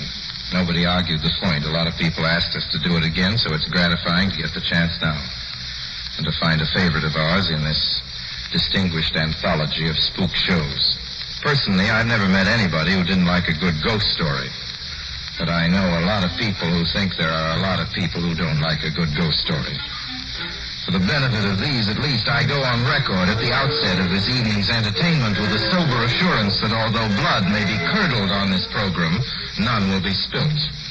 There's no shooting, knifing, throttling, axing, or poisoning here. No clanking chains, no cobwebs, no bony and/or hairy hands appearing from secret panels, or, better yet, bedroom curtains. If it's any part of that dear old phosphorescent foolishness that people who don't like ghost stories don't like, then again, I promise you, we haven't got it. Not tonight. What we do have is a thriller. It's half as good as we think it is. You can call it a shocker. It's already been called a real Orson Welles story. Now, frankly, I don't know what this means. I've been on the air directing and acting in my own shows for quite a while now, and I don't suppose I've done more than half a dozen thrillers in all that time. Honestly, I don't think even that many, but it seems I do have a reputation for the uncanny. Quite possibly, a little escapade of mine involving a couple of planets, which shall be nameless, is responsible. Doesn't really matter. Don't think I disapprove of thrillers. I don't. A story doesn't have to appeal to the heart. It can also appeal to the spine. Sometimes you want your heart to be warmed, and sometimes you want your spine to tingle. The tingling, it's to be hoped, will be quite audible as you listen tonight to The Hitchhiker. That's the name of our story, The Hitchhiker.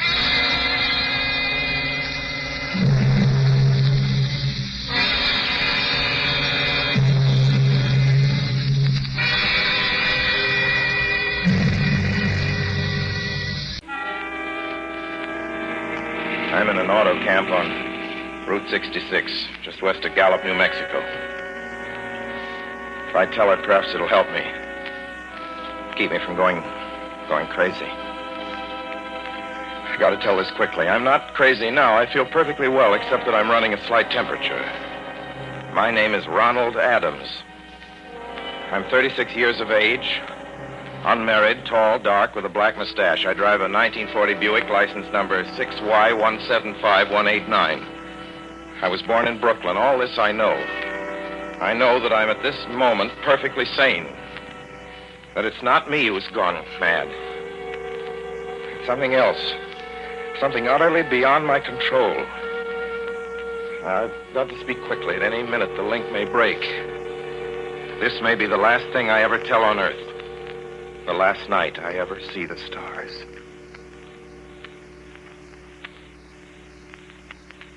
Six days ago, I left Brooklyn to drive to California. Goodbye, son. Good luck to you, my boy. Goodbye, Mother. Here, give me a kiss, and I'll go. I'll come out with you to the car. Oh, no, it's raining. Stay here at the door. Hey, what's this? Tears? I thought you'd promised me you wouldn't cry. I know, dear. I'm sorry. But I do hate to see you go. I'll be back. It'll only be on the coast 3 months. Oh, it isn't that. It's just the trip. Ronald, I wish you weren't driving. Oh, Mother, there you go again. People do it every day. I know, but you'll be careful, won't you? Promise me you'll be extra careful. Don't fall asleep or drive fast or pick up any strangers on the road. Oh, gosh. I think I was still 17 here, you told. Oh. And wire me as soon as you get to Hollywood. Won't you, son? Of course I will. Don't you worry. There's nothing going to happen. It's just 8 days of perfectly simple driving on smooth, decent, civilized roads with a hot dog or a hamburger stand every 10 miles.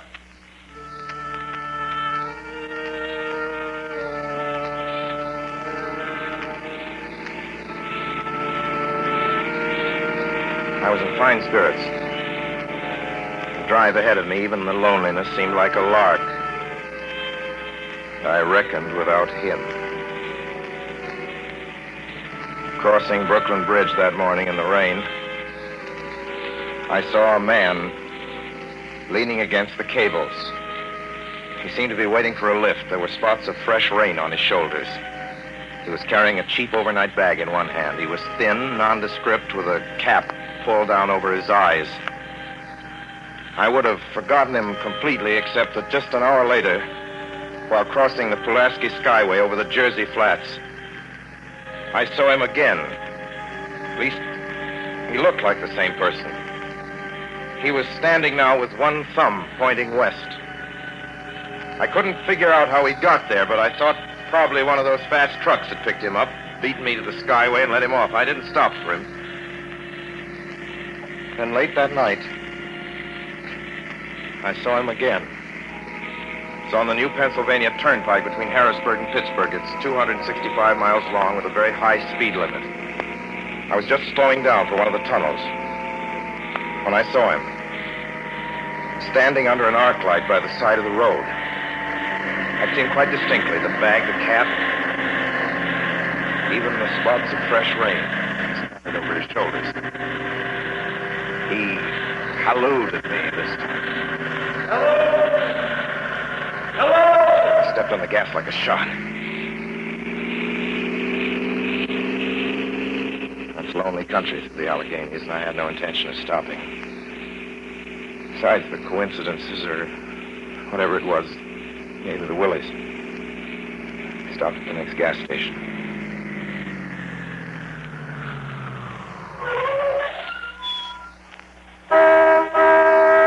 Yes, sir. Fill her up. Certainly, sir. Check your oil, sir? No, thanks.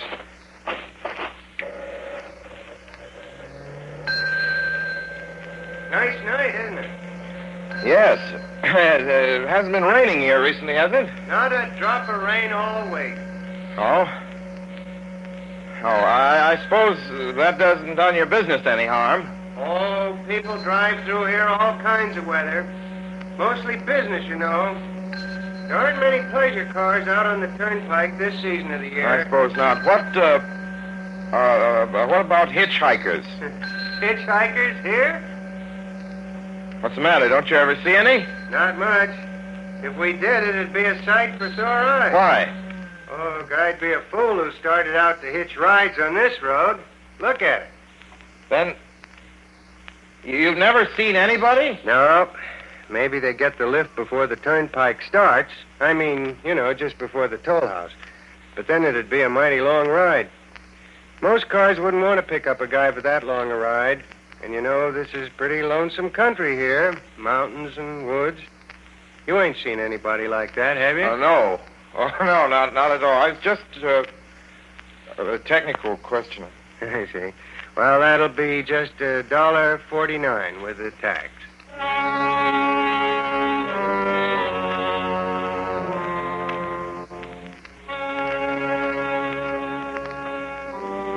The thing gradually passed through my mind as sheer coincidence. I had a good night's sleep in Pittsburgh. I didn't think about the man all next day until just outside of Zanesville, Ohio, I saw him again. It was a bright, sunshiny afternoon. The peaceful Ohio fields, brown with the autumn stubble, lay greening in the golden light. I was driving slowly, drinking it in, when the road suddenly ended in a detour. In front of the barrier, he was standing. Now, let me explain about his appearance before I go on. I repeat, there was nothing sinister about him. He was as drab as a mud fence, nor was his attitude menacing. He merely stood there, waiting, almost drooping a little, with a cheap overnight bag in his hand. He looked as though he'd been waiting there for hours. Then he looked up. He hailed me. He started to walk forward. Hello? Hello? Hello? No, not just now. Sorry. Going to California? No, not today. The other way, going to New York. Sorry.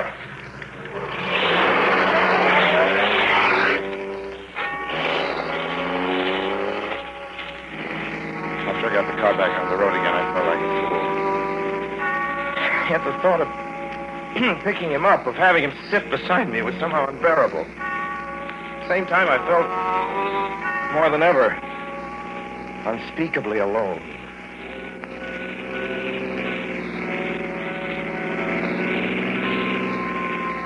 Hour after hour went by. Fields, the towns ticked off one by one. The light changed. I knew now that I was going to see him again. And though I dreaded the sight, I caught myself searching the side of the road, waiting for him to appear.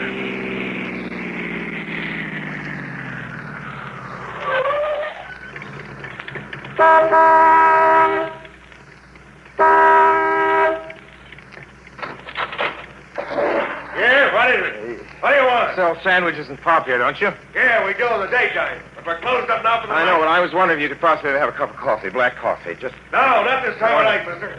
My wife's a cook. She's in bed. No, don't shut the door, please. Listen, just a minute ago...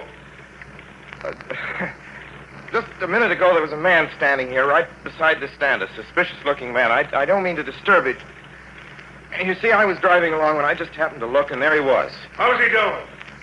Well, nothing. You've been taking a nip. That's what you've been doing.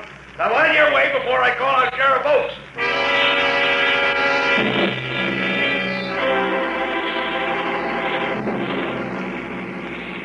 I got into the car again and drove on slowly. I was beginning to hate the car.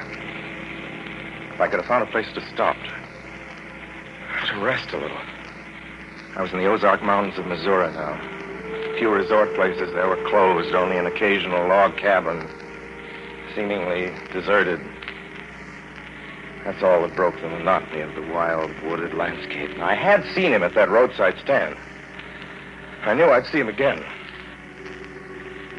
Maybe at the next turn of the road. I knew that when I saw him next, I would run him down.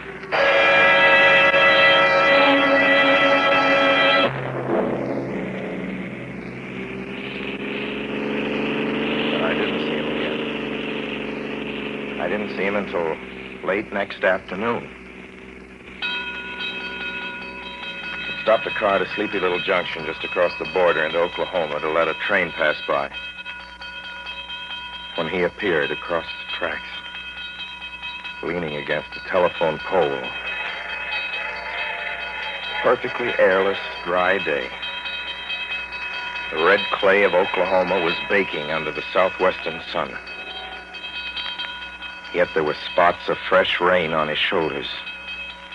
I couldn't stand that. Without thinking, blindly, I started the car across the tracks. He didn't even look up at me. He was staring at the ground. I stepped on the gas hard, veering the wheel sharply toward him. I could hear the train in the distance now, but I didn't care. And something went wrong with the car.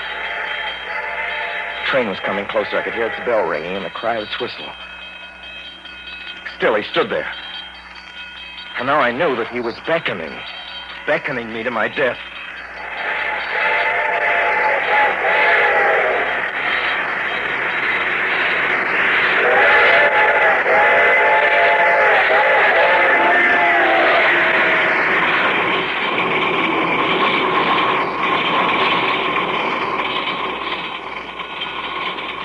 Oh, I frustrated him that time.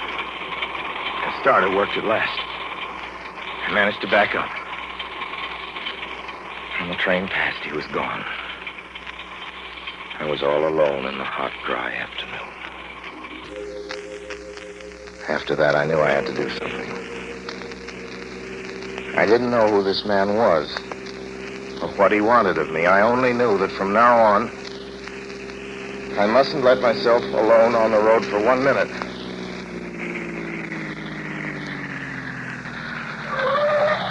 Hello there. Like a ride? Well, what do you think? How far are you going? Where do you want to go? Amarillo, Texas. I'll drive you there. Gee.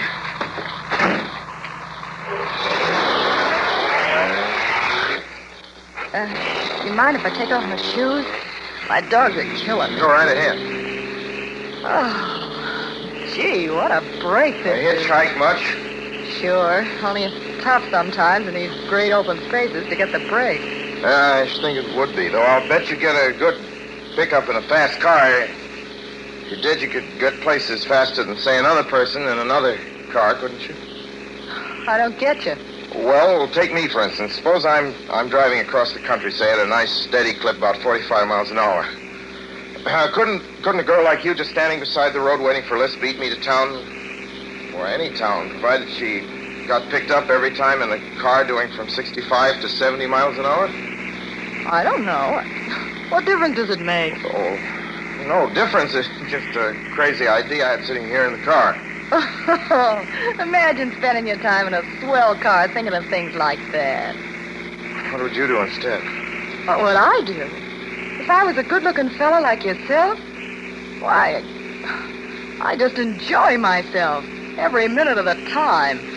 I'd sit back and relax. And if I saw a good-looking girl along the side of the road, oh, look out! Did you see him? See who? That man standing beside the barbed wire fence. I didn't see anybody. It wasn't nothing but a bunch of cows and a wire fence. No? What do you think he was doing? Trying to run into the barbed wire There's a man fence? there, I tell you, a thin gray man with an overnight bag in his hand. And I was trying to run him down. Run him down? You mean kill him? Say you didn't see him back there? You sure? I didn't see a soul. As far as Watch that's concerned... for him the next time, and keep watching. Keep your eyes peeled on the road. He'll turn up again. Maybe any minute. There! Look there!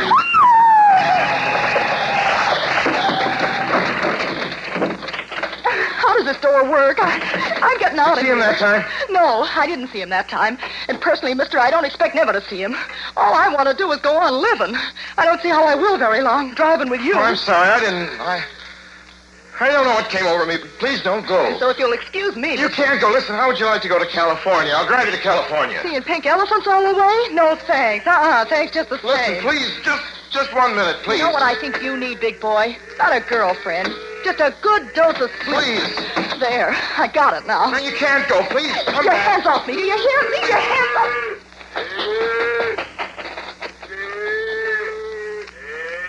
She ran from me. As though I were a monster. A few minutes later, I saw a passing truck pick her up.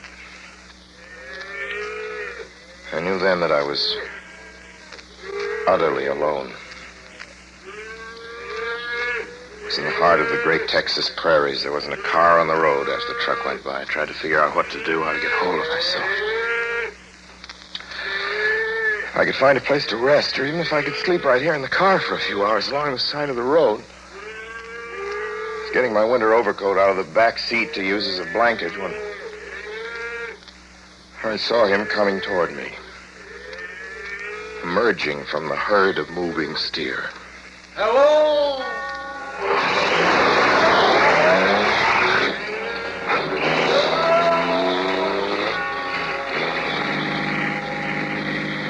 Maybe I should have spoken to him then. Fought it out then and there. For now, he began to be everywhere.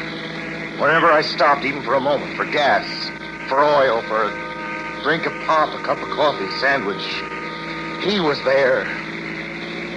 I saw him standing outside the auto camp in Amarillo that night when I dared to slow down. I was sitting near the drinking fountain of a little camping spot just inside the border of New Mexico. He was waiting for me outside the Navajo reservation where I stopped to check my tires. I saw him in Albuquerque when I bought 20 gallons of gas. I I was afraid to stop now. I began to drive faster and faster. I was in lunar landscape now. The great arid mesa country of New Mexico. I drove through it with the indifference of a fly crawling over the face of the moon. Now he didn't even wait for me to stop. Unless I drove at 85 miles an hour over those endless roads, he waited for me at every other mile. I'd see his figure, shadowless, flitting before me, still in the same attitude, over the cold, lifeless ground, flitting over dried-up rivers, over broken stones cast up by old glacial upheavals, flitting in that pure and cloudless air. I was beside myself when I finally reached Gallup, New Mexico this morning. There's an auto camp here. Cold, almost deserted this time of year. I went inside and asked if there was a telephone. I had the feeling that if only I could speak to someone familiar, someone I loved, I could pull myself together.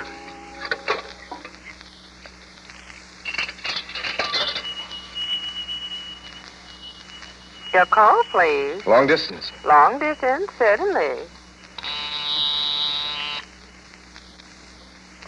This is long distance. I'd like to put in a call to my home in Brooklyn, New York. I'm Ronald Adams. The number is Beechwood 20828. Certainly, I will try to get it for you.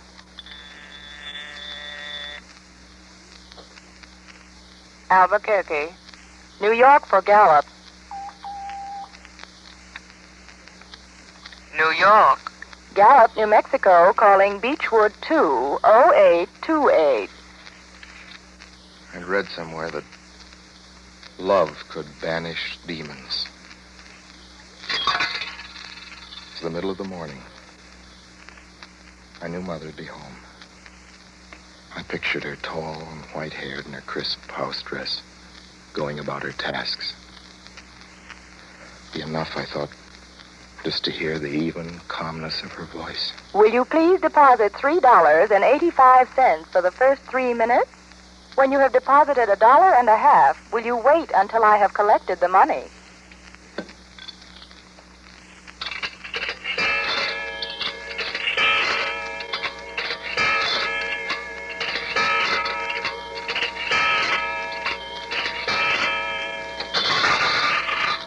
All right, deposit another $1.50.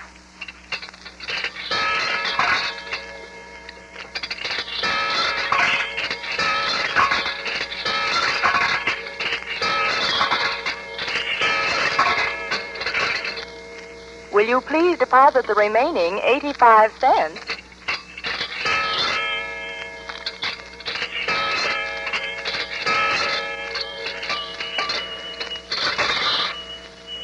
Ready with Brooklyn. Go ahead, please. Hello? Mrs. Adams' residence. Hello, Mother? This is Mrs. Adams' residence. Who is it you wish to speak to, please? What?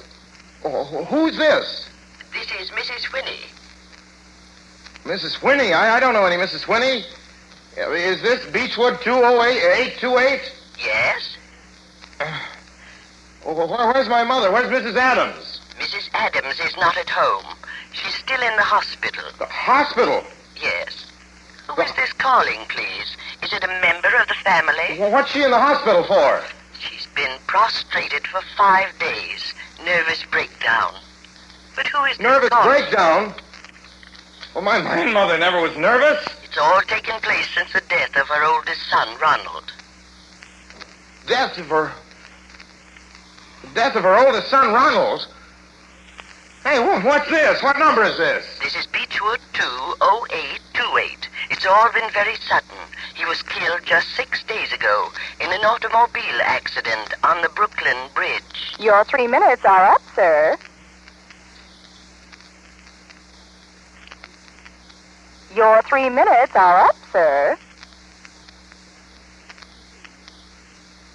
Your 3 minutes are up, sir.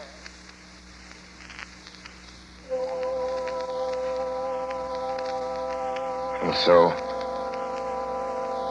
I'm sitting here in this deserted auto camp in Gallup, New Mexico. I'm trying to think. I'm trying to get hold of myself. Otherwise, I'm going to go crazy. Outside, it's night. The vast, soulless night of New Mexico. 1,000,000 stars are in the sky. Ahead of me stretch 1,000 miles of empty mesa. Mountains, prairies, desert. Somewhere among them, he's waiting for me. Somewhere I shall know who he is and who I am.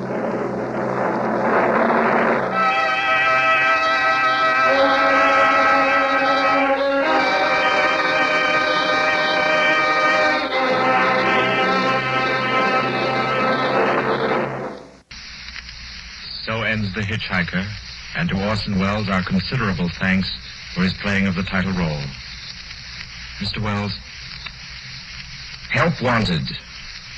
Men, women, and children. Nature of work, hard, monotonous, back-breaking labor. Hours, 75 a week minimum.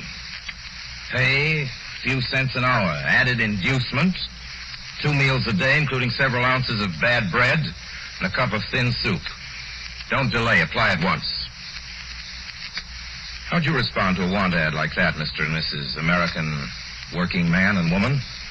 You'd laugh, wouldn't you, and throw the paper in the trash basket. Dismiss the whole advertisement as some kind of a joke. But believe me, it's no joke. It's a simple statement of the working conditions that exist today in Nazi Germany and the conquered countries under Nazi rule. It's also an exact statement of the working conditions that will be imposed on you and every member of your family if the Nazis win this war. You yourself personally can stop them from winning, as you know. You don't have to give up your well-paid job to do it. You needn't have to be a soldier or a sailor or an airman or a nurse or a war worker to ensure American victory.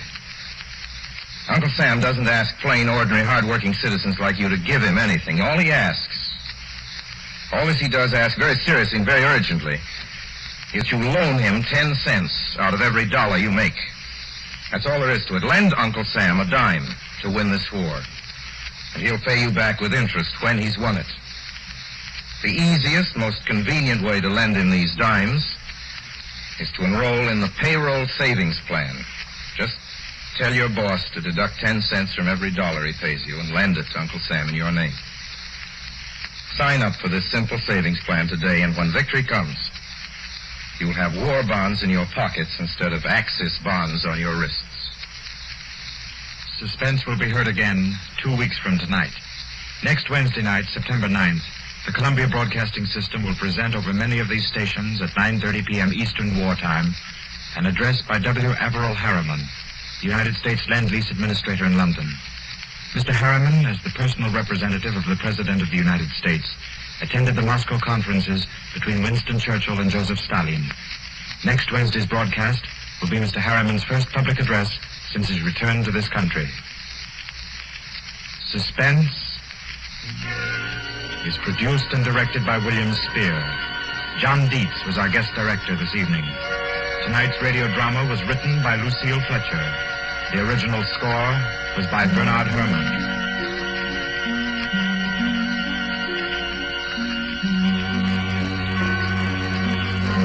This is the Columbia Broadcasting System. Quiet, please.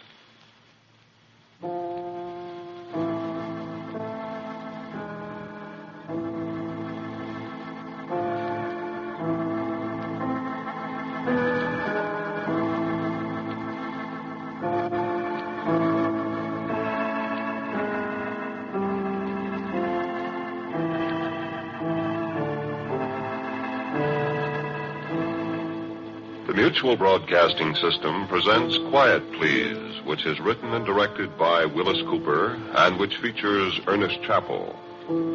Quiet Please for tonight is called The Thing on the Fourble Board.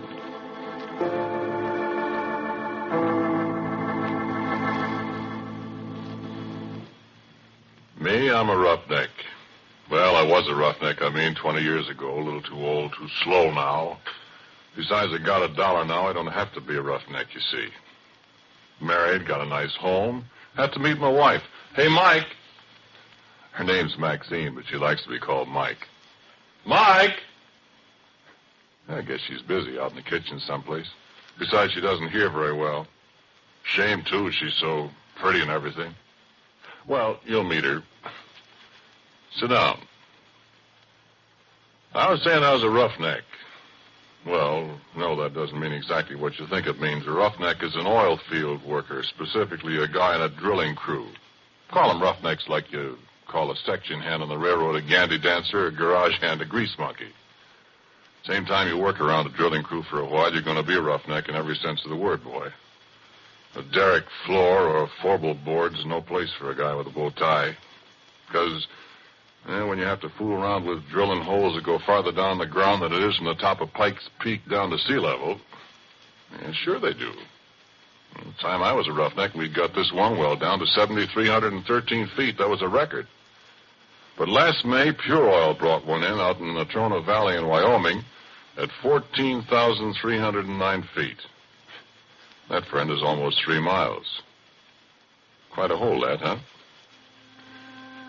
Sure, I don't think there's an oil man in the world that don't wonder one time or another what's down there, besides rock and oil and gas. Oil that's made out of trees that died 20 million years ago. Oil that's made out of dinosaur bones. Oil that's maybe made out of the flesh and blood of men, maybe, that beat each other to death with a stone axe, ate saber-toothed tiger for lunch. Yeah, you get to wondering. You look at the cores that come up from way down there, and sometimes the little shells, trilobites mostly, that was alive when Manhattan Island, where New York is, was under half a mile of ice. We found something once, me and Billy Grunwald, and something found us. I'll tell you about it. We were down to around 5,400 feet. We'd set casing. We began to get water, so we had to stop drilling and cement off. Well, you see, when water begins to seep in the hole, you pull your drill pipe, then you let down a cementing shoe inside the casing, and you plug up the bottom of the hole, casing and all, with quick hardening waterproof cement. Then when it's hard, you drill through the cement, go on down, and the cement outside the casing at the bottom keeps the water out. Well, we had the drill pipe all pulled and cracked. The cement was setting, see? So we was shut down, waiting for it to harden. We'd been coring just before. Well, you see, a core drill is hollow, and as the bit digs down, it stuffs the drillings up inside it, so when you pull it out, you got a sample of the kind of stuff you're going through. And a geologist can tell a lot from that. So there's nobody around the rig except me that night. The rest of the crew's gone into town. I was toasting some pork chops over the forge for myself, but I heard a car pulling up. Look out, it's Billy Grunwald, the geologist, and I give him a hello. Hi, Billy, come and have a pork chop. Hi, Porky. Where's everybody? Yeah, all went to town. I'm the whole crew. Yeah, I had 3 blowouts between here and Oxnard. Yeah, I wondered where you was. Ted said you'd be in here about 3. Yeah, I would have been, except for my tough luck. Oh, I'm dead. Yeah, hungry? Starved. Yeah, I got 7 pork chops. Bread. And some coffee, kind of. Swell. Yeah, I got a bottle in the car. We're going to have a banquet.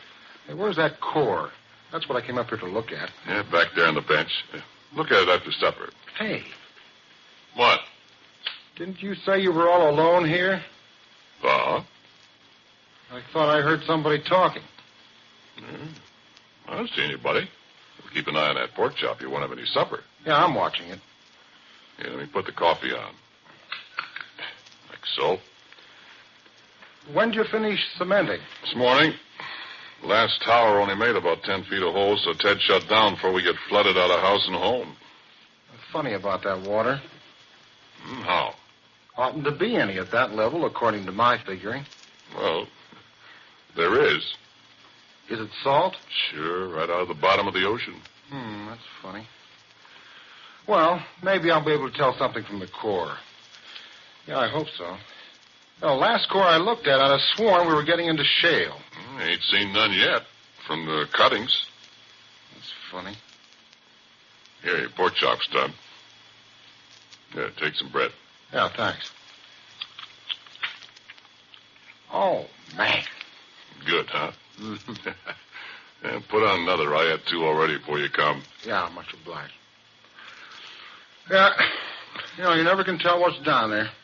You get it all mapped and plotted out, all the straighter. And all you know is what comes out of the hole. Yeah. I'd like to go down there sometime if I was little enough. Never get you down a hole. Yeah, you'd fit. You're skinny. I'll stay up here and look at the cores, Bud.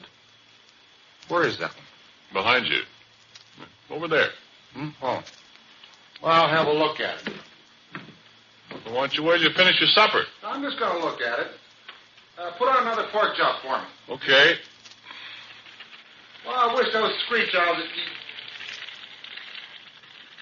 What's the matter? Hey, wait a minute, Porky. Well, what did... Listen. What's eating you? You know, I'd have sworn there's somebody up there on that Fourble board. Ah, you're crazy. There's nobody up there. Can't against those stands of drill pipe. Ah, they're just rack crooked. One of them slipped. Come on back and eat your pork chop. Yeah. Yeah, I guess so. Only what's you so jittery about, Billy? Come on, eat your sandwich. Here. Yeah, well, thanks, Porky. I don't know. I'm just naturally that way, I guess. I'm always scared of the dark. Doggone it, I hate to be a baby, but I can't help it. Scared of the dark? Honest? Stupid, ain't it? Oh, I don't know. Everybody's scared of something. Me. Spiders scare the tar out of me. Black widows. Oh. I know how you feel, Billy. There another light over here? Yeah. Here. Ah. Oh. That's better. Hey, listen, Porky. Go out to the car and look in the left-hand door pocket and bring back that bottle, will you? That's what I need. Okay, kid. Okay. So I picked up a flashlight. I turned around and went outside. I found the car. And I got the bottle. And the floor of the derrick was all lit up, and when I saw a beam of light suddenly flash up toward the Fourble board, I laughed. Billy Grunwald and his ideas. Sure, I looked up. There wasn't a darn thing up there, except the drill pipe racked against the fingerboard. Oh, this, Fourble board. Well, you've seen oil derricks, or pictures of them. You know that little platform that runs around the outside of the derrick about halfway up? Well, that's the Fourble board. Well, you see, drill pipe comes in lengths, and you handle them with several lengths screwed together so as to save time getting them in and out of the hole. 2 lengths is a double, 3 is a triple, 4 is a Fourble. When you pull the pipe, you heist it up inside the derrick with a traveling block, which moves up and down from the crown block at the top of the derrick. And then when a Fourble of pipe is pulled out, it's held in the rotary table. You break the joint with tongs, like a great big Stilton wrench, you see. Snub a cable that's fastened to the handle over the cathead on the drawworks, and that breaks the joint. Then you hold the tongs on the pipe, give the rotary table a few turns to unscrew it. You heist away with the traveling block and swing it over against the fingerboard, lean it against the derrick. The guy up on the Fourble board takes off the traveling block. You do it all over again till you got all the pipe out, you see? Well, there wasn't anybody up on the Fourble board except a screech owl, and it flew away. So Billy turned his light off, and I come on inside. And just as I come up the steps, he let out a yell. Yay! What's the matter? What's the matter, Billy? Hey, come here. Look here. Well, what's it? Look, Porky. My... Where did you find that? Now, listen, Porky, I give you my word. That was embedded in the core.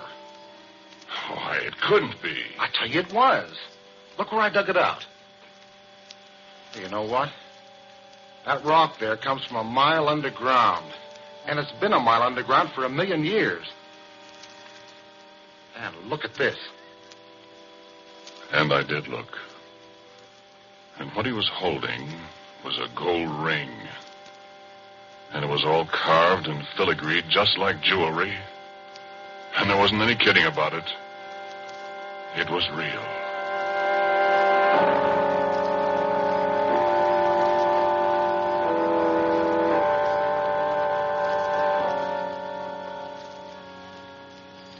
No, wait a minute. Hang on, I ain't done. I poked at the core of rock that looked like a kind of petrified salami or something. And then it was my turn to pretty near jump out of my pants.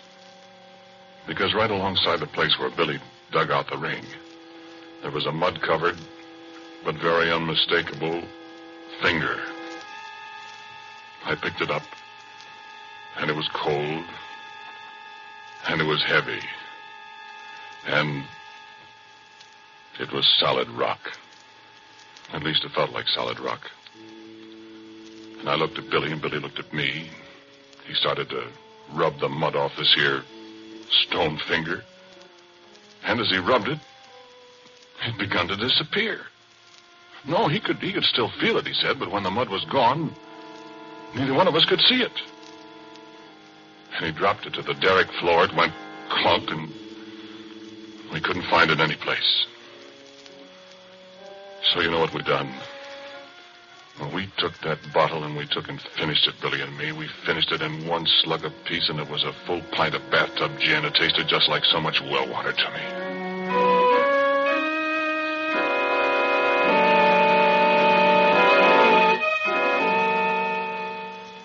And then we sat down on the derrick floor and we looked at each other. We didn't say a word. My eyes got heavier and heavier. The last thing I remember was I heard some kind of noise that seemed to be coming up from down the Fourble board 80 feet above us.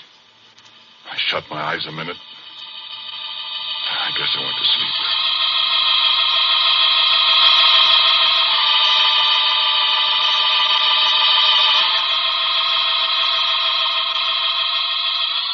And I had awful dreams.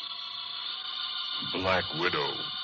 Spiders crawling all over me with gold rings on their legs. Things I could hear, but I couldn't see up on the Fourble board.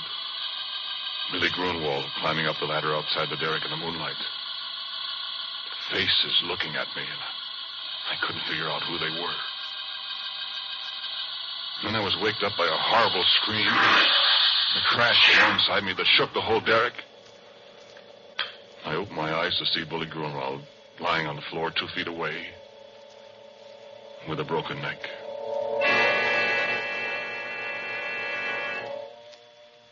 With a broken neck and his left hand, well, he put the gold ring on the little finger of his left hand, and the way his arms were spread out, his left little finger and the ring were gone.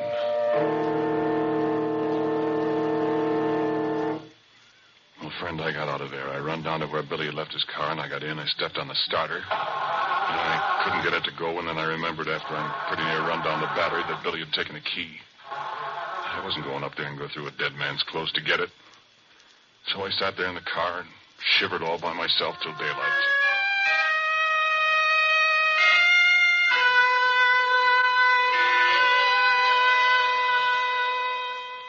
And then Ted and the crew came.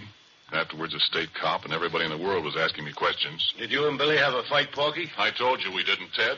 But you had been drinking. We only had that little pint, Ted. Well, what was he doing up on the Fourble board? Did you threaten him, and did he run up there to get away from you? Listen, cop, don't be a chump. Billy Grunwald and I were good friends. Then why'd you push him off the Fourble board? I didn't, I tell you. I wasn't up there. Oh, what did he go up there for? I don't know. I was asleep. How do you know he was up there? I didn't say he was. You said so. Besides, how would he break his neck if he didn't fall from way up there? Well, look, officer. I think it was just another accident. I mean, we haven't got anything on Porky, and personally, I don't believe he did it. Well, it's mighty mysterious. So it is. But we got work to do. Now, how about it? That cement's hard down there, and I want to start drilling again, and I'm short-handed. Will you let Porky stay here till I run in my pipe again, and, well, then you can take him and ask him questions till you're blue in the face. Well, okay. Let's get rolling. You got steam up, Happy? I'm all set. All right. Porky, you go from the Fourble board. What? Not me, Ted. Oh, don't be such a boob. There's nobody up there to shove you overboard. Well, you can put a safety line around you if you want to. And besides, you're getting paid to do what you're told. I've lost too much time already. Come on, get going.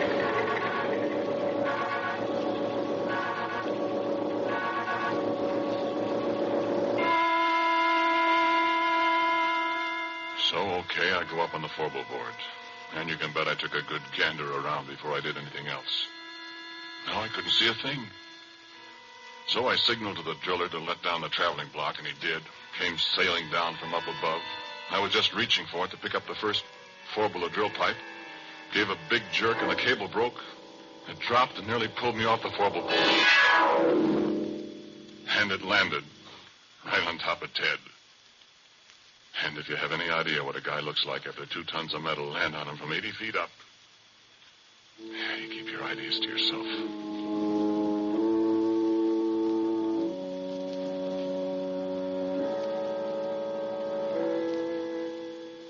Well, that was enough. 2 accidents in a row. The whole crew quit. They wasn't going to wait for a third. And it was Ted's money that was paying off. There wasn't any more, and as far as I know, the abandoned derrick is still there. And that was 20 years ago. Oh, I forgot to tell you something. That traveling block was right in front of my face when it broke loose. It was hanging by steel cable, 3/4-inch steel cable. And I saw that cable break right before my eyes. Looked just like a piece of string when you snap it between your fingers. I could almost see the fingers. You know what? There was something up there on the Fourble board with me.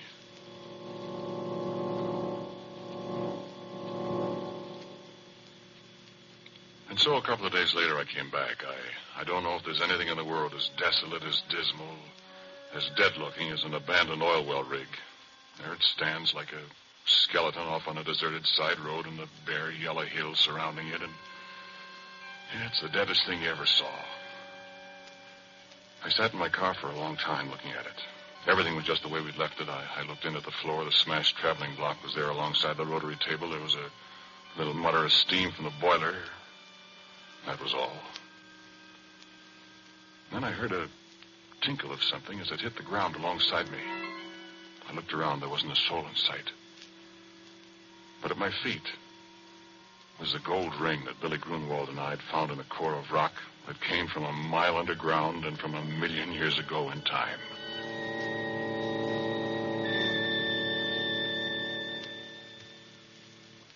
And I heard a little sound. The sound of a kid crying. And there wasn't any kid up there. And I heard it again, and it came from above my head, and I took out my revolver. I loaded it carefully.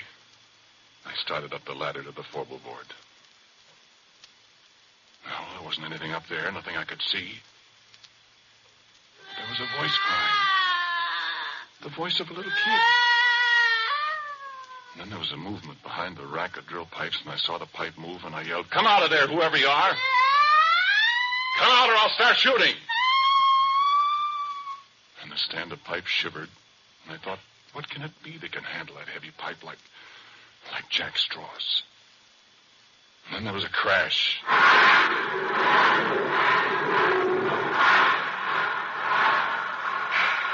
The whole stand of pipe fell over, and I just got out of the way in time.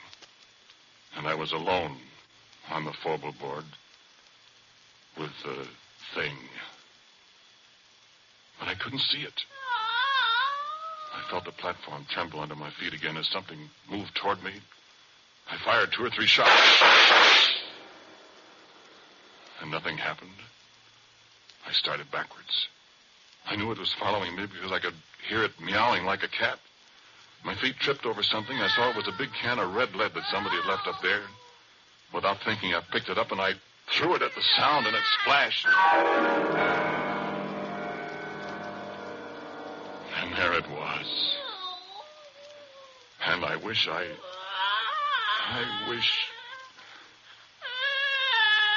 face of a little girl, frightened, crying with hunger and terror.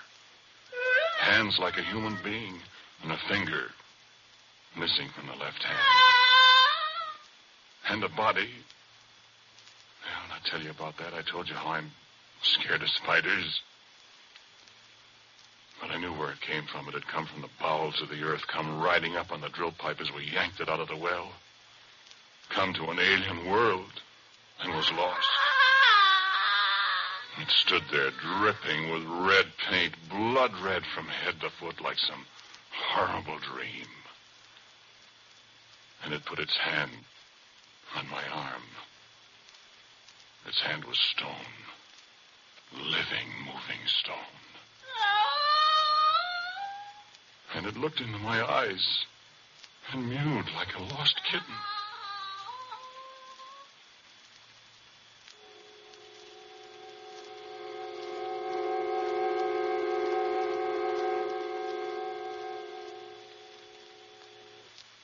"20 years ago, I discovered many things about it, what it used for food, that it was deaf, that it was invisible and couldn't see people when it was invisible, that if you sprayed it with mud or paint or grease paint, makeup, then it could see people. And believe me, I didn't want to see its body. I can see that in my nightmares.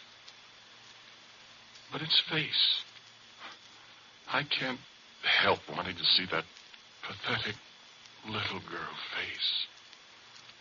I'm afraid maybe I've fallen. But it's very beautiful. And when it's well made up, it's... But making it up, rubbing grease paint on a stone face that looks at you and smiles, and it makes sounds like a lost kitten yet. I can disguise the body in long dresses. She can't hear very well, and when she's hungry, I have to stay out of her way. I found out what she likes to eat, remember? No, sit still. Sit still, do. Sit still or I'll have to shoot you. I want you to meet my wife. Or rather, my wife wants to meet you. Mike. Mike. There she is.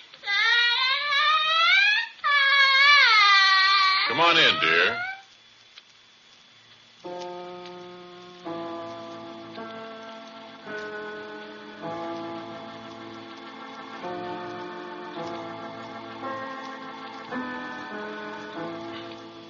The title of tonight's Quiet Please story is The Thing on the Fourble Board. It was written and directed by Willis Cooper and featured Ernest Chappell. And Dan Sutter played Billy Grunwald. Pat O'Malley was Ted.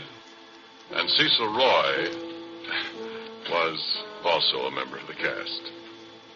As usual, music for Quiet Please is played by Albert Berman. Sound by our good friend Albert April. Now, for a word about next week, here is our writer-director, Willis Cooper. Well, I'm reasonably sure that all the characters in tonight's stories were completely fictional. At least I, for one, hope so. Next week, the story is called Presto Changeo, I'm sure.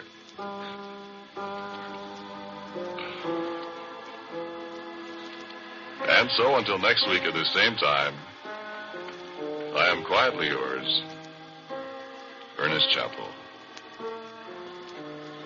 This program was heard in Canada through the facilities of the Canadian Broadcasting Corporation. This is the Mutual Broadcasting System.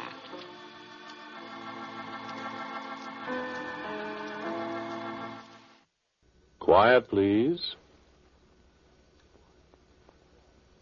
Quiet, please.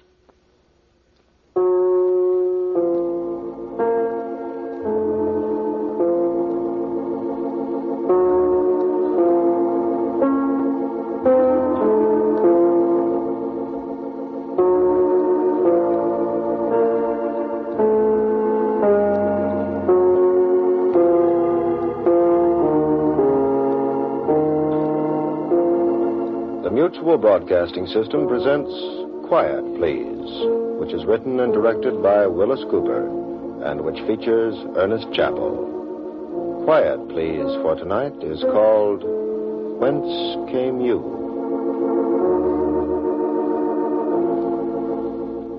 I came from Jerusalem. I've traveled in the East a good deal in the last 20-odd years, and I flatter myself that I know my way around. So when I got off the plane at Cairo, I didn't start for the camp right away as a good storybook archaeologist would have done. I made a beeline for Shepherd's in the room I'd left a couple of days before when I went to Jerusalem. A bath, a gin and tonic, and a large batch of mail from the States. What more can a man ask? In Cairo on a hot night? But, of course, it was too good to last. I'm just going to let him knock. Go away. Hey, Austin, wake up. Now, who the... Hey, it's Abe Feldman. Abe Feldman? Hey! Hi, Austin. Regards from State and Matters. Well, I'll be darned. Come on in. What are you doing here? What do you got there? I do get around, don't I? This is gin and tonic. How are you? Well, I'm fine, but come in. Well, sit down. You're the last man in the world that I... Here, take a gin and tonic before I drop it. Well, l'chaim. L'chaim in spades, Abe. By golly, I'm glad to see you, boy. I'm glad to see you. I've been looking here for 3 days waiting for you to come back. Hey, you look skinnier. Will you go out and dig holes out there for 6 months, lad? You'll take off some of that fat, too. Me, fat? Go away, you're kidding. Well, get your shirt on and let's go see the town. Sit down. Come on, what you doing here? Business? Yeah, what kind of business? Newspaper business, Natch. What's cooking in the Middle East and stuff. Say, how do you get more of these things? We'll get on the bar in a minute. They're colder down there. Well, go on. Tell me about it. Well, you know, Eddie Hefferkamp just called me in and said draw some dough and go east and send him some stuff for the Sunday feature section. The Trib's making a monkey out of us again. So I remember the dear old days on the Midway, you and me, and you're around here, so let's go see the town, huh? Well, I'll be darned. When'd you leave Chicago? Day before yesterday. Oh, boy. Yep, the loop's still there. They still got the Burlicue shows on South State Street. The Michigan Avenue Bridge is always up. The Cubs are in 7th place. Now? Now what? Now we go see the town? Come on, put on your pants. You never been in Cairo before, have you? Me? Not me. Why? Well, if you had, you wouldn't care much about seeing it, my boy. Yeah? Yeah. But, women? You had a good look at any of them? Have I? Oh, boy. What? The one that's waiting for you downstairs. Waiting for me? Wow. What are you talking about? I don't know any women in Cairo. Well, there's one who knows you. Why, you're crazy. I'm telling you. How do you know? She's been waiting down there for 3 days. I've seen her. What'd she look like? Oh, boy. Not a native. Cleopatra. Is this one of your bum jokes, Abe? I give you my word of honor. I don't get it. Come on downstairs and you will.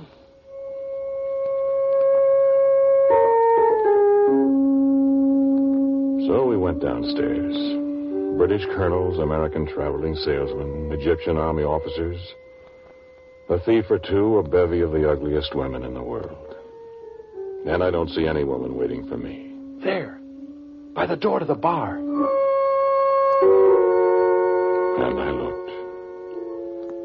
And there by the door stood the one most beautiful woman I have ever seen in all my life. She was no Egyptian native.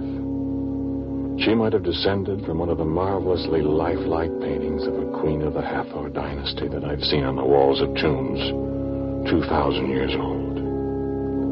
How can I describe her? Her eyes were black.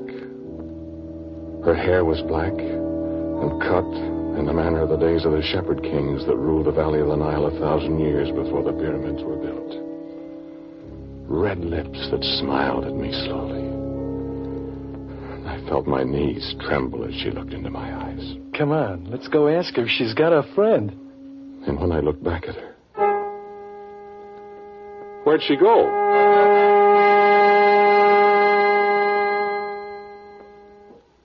It was midnight, and then 1 o'clock, and 2, and then 3. We still walked the streets of Cairo.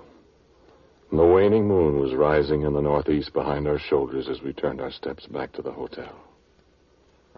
Twice I thought I'd seen her, and twice she, if she it was, disappeared into a narrow, winding street where we couldn't follow. No, I never followed women about the streets of a foreign city before, not in all my life. Well, there's little enough of that in the life of an archaeologist. The women we followed died 1,000, 10,000 years before we were born.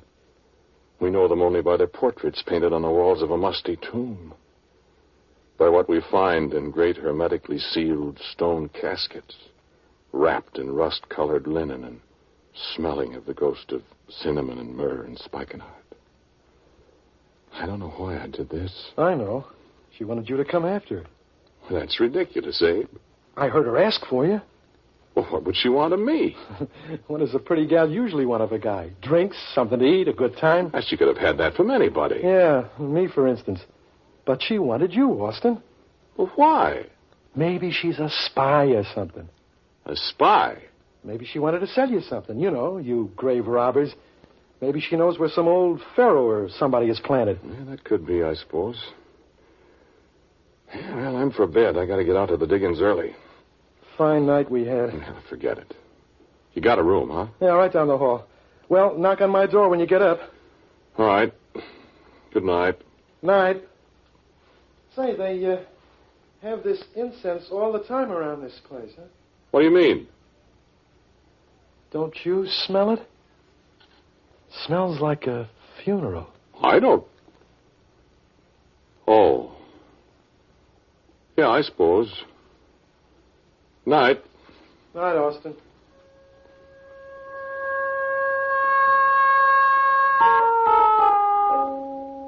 I could have told him what the incense was. I've smelled cinnamon and myrrh and spikenard too often not to recognize it instantly. When I opened the door to my room, the smell was almost overpowering, used as I am to the funeral spices of ancient Egyptian tombs. No, I'm not going to tell you that a beautiful Egyptian princess of the days of Hyksos was waiting for me in the darkness. This isn't a ghost story. It's a true story. There wasn't anyone in the room. I turned on the lights, opened the window. There wasn't anyone in the room. So I went to bed, dreamed about sailing on Lake Michigan. The storm came up and the thunder crashed. And I was scared to death. Then I woke up and the thunder was the servant knocking on my door, bringing me my morning cup of tea.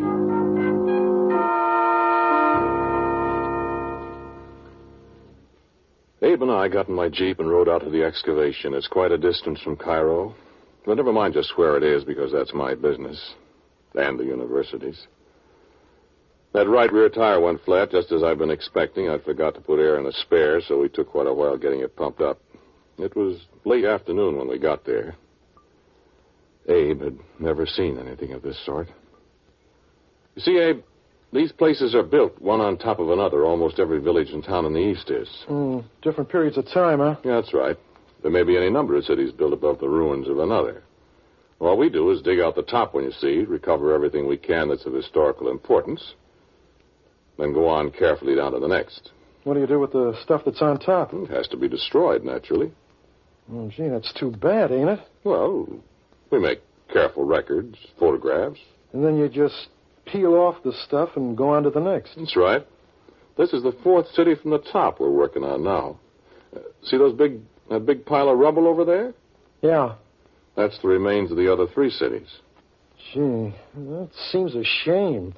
All those years of work and living and everything. Well, we save artifacts, of course. Save what? You know, things that people made, potsherds, fragments of wall paintings, decorations, that sort of thing. What do you do with the people you find? People? Yeah. Oh, mummies, various things. We read the inscriptions, decide whether the fellow is important enough to investigate further. The Egyptian government has a great deal to say about the contents of tombs, you know. Find any gold? Not here so far, but we probably will. This part where we're standing was the necropolis of this particular city. Uh-huh. The cemetery, you see. Oh, yeah. It's reasonable to suppose that there are other tombs under here. That's where you find the jewels and the gold and stuff. Generally, yes. Say, Austin, why don't you get a steam shovel in here? You'd move this stuff a lot quicker. And probably smash some priceless inscriptions or paintings into bits. No, my boy, we do this gently. Uh-huh. And you can read this stuff, huh? The hieroglyphics? Hieroglyphics comes from 2 Greek words originally meaning carving by priests. Okay, Professor. Can you read it? Yeah, of course. I can read a good deal of the later writings by sight. When we get down to the real ancient stuff, that's a little more difficult. What does this say? What? This slab here. Yeah, let's see. Here was I, Hotep, presented with I guess you'd say invested with, the working tools of those who build. In my hand, I, Hotep, took the tools of the second grade of workman in stone, the plumb, the square, and the level, huh? How'd you know? There were masons in those days. Well, sure. How do you think they built all this stone stuff? Hey, look at that. What's that there? It's a name. Sholem. It's probably Solomon. Yeah, this was in Solomon's time. Right alongside the name. The middle stone of an arch, which is secret. The keystone. These fellas didn't know how to build an arch. Well, that's right, they didn't. Why are you so excited about it, though? Hey! What? Look at that. This? Yeah, that's a very fine example of wall painting. Look how the colors are still bright. Look how they... Yeah. You see the same thing I see, don't you? You know what I saw. You know whose portrait was painted on the edge of the slab that came from a tomb that was old in the time of Augustus Caesar? Coincidence or not, here was the face of the woman who waited for me the night before in Shepherd's Hotel.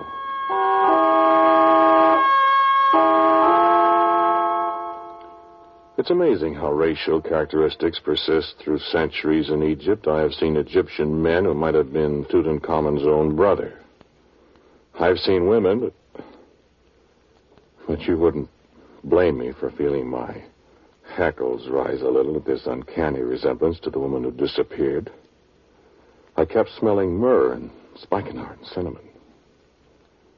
But I hadn't much time to think of it then. Martin Weaver, who was in charge of the actual excavation, came up behind us. Well, I'm glad you're back, Austin. Oh, hello, Martin. How are we doing? Zabe Felden, Martin Weaver. How are you? Hello. Well, day before yesterday, we broke through a place, Austin, that goes down to the city underneath this one. You did? Yeah, one of the workmen found a big sandstone slab, and we cleared it away completely. I've got the big shears rigged over it now, and I thought we'd wait till you got here to lift the slab. You want to do it tonight or what? Oh, gosh, let's do it now, Austin. Well, what do you think? Getting dark. Let's have a look at it. Okay. Well, I'm glad you're back. Bring anything to drink with you?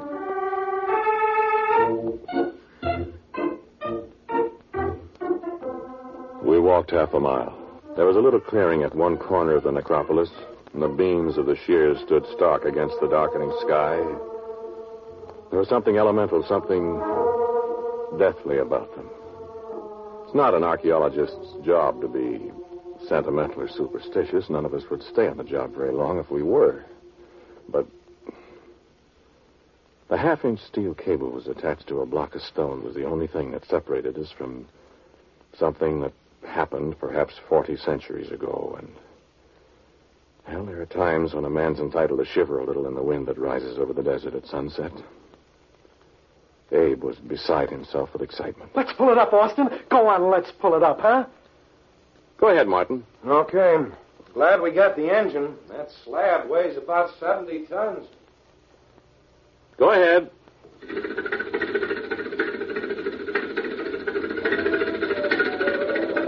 A little higher. Gosh. The air from down there. That air you're breathing, Abe, was breathed by pharaohs long before Moses led his people out of this country. Gee. Okay, hold it, Martin. Right. You going down there, Austin? Tomorrow. Oh, not now? No, it's late. Oh, gee, I'd like to go down there. We will in the morning. How is it? Let's take your flashlight. Yeah. Yeah, mummy case, some wall paintings. Let me see. Take the flashlight. Oh, boy. It isn't far down there. I'm going to jump down. No, wait. Don't do that. I'll be all right. Now, don't go running all over that place, tracking it up, Abe. I won't. Boy, it's dark down here. Get a ladder, Martin. Yeah, okay. You hear me, Abe? I hear you. Throw me your flashlight. Doggone it, that's the last time you... Here. Now stand still. I'm standing still. Hey, Austin. What? The picture on the wall. What picture? Over here on the wall. Oh, darn it. I dropped the light. Well, stand still. Martin will be back in a minute with his light. Austin. What? There's something in here. Well, be careful. It might be a snake. No, it ain't a snake. It is. Abe! Abe, what happened? Look out, Austin! Look out! The slab!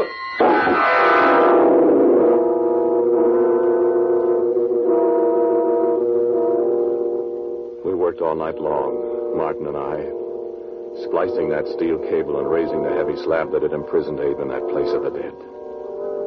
We had no hope, but what could we do? A miracle might have happened. There might have been a chink between the slab and the opening it covered, an opening through which a few breaths of air might have seeped into the tomb. The snake might not have bitten him. He might have killed it. So we told each other all through the night. The stubborn cable cut our hands and defied our every effort. The sun was just rising when we at last had made it fast, and Martin started the engine. We'd fastened the rope onto the cable, and we swung the great stone slab aside. I was down in the tomb almost before it had cleared the opening. It was too late.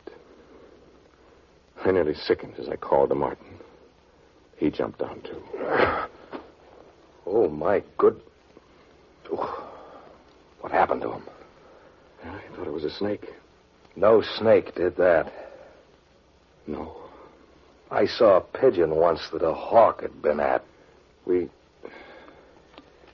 have been too late even if the slab hadn't fallen. Well... Austin. What? That mummy case. Was the cover off it last night when you looked down here? No. Why, Abe couldn't have. That lid weighs 10 tons. Then we looked down into the stone coffin. I hope I shall never see the like of that again. What is it? The mummy of a man. A tall man in a robe of gold cloth. Not wrapped in linen bindings, just a robe of gold cloth with strange symbols woven into the cloth. And his head. Not a man's head. The head of a hawk. No, not a mask. We looked carefully. A man with a head of a hawk. And the hawk's beak, all dabbled with red. I didn't believe it either. It couldn't be. But it was.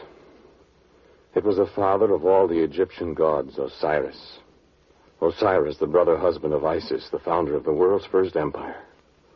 Osiris, who was murdered 16,000 years ago. And whose body was hidden by Isis, his wife, with a blasting curse on any who might find his tomb. It was impossible. It couldn't be. But there it was. And Martin and I and a dead man were there in his tomb with him. And the curse hung heavy in the musty air around us. And then the first rays of the sun, reflected from something above us, stole down into the tomb. And I saw the pictures on the wall. I saw Osiris with his hawk's head. And the robe he wore and the mitre on his hawk's head was the same that the mummy wore in a casket. I saw Isis, his wife, weeping over the body of her murdered husband. And the beauty of the work of the long-dead artist was unbelievable. And I saw another picture.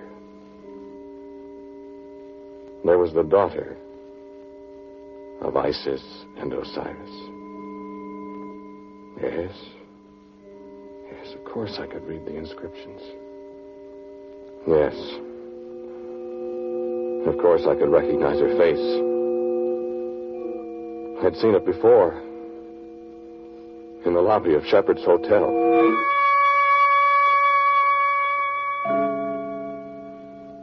And the inscriptions on the wall were terrifying. There were secrets there that men would give their lives to possess today. There were secrets there that we've only begun to imagine today. I'm a scientist, I know. Or do I? We forgot the thing in the coffin. We forgot the thing on the floor. And it grew darker and darker in the tomb. And I read on and on. I stood before the painting of the one who was Osiris' daughter.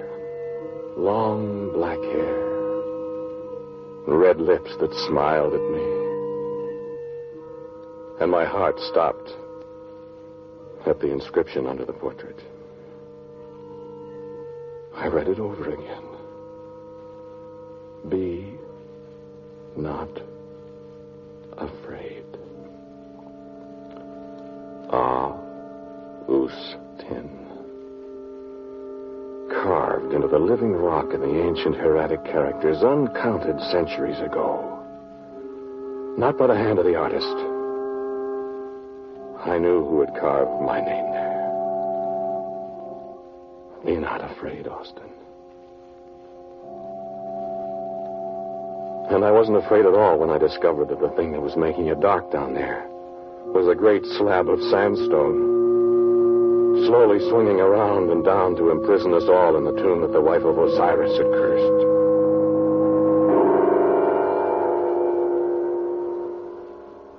Martin Weaver was a very brave man. Martin Weaver didn't scream and cry in the heavy dark.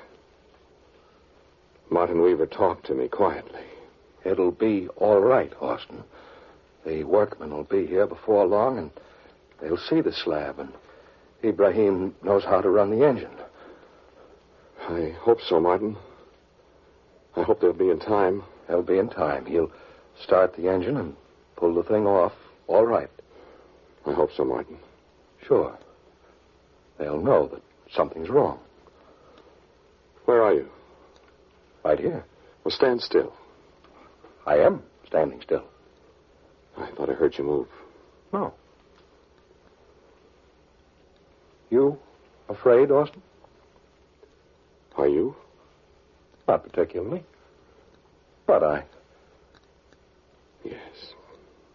Well, the thing in the... Where are you going? I haven't moved. I thought I felt your hand on my arm. No. Sit still. Don't use up the air. Well, you sit still. I tell you, I didn't move. Something's moving. It couldn't be. Austin? What? Martin. Martin. Martin. Answer me, Martin. And there was nothing but silence. And then another footstep. And I felt a hand on my arm, and I screamed with terror.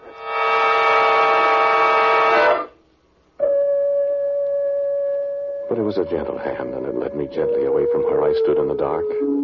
And I followed. I hit my head on a solid stone wall. My feet dragged as I followed whoever it was through a door that I knew couldn't be there. And a voice breathed in my ear. Austin. And I smelled cinnamon and myrrh and spikenard. And I followed on. And soon there was a glimmering of light ahead of me, and I felt the hand release my arm. And I walked on toward the light.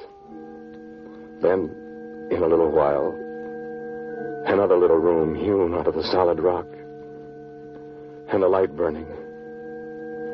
A little bronze lamp at the head of a mummy case of lacquered painted wood. And the portrait image on the lid of the sarcophagus. The same face. The smile. And I came closer to read the inscription I knew would be there. An inscription put there so many, many years ago. I have freed you, Austin. Now free me. My hand went to the fastening of the lid when I looked up to the wall above. The portrait again, but with a difference. The same costume, the same jewelry, the same headdress. But the head was the head of a hawk, the head of Osiris' daughter. So I sit here, and the little bronze lamp is flickering low. No. I haven't opened the coffin. I'm afraid to.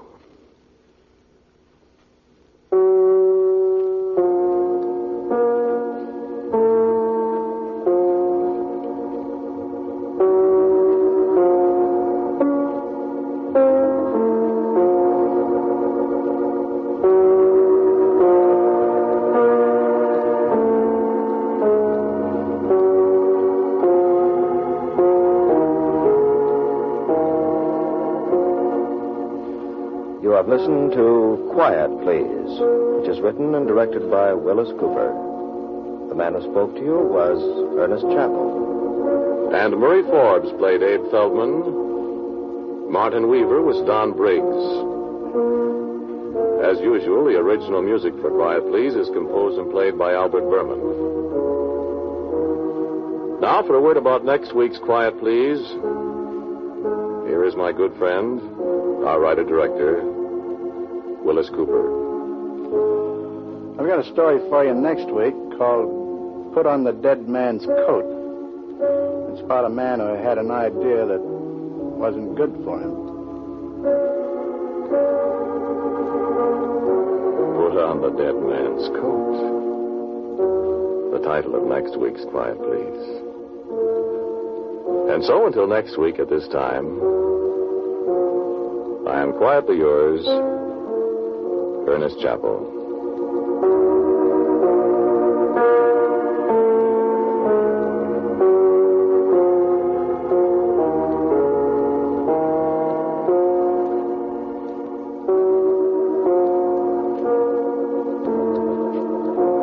Quiet, Please comes to you from New York.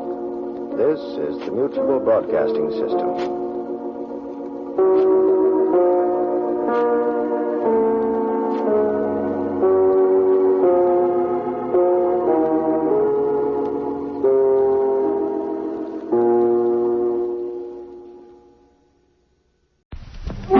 Suspense.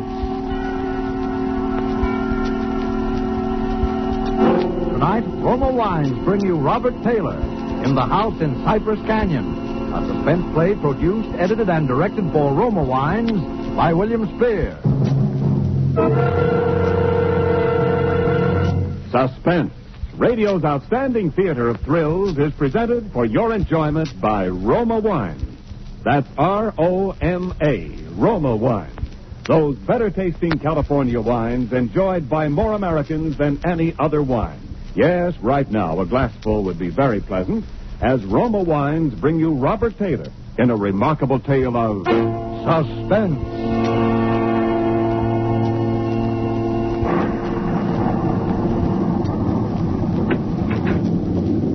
Merry Christmas, Jerry. How's the real estate business?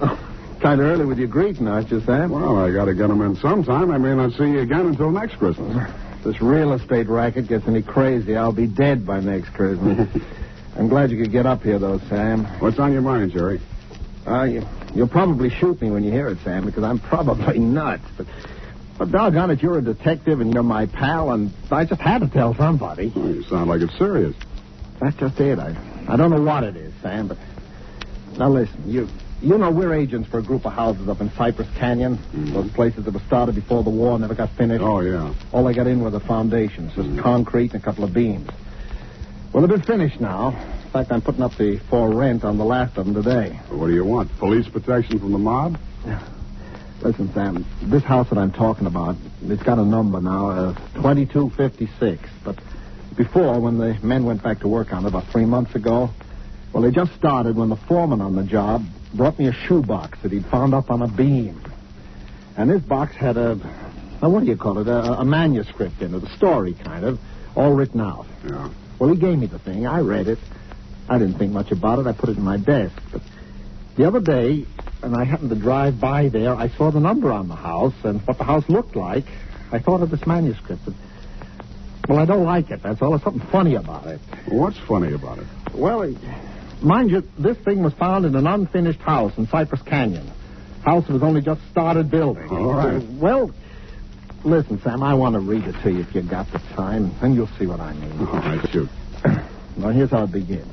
To whom it may concern, my reasons for setting down on paper what follows here will be abundantly clear. Will be abundantly clear to anyone into whose possession it may fall. First, let me say that I'm a very ordinary person. My name is James A. Woods. I'm 35 years old. By profession, a chemical engineer.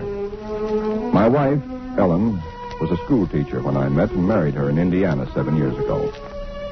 There's nothing in the past life of either one of us to suggest remotely any cause or reason for the dreadful thing that has invaded our lives. Our married life has been in no way different from that of millions of other average, reasonably happy, and congenial families. 3 months ago, I was ordered by my firm to take charge of a rather minor project in Los Angeles, Hollywood to be exact. The order was a sudden one. There'd been no time to secure accommodations, and conditions being what they are, the inevitable result was that until day before yesterday, we'd been living in the cramped quarters of one of those characteristic California motels. Needless to say, most of our spare time had been devoted to a search for something more permanent and comfortable, but the fruits of these efforts had been financially and in every other way a geometrical progression of discouragement. Until last Saturday afternoon, only 4 days before Christmas. We were driving into town on our way to a movie when Ellen saw it. Jim, look.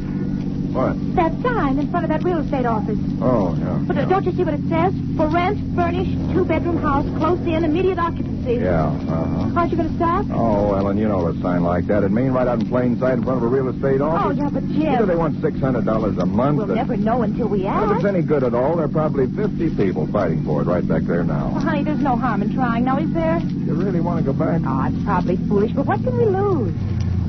Okay. Oh, darling, come on, cheer up. How do you know? Maybe our luck will change. Maybe fate's going to give us a nice new house for a Christmas present.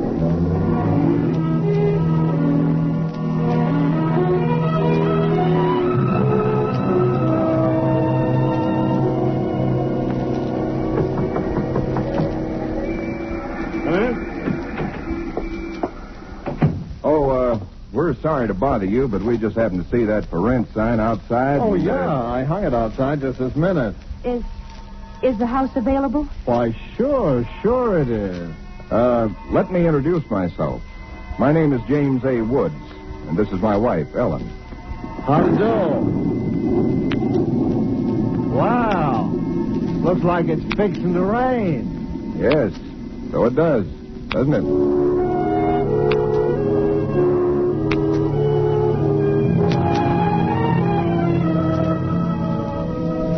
Well, it was one of those things. The real estate agent had just been authorized to rent the place by mail that morning, and he'd hardly had time to look at it himself and put up his sign when we drove up. It was just an ordinary little California house about halfway up Cypress Canyon, number 2256. Just an ordinary, undistinguished little house. The agent didn't know much about it.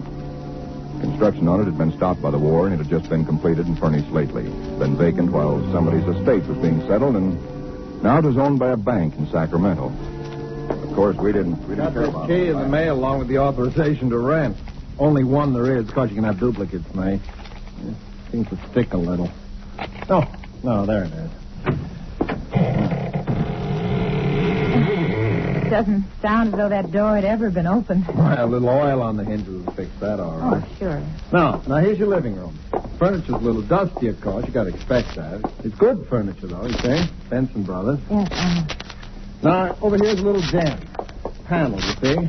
Radio, fireplace. Really a very attractive little room, particularly for a man. Uh-huh, yep. Now, the bedroom's off the living room here. Everything's all on one floor, you understand? It's quite nice, I think. Yes. You can see you get the morning sun here. There's a view of the canyon through these front windows. You got cross country. That's about all there was to it. It wasn't the best place in the world. It was small and badly built, but what would you have done? We took it with as little inspection as that. It was the Saturday before Christmas. And the very same evening, we were struggling up the steps from the road with suitcases and boxes and armloads of clothes and all the endless bric-a-brac that people collect and never know they have until they move. Ellen began unpacking, and I began moving things around and taking the worst of the pictures off the wall, doing all the little things that everybody does when they move into a new place and try to give it something in their own personality. That's your sour puss. You know, it's a roof over our heads for Christmas. That's more than we ever thought we'd get, isn't it? Now, what in the world are we going to do with those two pictures? Why don't we just leave them where they are? Jim, we can't. They're too awful. Well, all right, put them in the closet then. I can't. Both the closets are jammed full. No, I mean the other one in the little alcove off the den. At least there's a door there. I suppose it's a closet. I don't know. That isn't a commentary on the housing problem, huh? A woman moving into a house without even knowing where all the closets are. Take the pictures down, will you, honey? Bring them in here. Okay. Oh, I guess you'll have to help me with this door. I can't get it open. Let me see it. Well, of course you can't, silly. It's locked. Where are those keys we found on the desk? Here they are. No, not this one. Sure, this one won't work. Well, feels like an awful solid door for a closet. Oh, and that's one solid door in the house. Well, this one won't do it either. Well, we'll just have to get a locksmith up here on Monday. I'll put the pictures behind the desk, okay? Yeah, all right. Jim, if you could just help me move this armchair, huh? Oh, Ellen, will you let it go until tomorrow? You know what time it is? Oh, but, honey, I'd like to get the place looking just a Yeah, little but it's bit. almost midnight. In fact, it's exactly... What was that?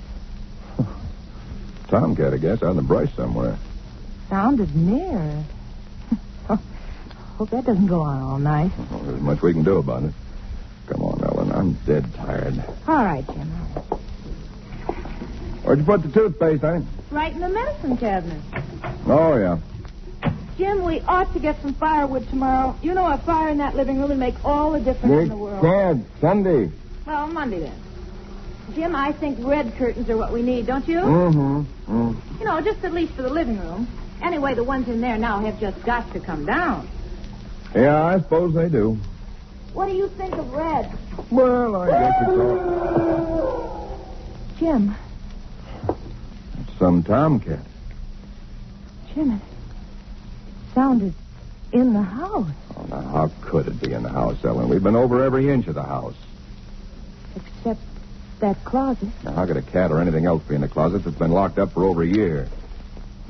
I don't know. It's probably under the house. A wildcat or mountain lion or something. I hear they have them in California. Jim, I don't like Well, it. neither do I like it, but there's nothing we can do about it tonight. Oh, maybe we ought to call somebody, the police or some don't neighbor. be silly, Ellen. You act like a kid. Come on, let's go to bed, huh? Oh, all right. I suppose it is silly. Jimmy, did you lock the door? Yeah. Can I turn out the lights now? Yeah. All right. Good night, Ellen. Sleep tight. Good night, Jim.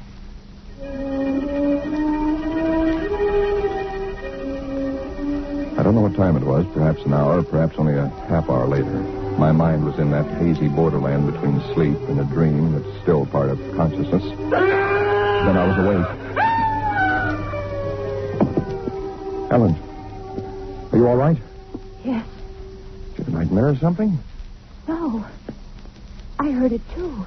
Well, that didn't sound like any cat. Put on the light. Yeah. It seemed to be out there, Jim, in the house somewhere. I'm going to look into this. Jim, you be careful. Come on. Where's my shotgun? In the den, I think. Jim. What? There's something wet. What? Wet? Running from under the closet door. Kiki. Ellen, don't touch it. I had to. Jim, it's blood.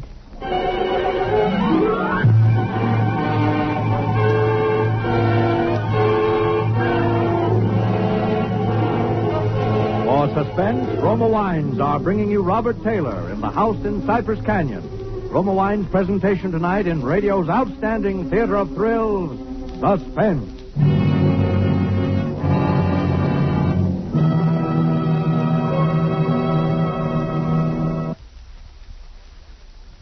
And now, Roma Wines bring back to our Hollywood soundstage Robert Taylor as James A. Woods, with Kathy Lewis as his wife Ellen, in The House in Cypress Canyon.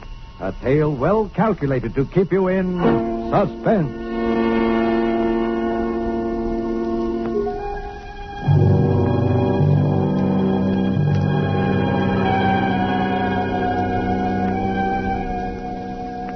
It cannot be too difficult to understand from the foregoing why I've taken the pains to set down in writing the events related here.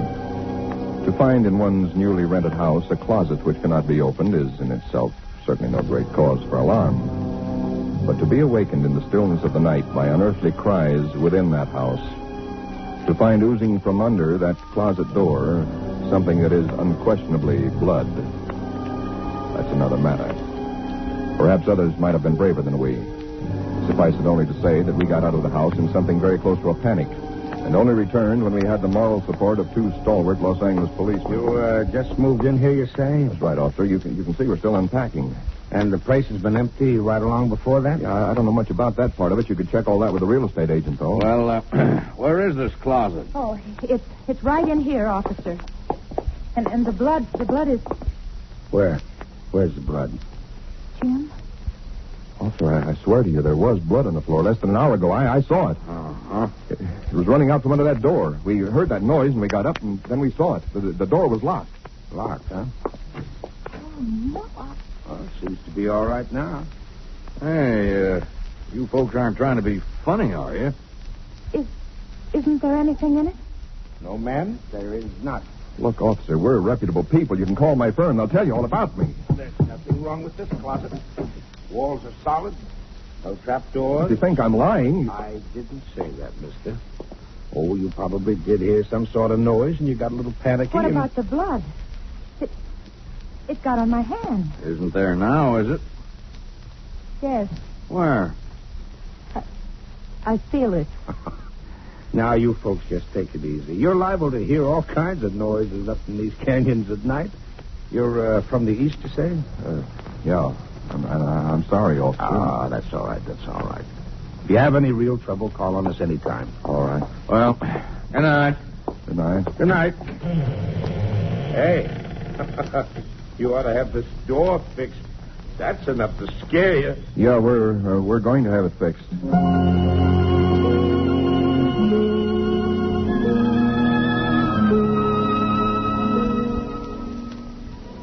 We didn't say much about it after that. There wasn't much that could be said.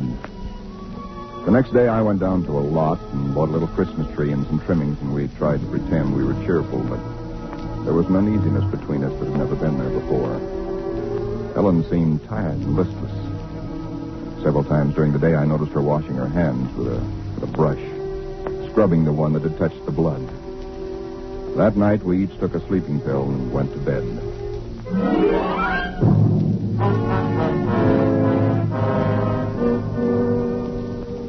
It was sometime after midnight when I was suddenly wide awake and staring into the darkness. In some way, I knew at once and instinctively what had awakened me.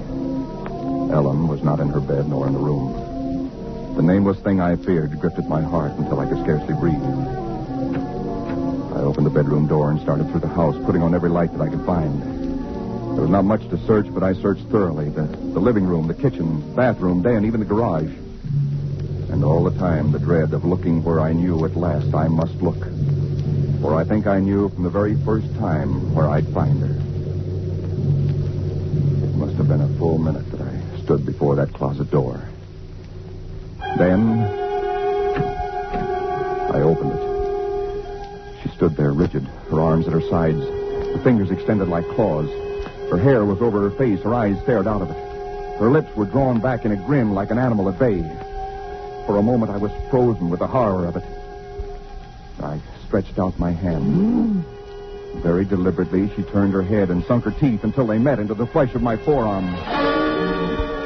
I'd raised my hand to strike at her, but already she'd relaxed her hold and gone utterly limp.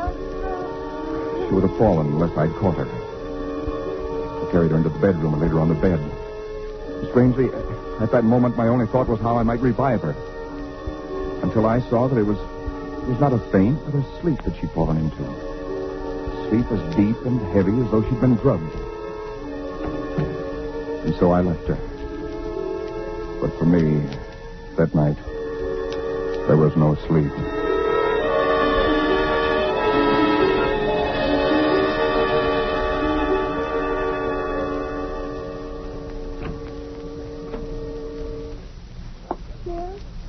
Yes, Ellen? What are you doing up so early? Oh, I got a little restless. Went out to make some coffee. Oh. Oh, I had the most wonderful sleep. And I feel so rested. Do you? Mm-hmm. Jim. What? What's the matter with your arm? Oh, I just heard it. Oh, honey, it's terribly swollen. Let me see it. No, it's all right, Ellen. Oh, it isn't all right. You've got to see Dr. Wesley right away. Sure, I will. No, you promised me, Jim, that you'll go the first thing this morning. How'd it happen? Oh, there was a dog. Dog? Yeah, I heard him trying to chew through the screen door. I went out to chase him away, and he bit me. Well. You mean there was all that racket and I didn't even wake up? No, Ellen, you didn't even wake up.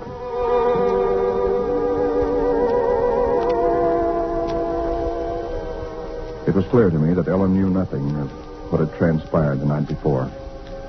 I went to my office that morning and made a pretense of going over routine business, if only to restore my mind to some semblance of calm by the sight and sound of common, familiar things. Pain in my arm had become a persistent, dull throbbing. I made a late appointment with Dr. Wesley.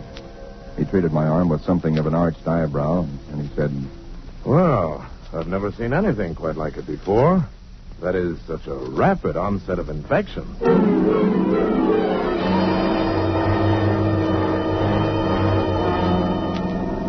It was dark when I left his office. I hadn't realized it was so late.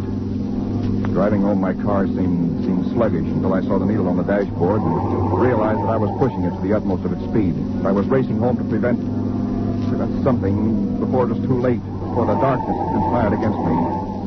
For somehow I already knew with certainty that it was the darkness and the night that I had to fear. The curves of the canyon seemed endless. And then the cold fear leaped up inside me. My house, too, was dark. I went slowly up the stone steps from the road, looking, praying for some sign of light or life. There was none. The house was empty. Ellen was gone. I looked with the same self-torturing thoroughness, and in that closet first of all, knowing as I did so that it was hopeless. And so, alone in that empty house, I waited, powerless and helpless now, deadened in thought and will, empty as the house itself, save only for the overwhelming sense of a terrible foreboding. For some time in the early hours of the morning, I snapped on the radio, shortwave. Why? Surely a minor question now. I only know that I did. And then I heard it. Car 58, car 58, go to Laurel Canyon, the 4000 block. A report that a man has been injured or attacked. Condition thought to be critical. Ambulance will follow. That is all. I was there almost before the police, edging my way through the little crowd, staring down at the man lying there in his white uniform under the streetlight. Yeah, the milkman, poor guy. I heard him scream, but when I got here, he was just like this. All right, stand back, stand back. Please stand back. Well, you again. I heard it on the radio. I lived just down the road. Yeah, I remember. What happened? Well, take a look. Maybe you can tell us. He was dead. And he was lying on his back. And his throat had been torn out, as though by the fangs of some wild animal.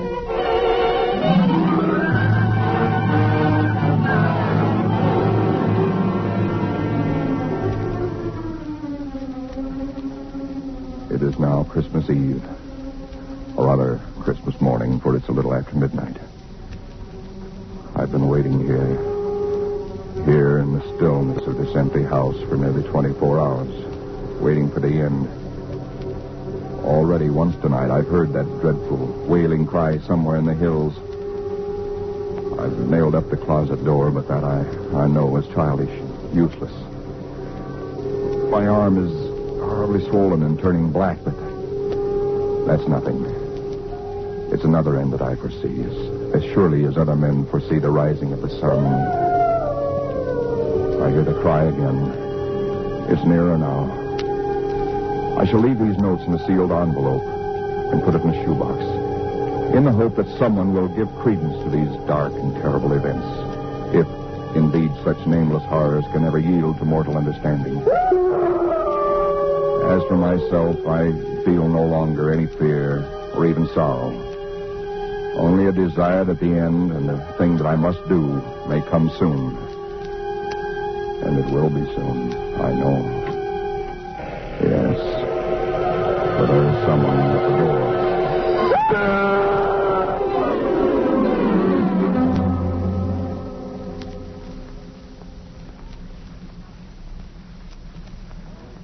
Someone at the door. Huh. What do you make of it, Sam? Quite a yarn. But what of it? That's what I thought. Now, listen, that's not quite all of it. Huh? Clip to it's a newspaper clipping. Listen. Hollywood, December the 26th. Police reported what was apparently a case of murder and suicide in Cypress Canyon sometime in the early hours of the morning. The victims were James A. Woods, a chemical engineer, and his wife, Ellen. Preliminary investigation indicates that Mrs. Woods was killed by the blast of a shotgun in the hands of her husband, who then turned the weapon upon himself. That she fought desperately for her life, however, was evidenced by the disorder of the room and the severe lacerations inflicted upon her husband about the neck and arms. This is the second tragedy to be reported in Cypress Canyon within 24 hours, the other being the unexplained death of Frank Polanski, a milkman. Well, no such murders or whatever they were ever occurred, if that's what's worrying. The clipping, well, you have those things printed up, you know. No, it's not that, Sam. That story was found in an unfinished house in Cypress Canyon. No number, no nothing, just a framework. Uh-huh. Now that house is finished. When I drove by it today, but that's what stopped me, Sam, because it all fits. Now that it's finished, it is the house in the story, the same construction, the same vines and creepers on the lawn, even the same number. So what, a guy who knows roughly what this house is going to be like writes a yarn and loses it or something? Did he know the place was going to be listed for rental today, the Saturday before Christmas? Oh, Jerry, coincidence. Two bits you find the guy next door is a ghost story writer or something, and he's been wondering for a year what happened to that thing he wrote. Okay, coincidence. Well, I'm sorry I bothered you. Don't be silly. I liked it. It's a good yarn. That the for rent sign you were talking about? Oh, yeah. I'm going to put it up outside now. Uh-huh. Well, so long, Jerry, and Merry Christmas again. Yeah, well, thanks, Sam. I guess I was kind of silly, all right. Listen, when a guy named, whatever it is, Woods, with a wife named Ellen comes in to rent that place from you, then you can start worrying. Yeah. Well, so long, Sam. So long, Jerry. Come in. Oh, we're sorry to bother you, but we just happened to see that for rent sign outside. Well, yeah, I hung it out just this minute. Is the house available? Oh, sure it is. Let me introduce myself. My name is James A. Woods, and this is my wife, Ellen. How do? Wow. Looks like it's fixing to... Right? Yes, it does, doesn't it?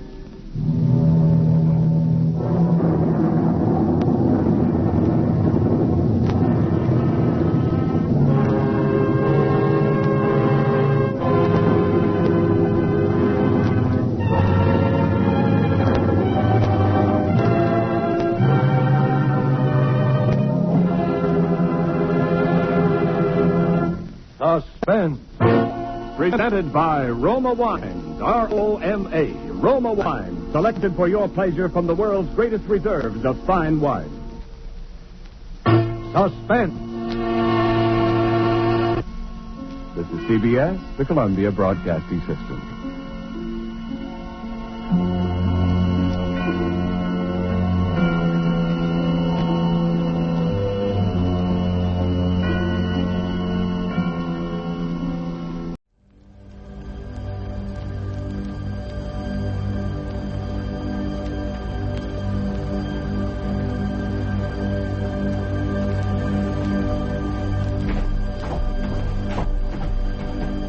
Finding the right cottage is the most important thing. Oh, yes. We were very lucky.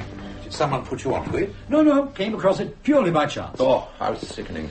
We were out for a drive one Sunday afternoon, that's all. Parked the car. It's well over a mile from here, you know. And the trees, you can't hear us. I know how far it is, my dear fellow. Your primitive trackway did wicked things to my suspension. Oh, well, we had to have that built, you see. Well, you can tell your road builder from me that it might do well for jeeps in Ghana or Mali or some such God-benighted hole, but for the home counties it leaves a lot to be desired. Anyway, it was a beautiful evening, so we decided to go for a walk. We followed a footpath across the fields. Then we saw the cottage, half hidden in the trees. We'd always said that if we ever did manage to get a weekend cottage in the country, we'd make damn sure it really was in the country, not 20 yards from a main road. It's getting harder and harder. All the decent ones get snapped up in no time. Oh, it wasn't much more than a ruin, really. But we liked the area. It's reasonably close to London, and anyway, Rachel fell in love with us. Rachel, it's lovely, really it is. I do envy you. It's funny about houses, isn't it? You know, how a house sort of welcomes or repels you as soon as you open the door. We've been looking for years on and off, but Dan seems to think that beautifully decorated cottages just sit there in idyllic surroundings waiting for him to take out his checkbook. Don't you, darling? I felt it the very first time you came inside, almost as though something was saying, "You're welcome here." We had a hell of a job finding out who owned it. Took my solicitor the best part of 6 months, and then it was the land, not the building. Well, whoever owned it, farm labourers must have lived here right back into the 18th century. Earlier than that. That's what my father said. 10 generations of men who lived on bread and cheese, and now us. He sees it as symbolic. Of what? Oh, he didn't go into details. No, they never do. Well, I suppose you got it for about £50, did you? Oh, a bit more than that. Not too much more, though. It's absolutely typical, you know. These things never happen to me. If I'd bought it, it would have turned out to be a medieval pigsty built on a bog. I think you'd better have a drink. Oh, I thought you were never going to ask. Did you have the kitchen built on? It was a sort of shed thing, but we had to rebuild it almost completely, and the loo and the bathroom. Well, if you're going to live in the country, even at weekends, you must provide for the creature comforts. I can't bear those dreadful people who lead civilized lives in offices and suburbs all week and then go back to nature and live like cavemen at the weekend. They deposit their dung in piles under your bedroom window, and when they give you a cup of tea, it's full of boiled newts. Don't worry, we're very civilized here. I should have asked you first, Margaret, but Dan was desperate. What'll you have? What have you got? Everything. They've got everything. Campari? With soda. Please. They've even got stereo in the bedroom. And you'll have a sherry? Yes, please, a small one. I hate to think how much it must have cost you. So do I. There was so much that had to be done, you see. There didn't seem much point in half measures. A mortgage to a quite lunatic extent. But it's worth it, I think. The only thing we can possibly do in the circumstances, Dan, is despise them for the shallowness of their bourgeois values. You're quite right. When you can't afford something, moral superiority is the next best thing. You're at the beginning of a very long story there, Dan, so if I were you, I'd forget it. No, I'll drop it, Rachel. It would depress me even more than it would Edmund, I'm sure. I've got some photos somewhere, how it was just before the builders moved in. Where are they, Rachel? Can you remember? Oh, spare us, Ed, please. I don't think we could bear it. We'll find them after dinner. I warn you, Christmas with Dan is usually ghastly. You don't know what you've let yourselves in for. Margaret, you're biased. He overeats like a pig at dinner, fills himself up with gallons of red wine, then snores and groans his way through till Boxing Day. It's a memorable experience. Red wine, that reminds me. Margaret, where's the bag? Oh, I think I put it down in the kitchen. Oh, right. What's up with Dan? He's brought a bottle of red wine. I do apologise. Don't apologise. We've got a couple of bottles of Burgundy, but nothing special. Oh, with Dan it'll be very special, I can assure you. Dan is a wine bore. Bring the bag with you, darling. We've got a little present for you, if you don't mind. Ooh. Well, actually, we've got one for you, too. Thank God for that. Now, this, my dears, is a truly magnificent bottle of Burgundy. I know nothing at all about wine, I'm afraid, Dan. Waste it on me. Well, you can take my word for it. It's fantastic. I get it from a little place I know just near Covent Garden. The chap's a friend of mine, and he usually manages All right, darling, Russell that'll Upstone. do. It's a bottle of wine, that's all. We'll drink it, and it'll taste nice, and it'll probably put us to sleep. My wife is a barbarian. Where did you put the present, darling? By the tree. Oh, yes, of course. It's a grotesque business, Christmas, isn't it? Always strikes me every year. If you're going to start talking about the commercialization of spiritual values, Head, I shall laugh out loud. Oh, just the changes it's gone through. A primitive ritual, then a Christian sacrament. What is it now? The great festival of the belly, and none the worse for that. Now what's all this? This looks very exciting. Anyway, happy Christmas. I'm so glad you could come down. It was either that or enduring each other's company for 48 hours, so Oh, a lovely print. 18th century, isn't it? Yes, an original. Yes, I can see. What's the house? Well, that's the point. It's the local hall, as it was in about 1760. It's not there at all now. Pulled down in the 20s. Thank you very much. It's beautiful. We saw it in a print shop in Charing Cross Road and couldn't resist it. That's the life, you see, all that elegance. Everybody ought to live like that. Peacocks on the terrace and all. On second thoughts, I suppose you two are having a pretty good try. We lack the peacocks. My husband, you see, beneath his progressive, nay, radical exterior, is the most hardened reactionary. What? His ideal lifestyle is the 18th century rentier. Not at all. Nothing is too good for the people. That's my philosophy. Anyway, this is our little offering. Happy Christmas, and thanks for the invitation. What is it? Oh, it's something made of wood. Oh, a carving. Sorry if it's a bit primitive and violent. A woman giving birth? A bit distorted. My friends who are mothers tell me it's not quite that bad. No, it's beautiful. Or indeed ugly, but I know what you mean. It's genuine, you know. None of your Harrod's rubbish. Carved by a real live African out in the bush. Where did you get it?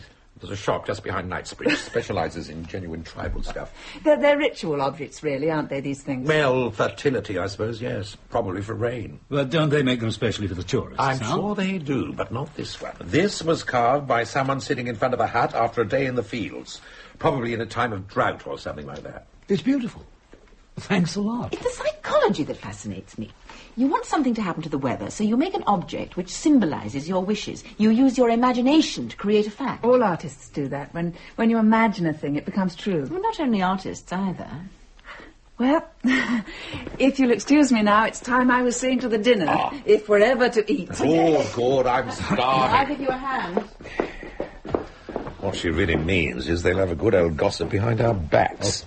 Got any dirt on you, has she? Well, not as far as I know, no more than usual. Nor me, as far as I know. Is it worth it, then, Dan, all this? Of course it's worth it. Financially, you can't lose. And who'd live any other way than in maximum comfort if they had the chance? Oh, yes, I suppose so. Yeah, but what I really want to know is what does your old dad make of it all? That's a bit of a sore point. Well, I thought it might be. That's why I asked. We had him down for a weekend, rowed non-stop for 48 hours. I can't help admiring your old man. I must do an article about him one of these days. You want another sherry? Oh, yeah, yes, please. It'd be nice, wouldn't it, if we could all keep our simple beliefs, regardless of the facts? Yeah. Cheers. What did he say? Asked me if I hadn't got anything better to do with my money, which is blood money anyway, as far as he's concerned. Advertising, public relations, market research, any of the selling professions, all out. Get over there with the goats. I should have been here and put the whole lot on tape. The working class and its wealthy sons. Worth a page or two in the Statesman any day of the week. He fixed me with his branch meeting look and said, Eddie, my son, it's no way for a socialist to live. Did he indeed? So I told him, in that case, I'm not a socialist. What did he say to that? Nothing much. I think he was shattered. So was I. The blackmail that goes on between parents and children. And the other way round. After all, if one is forced to live in a bourgeois society against one's will, as it were, I don't see why one shouldn't enjoy its legitimate rewards. I think we should be concentrating on how to be socialists and rich. No, Dan. You can't escape the old man's logic. You can't think one way and live another. I've chosen to live like this. So I suppose the rest follows. Bad news for the Labour Party millionaires. They live with their consciences, I live with mine. Politics are forbidden at Christmas. Yep. Don't let him tempt you, Edmund. He's only collecting material for an article. I've already told him that. Just time to finish the drinks. Well, we're both green with envy. No, shush, darling. Edmund's having an attack of guilt. They had a traumatic weekend with his farm. Oh, it wasn't that bad. They enjoy it. Poor old boy probably likes nothing better than to come to his son's place for a good old row now and again. That's right. I can no longer contain my curiosity, Ed, about this beautiful machine in the corner. What is it? Another affluent indulgence? Oh, that's my Christmas present from Edmund. Except that it arrived a bit too early. And not new today, then? No, I've already been playing it for hours and hours. What is it exactly? Really? Is there no end to my husband's ignorance? It's a harpsichord, darling. An early 18th century piano. Oh, yes, I know. Sounds like a drawer full of old spoons. The way some people play it, it does, yes. It's an indulgence, really, but I love the sound. The piano seems out of place here. It is a beautiful instrument. Play us something. But now? In the middle of getting the dinner? Why not? Something gentle and civilized to usher in the feast. You are pompous. How do I enjoy it? Play, madam, play. Ignore the interruption. Well, let me see.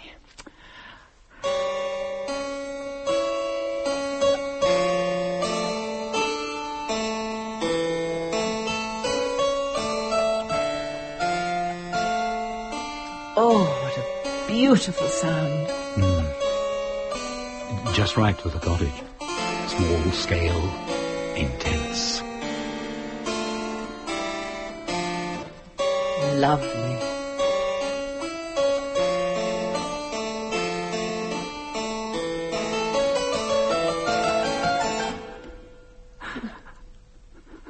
What is it? This music. Something in the back of my mind. Darling? What was it? That piece, do you know? No. Never heard it before. No. Neither have I. Sorry. I don't know where that came from at all. I can't think what it is or why I played it. Funny. Something lodged in your memory from years ago. I suppose so. Oh, sorry to make such a fuss. For a moment I was quite frightened. Don't know why. Frightened? Déjà vu. What? Déjà vu. That strange feeling of having said or done something before, or when you recognise a place you're quite sure you've never been to. Happens to everyone. You can't beat him, can you? Always on hand with a superficial explanation. No, it's true. The wires get crossed in the mental computer and it comes up with the wrong answer. You shut up, dear man, or I shall begin to feel embarrassed. Well, I better go and get the dinner out. If you'll excuse me. Pour some drinks, darling, and put the lights on. It's almost dark. Wasn't that interesting?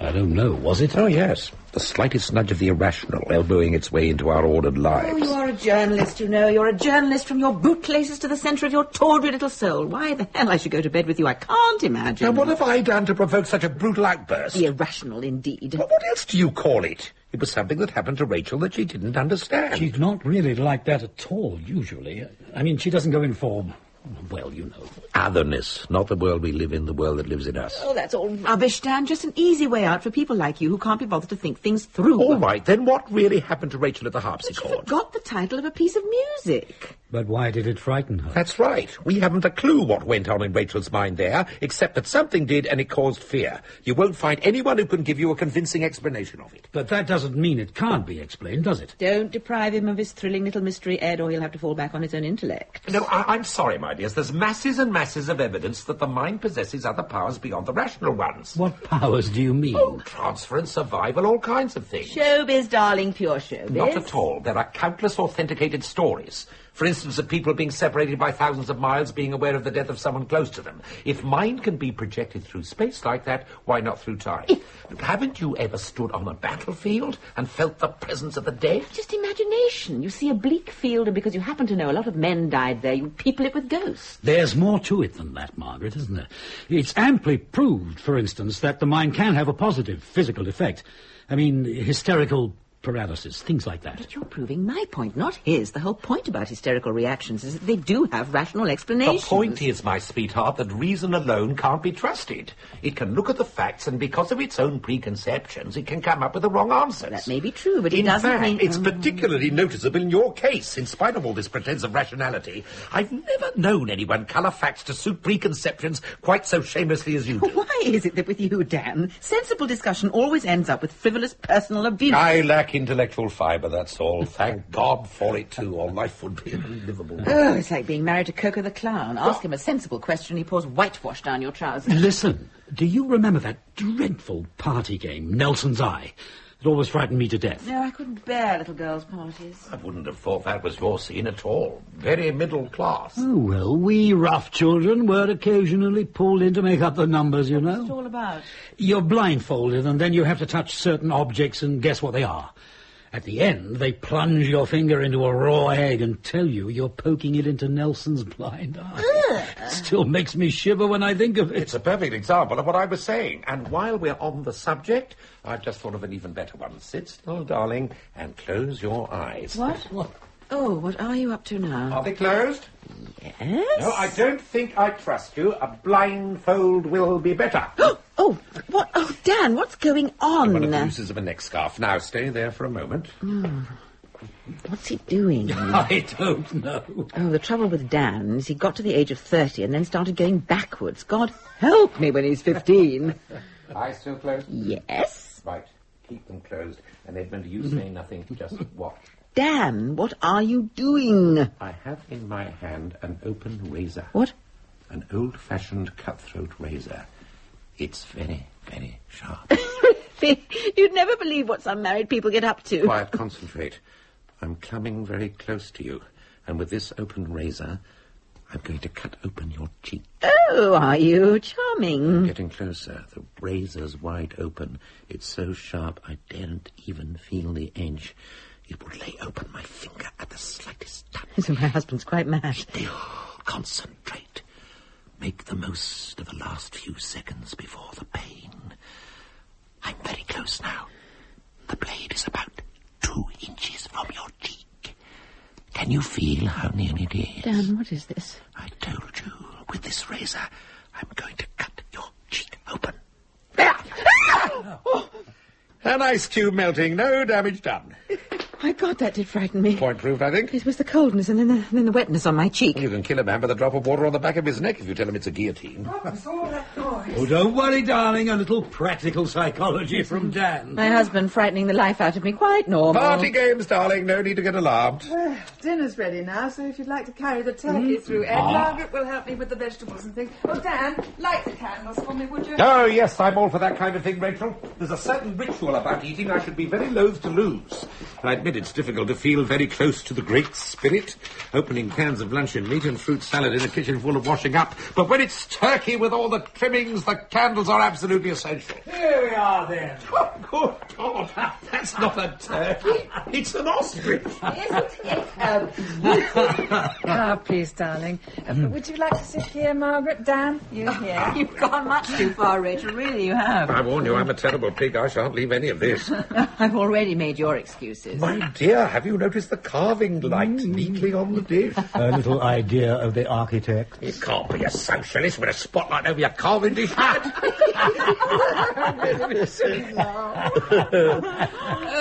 What's he doing for Christmas, the old man? What lawyers?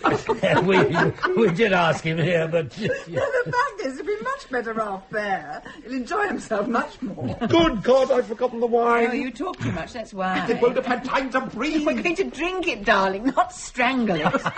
Really, Dan, I have a palate like sandpaper. It won't make any difference to me. Does everyone eat everything? Oh, you can work on that principle, I think. Corkscrew. On the table somewhere. Well, here we are then. Sprouts, potatoes, potatoes, bread sauce, cranberry jelly. Oh, suddenly I'm very hungry. How are you doing, darling? Not too badly. Oh! Lights out. Oh, no. The bulb must have gone. No, it's all of them. The kitchen as well. How about that for timing? Oh, must be a few. Sorry, everyone. Don't fret, dear man. No harm done. It's rather nice by candlelight.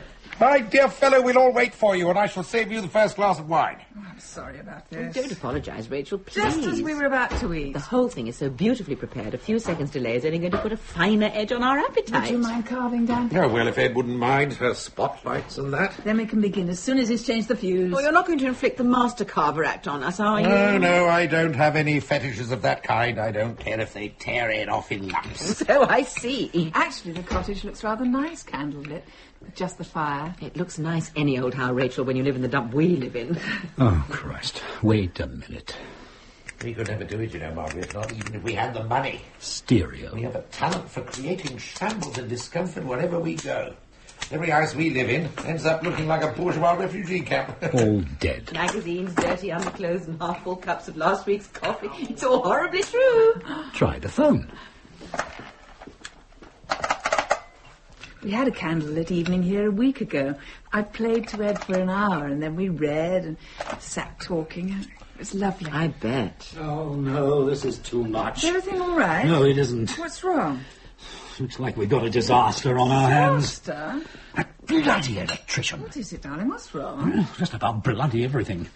It's not the fuses. They're all okay. As far as I can see, we've lost all electric power throughout the house. There's no light, no heat, no cookers, central heating, television, the whole lot kaput. Oh, God. No need to panic. You've all forgotten the obvious solution. And what's that? This is England, remember? What happens every year as soon as it snows, or one or two people put their cookers and heaters on at once? A power cut. Correct, a power cut. Either that, or the government has decided to teach the unions a lesson. What better time to do it than at Christmas? Oh, I do hope you're right. Oh, of course I'm right. There'll be a big inquest in the papers, and they'll go on about how our democracy is at stake, and then forget about it 3 weeks later. No, it can't be a power cut. Why not? The phone's gone, too. That's nothing to do with the power. Oh, well, don't worry, darling. It doesn't matter. I haven't finished the pudding or the coffee. We've got enough food here to last a month. You wait till I see that bloody electrician. 6 months it's been done, that's all, and you can imagine how much it costs. Darling, if the heating's gone as well. The fire will keep us warm, Rachel. Don't panic. I'm very sorry. I'm afraid this has spoiled everything. But not at all. The dinner's cooked to perfection. And there's gallons of wine and brandy and stuff, so we won't miss the coffee. Well, it's very kind of you to say so, but... Let's forget about all minor inconveniences and eat this fabulous meal. I think I'll get some candles out. Don't let the dinner spoil. Yes, Well, take a minute. I'd rather get it done now before we all start falling over each other. I'll help you. Ladies, finish the serving. Any minute now I shall begin to get the giggles. The sight of Dan trying to be helpful is almost more than I can bear. I suppose we could make coffee in a saucepan on the fire. Oh, I wouldn't trust him with a candle. He'll burn the house down. Society determines consciousness, Ed. That's what the Marxists say, but they've got it all wrong. Technology determines consciousness these days. Same thing. Put your two over there. During the last batch of power cuts, we spent whole evenings reading novels aloud to each other by oil lamp. Do you know anyone who wants a beautiful modern cottage, all mod cons, except that none of it works? This is becoming a very moral tale. See how our civilization hangs by a thread. Throw a few switches and we're back in the Dark Ages. Voila! Genuine candlelight. Dan, I don't understand it. What's that? If it were a power cut, the phone should be working. It's not conceivable that the phone and the electricity should have broken down simultaneously, surely. Of course it is. A large pylon could have fallen on a telegraph pole. You lack imagination, Edmund. That's your trouble. Now, come on, let's eat. Is everything all right, Ed? Well, you can see enough not to fall over the furniture now, at least. It's very good for us anyway, all this. Gets us into practice. What for? The great breakdown, when it comes. This is the latest hobby horse. What great breakdown? When all the machinery finally grinds to a halt and we all go back to the land like our forefathers and plough and dig and re-establish our spiritual kinship with the earth. Sounds ghastly. No, it'll be jolly good. The non-technological society. They'll still have journalists, of course. Oh, don't be taken in, Ed. He had a 10-minute radio program on Ivan Ilyich, and now there's no stopping him. Well, it hasn't happened yet. At least, I hope not. So, let's speak now, shall we? We'll start the ball rolling with this bottle of wine.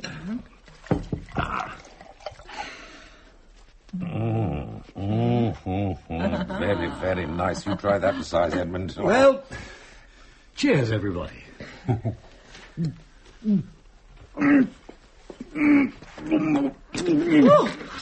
Whatever? What? Darling, look what you've done to the table. Must have gone down the wrong hole. No. What's the matter? It's not wine. What do you mean it's not wine? Of course it is. It's blood. What? It's blood. It's blood. Don't be silly. It's blood. Taste it. I'll get a cloth. Well, we'll see.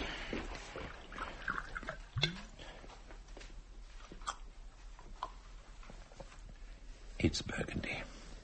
Very good Burgundy. I'll let you taste it. Burgundy. Beautiful. Let me wipe you. And the cloth. I don't understand. Really, taste mine. Really, I'm not joking. Here. It must be going mad. It smells just the same. Look. Now, that's not blood, is it? Oh, it is. To me, it is salted. It's sticky. I mean it. Stop it, Ed. Stop it. What do you mean? Whatever sort of game you're playing, stop it. Rachel, it isn't a game. To me, It's tastes... wine! Obviously, it's wine! Give it to me! It's wine. Oh, never mind, my dear fellow. I won't insult you by bringing my own wine the next time. Dan, I believe you when you say it's wine, but to me... Oh, no. Isn't possible, is it? Let's eat our dinner, shall we, before it finally gets cold? Yes, that's a good idea.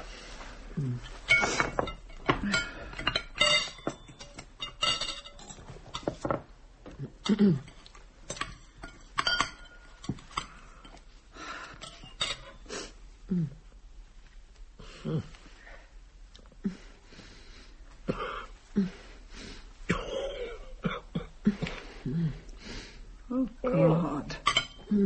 I'm sorry, darling. This is a very hot turkey. It's the meat. It's the meat, too. Madras style, and then some. Oh, God. Have you stuffed it with chilies and pepper seeds? Don't worry, Margaret. I recognise a practical joke when I see one. Vintage blood and a bird that tastes like acid. Just an ordinary turkey. I cooked it just as usual. Oh, my God, I think you poisoned. What's happening? Rachel, Dan. Oh, it's burning me. Water. Drink lots of water. God, this is happening. I think we're all going to die. I can't bear it. I must get out of here.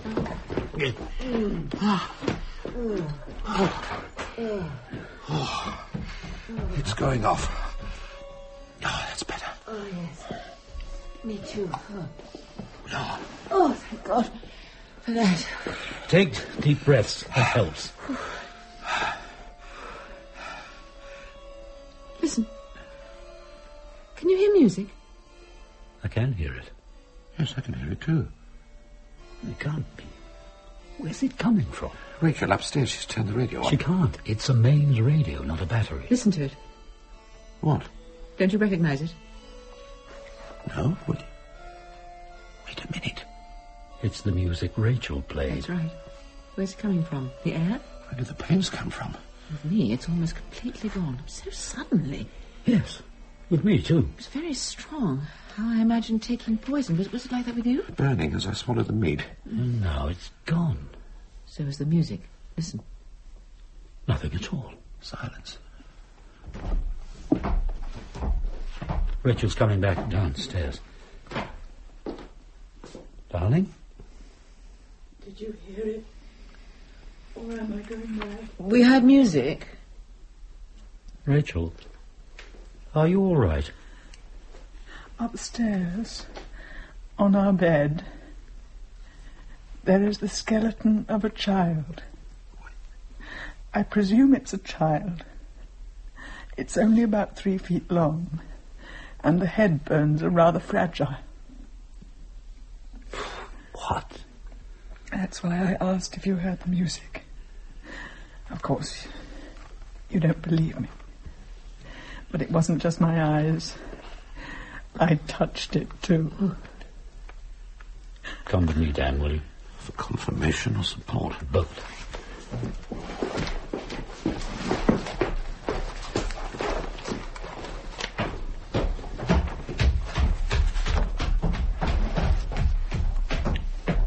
You heard the music then? Yes. I hoped it was in my head. Did you recognize it? Yes. Did it come from the instrument? No, it didn't seem to come from anywhere. From the walls, almost. That means it's something to do with me. Why do you say that? The music came to me first. I played it before I knew it. I'm the one. I don't see why. We all heard it. I'm very frightened, Margaret. Are you? I was frightened by the pain, but I'm not frightened now. Interested, really. Mystified. I can feel something. I can't describe what it is, but it's something dreadful. Well, I've always been a skeptic. I don't see any good reason to change yet.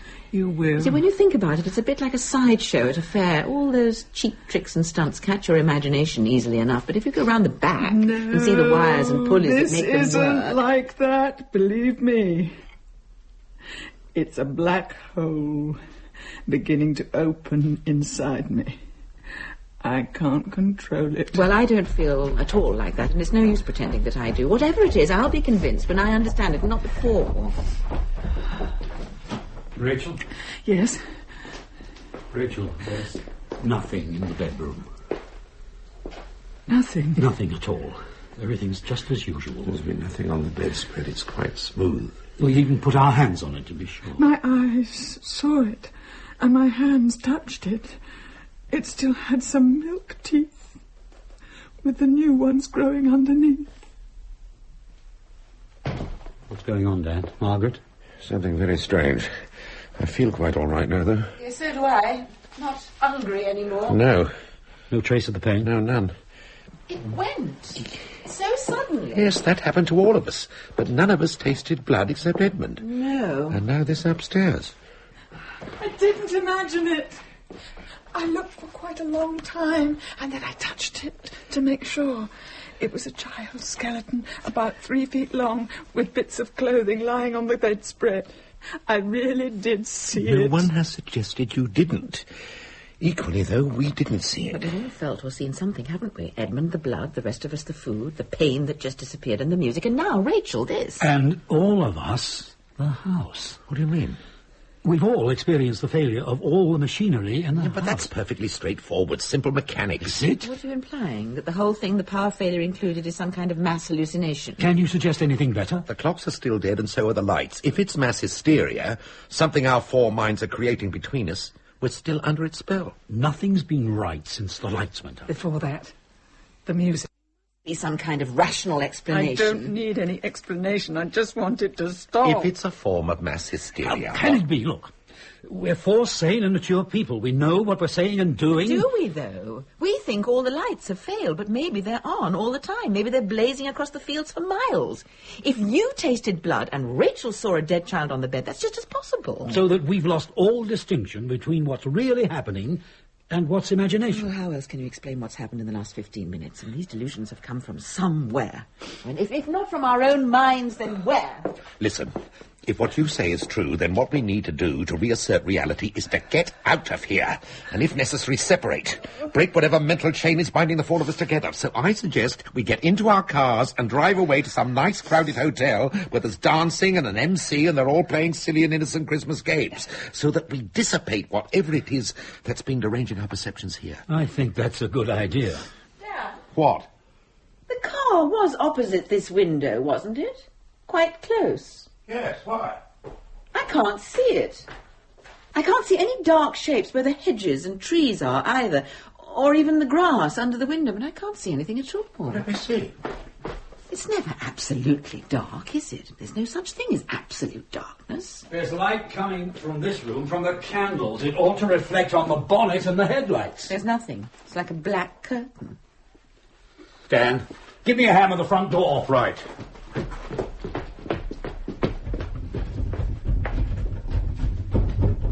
Shoulder it with me.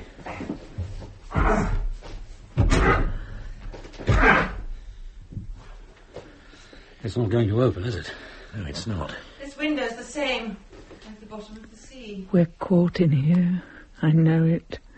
Something has got us trapped. Jan, look at the upstairs window. I'll try the back door. Okay. Don't worry. And there must be some rational explanation. No, there isn't. We're caught. Black as pitch, nothing at all. And the back door's the same as the front. So that's that. We stay and sit it out, whatever it is. Well, if it's some kind of mental force that's holding us here, let's see if it'll stand up to a hammer. I shall have a brandy, I hope. These windows are made of perfectly ordinary glass, nothing special, bulletproof or reinforced. The brandy's okay. So a hammer should do the trick. No. All I can say is that we must be a very strong-minded lot. Anyone else want a drink? We can't get out.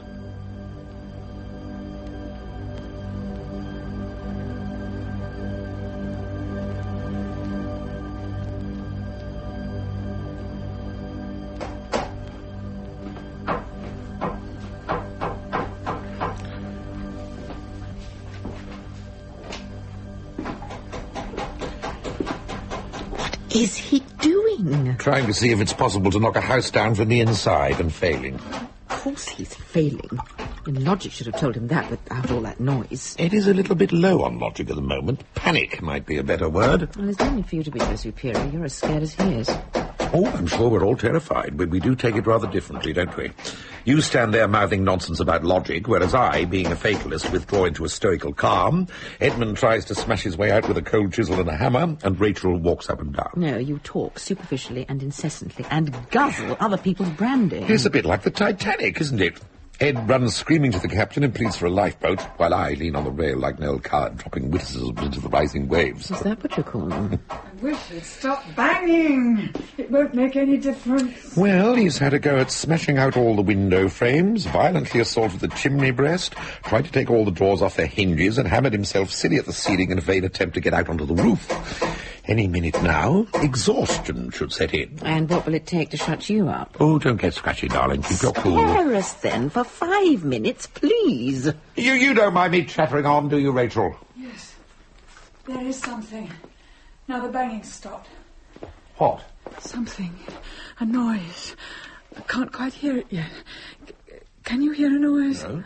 What sort of noise? I can hear Edmund coming downstairs. No, something else. Not that. No good. Nothing will budge. Well, if you can't break a window with a hammer, Ed, you certainly won't knock your way through a brick wall. How do you know? How do you know what I can do till I try it? It's a reasonable inference. To hell with reasonable inferences. If there's a way out of here, I'll find it. There isn't. There's just one other possibility. What's that? A fireplace. The old chimney's blocked, at least the full width of it is. But if I take the hood off, there's still probably enough room to get up the flue and out onto the roof. I'll have to put the fire out. Oh, now, wait a minute. Look. What? It's the middle of the winter. It was bloody cold driving down here. Well, I can't take the hood off with the fire still alight. Ed, there's no electricity. The central heating's dead. If you put the fire out, we'll all freeze to death. It's the only way. I haven't tried. Ed, it's pointless. If you can't hammer your way through glass or open unlocked doors, then whatever it is that's keeping us here will stop you getting up the chimney. I'll believe that when I see it. I'll get a bucket of water. Oh, my God. This is ridiculous. It's your logic that's at fault, Margaret, not mine. When I get that hood off, it's clear to open sky. No glass, no woodwork, no locks. Straight out onto the roof. When you get the hood off. That's just a couple of screws. So were the hinges. You're wasting your time. I'm going to try it. It's the empire-building spirit, darling. We can't win. Be quiet! Everybody be quiet! What? The noise. I can just hear it. What noise? Can you hear a noise? No. Listen. It's very faint. Long way off. Yes. Thunder? No. Voices. Getting closer. Is it here or outside? Or in our heads. In all 4 heads at once? Why not? No, it's in here. Loud! Oh, loud! Is it it, a hurricane? Earthquake. Brickwork. What? Collapsing. Ah! It's bursting. I hear it. Look at the window. What? It's broken. Didn't you hear? It is. It's broken. But the glass is on the floor, so it must have been broken from the outside. Stone? Or a bullet. Oh, good God, that's all we need. Somebody taking pot shots at us. It can't be a bullet or a stone. It's not starred at all. Its hammer must have cracked it. Yes, and the noise shook it out. That's right. So we can get out, can't we? Look, there's no glass there now. It's still pitch black. I can't feel any cold air, can you? No. But you can see it, can't you? It's broken. The glass is there, on the floor. So the blackness, that must be the night air. Come on then, Ed. The honour is yours. There's just room to get your hand through. I can't. What? There's something in the way. What? I don't know. Can you feel it? No, I can't feel anything, but I can't get my hand through, not an inch. QED. It isn't the night air. What? There's no moon. No? Nor any stars. No, it's still pitch black. Where are we then when there's no moon and the stars have gone out? We're here, in our cottage, where we've always been. Yes, we're in the cottage, but that isn't the night air. Well, then, what now, Ed? You're the commander of this little expedition. I don't know. How about putting the fire out and climbing up the chimney? Oh, for God's sake, what's the point of sneering? Do you want to stay in here? Not in the least, but I know when I'm beaten. Well, I'm not. Not by a long way. I admit I do have a rather low surrender threshold and am prone to total collapse the moment the pressure is on. But as a tactic, I can recommend it. It does have the virtue of leaving your opponent completely bemused by the ease of his victory. What opponent? Listen, supposing we try to work out what's likely to happen next, there may be some kind of... Supposing nothing does. What? Supposing nothing happens. Supposing that dreadful noise was the last of it and now we just sit here. After all, we've just had a very effective demonstration that we're not going to get out of here by any natural method. Something's bound to happen sooner or later. Why? Well, because... A totally unjustified assumption. Perhaps this is the end now, just the four of us, and time and silence. And the house. All right. Calm and rationally, let's work it all out. It's a waste of time. Why not just sit back and enjoy it? After all, in a sense, we're privileged. We're experiencing something that's probably unique. Inside the house, several extraordinary things have happened that we can't explain except by suggesting that we're all sharing the same hysterical delusion. I'm glad I married a rationalist. I always knew it would come in useful. But now, the house itself has become part of the delusion. We look through the windows and see nothing, and some inexplicable force keeps the doors closed. The same force keeps us inside, even when a window is broken. The house itself. What do you think is beyond those walls, Dan? Do you think it's the two cars and a patch of grass with a track leading to the main road, or is it something else, just space, perhaps? If it's just space, your rationality is wearing a bit thin. What time does your watch say? 5:30, it stopped. Edmund? 5:30. Rachel? 5:30. So does mine. So does the electric clock, and I bet you every other clock in the house says 5:32. That must have been the time when the lights went out. So, everything stopped at 5:30. Or started. Everything? And I wonder what time it is now. For a rationalist, you're getting pretty fanciful. I prefer to wait and see before venturing into the realms of science fiction. It's the house, I'm sure. It all began when the house ceased functioning. The machinery, not the house. It may be that the house is functioning perfectly well. I think we've been selected. What do you mean? Chosen in some way, the four of us. What for? Something nice, I hope. No, I don't think so. Oh, well, we don't achieve anything by getting all intense and visionary about it, do we? I mean, what we need to do is to keep our eyes open and our minds at full stretch. Our antennae, you mean? You look at Rachel sitting there. She's got all her receivers working at full power. It's nothing to do with intellect, what's registering on her. You want to believe it, don't you? That's what it is. But I don't. I want to know. If it is something to do with the house, it can't be the house on its own, can it? And what's that supposed to mean? Personally, I've always thought that houses were places you lived in, not malevolent spirits. It must be us as well. Us and the house together. I certainly wouldn't enter into a conspiracy with one to lock myself inside it. Don't you see what I mean? The house is crucial. It must be. It's some coordination or coincidence between the four of us and this place. Oh, really, Ed? It's getting ridiculous, isn't it? I don't see why. If we don't stick to what has actually happened and what we know, if we start indulging personal fantasies... It isn't fantasy. Then we'll very soon lose whatever sense of reality we might have left. You yourself said it. The house itself has become part of our hysterical delusion. Yes, I know, Ed, I said that, but it was just a wild hypothesis, that's all. Does anybody take it at all seriously? All right, then. Hard facts. Did you have pains in your belly or not? Yes, I had pains in my belly. Did you hear the music? Yes, I heard music. And can you get out of here now? No, I can't get out. So, what are you going to do about it? I'm going to sit down here and drink brandy and wait till the morning. Morning? What makes you think it's going to get light out there? That isn't night outside the window. All the clocks have stopped, all the watches too. So what time is it, Dan? Can you tell me the time? No, I can't tell you the time. How long will it be till morning, then? And how long has it been since all these things happened? 2 hours or 20 minutes? Calm down, Ed. There's no need to get worked up. Oh, yes, there is. I'm going to get out of here some way or another. I'm not going to sit on my bum with a brandy in my hand and wait and see what happens. There's some loophole in the argument, something that will make it all clear. If you've got any better ideas, I'd like to hear them. No, Ed, we haven't got any better ideas. And I'll tell you another hard fact, too. What's that? If it is some combination of the house and ourselves, well, I've been here with Rachel dozens of times. We've had friends here for the weekend. But you, Dan and Margaret, you've not been here before. Well, that's charming of you, Ed. Are you trying to say that all this is our fault? Not your fault alone, no. Oh, that's jolly decent of you. But you two are the new element in the situation.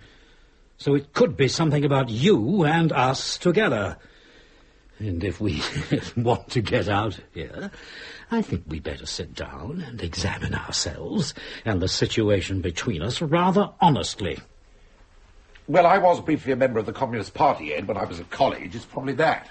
Take it seriously, Dan, please. I begin to take it seriously when you insist in turning the whole thing into a ridiculous joke.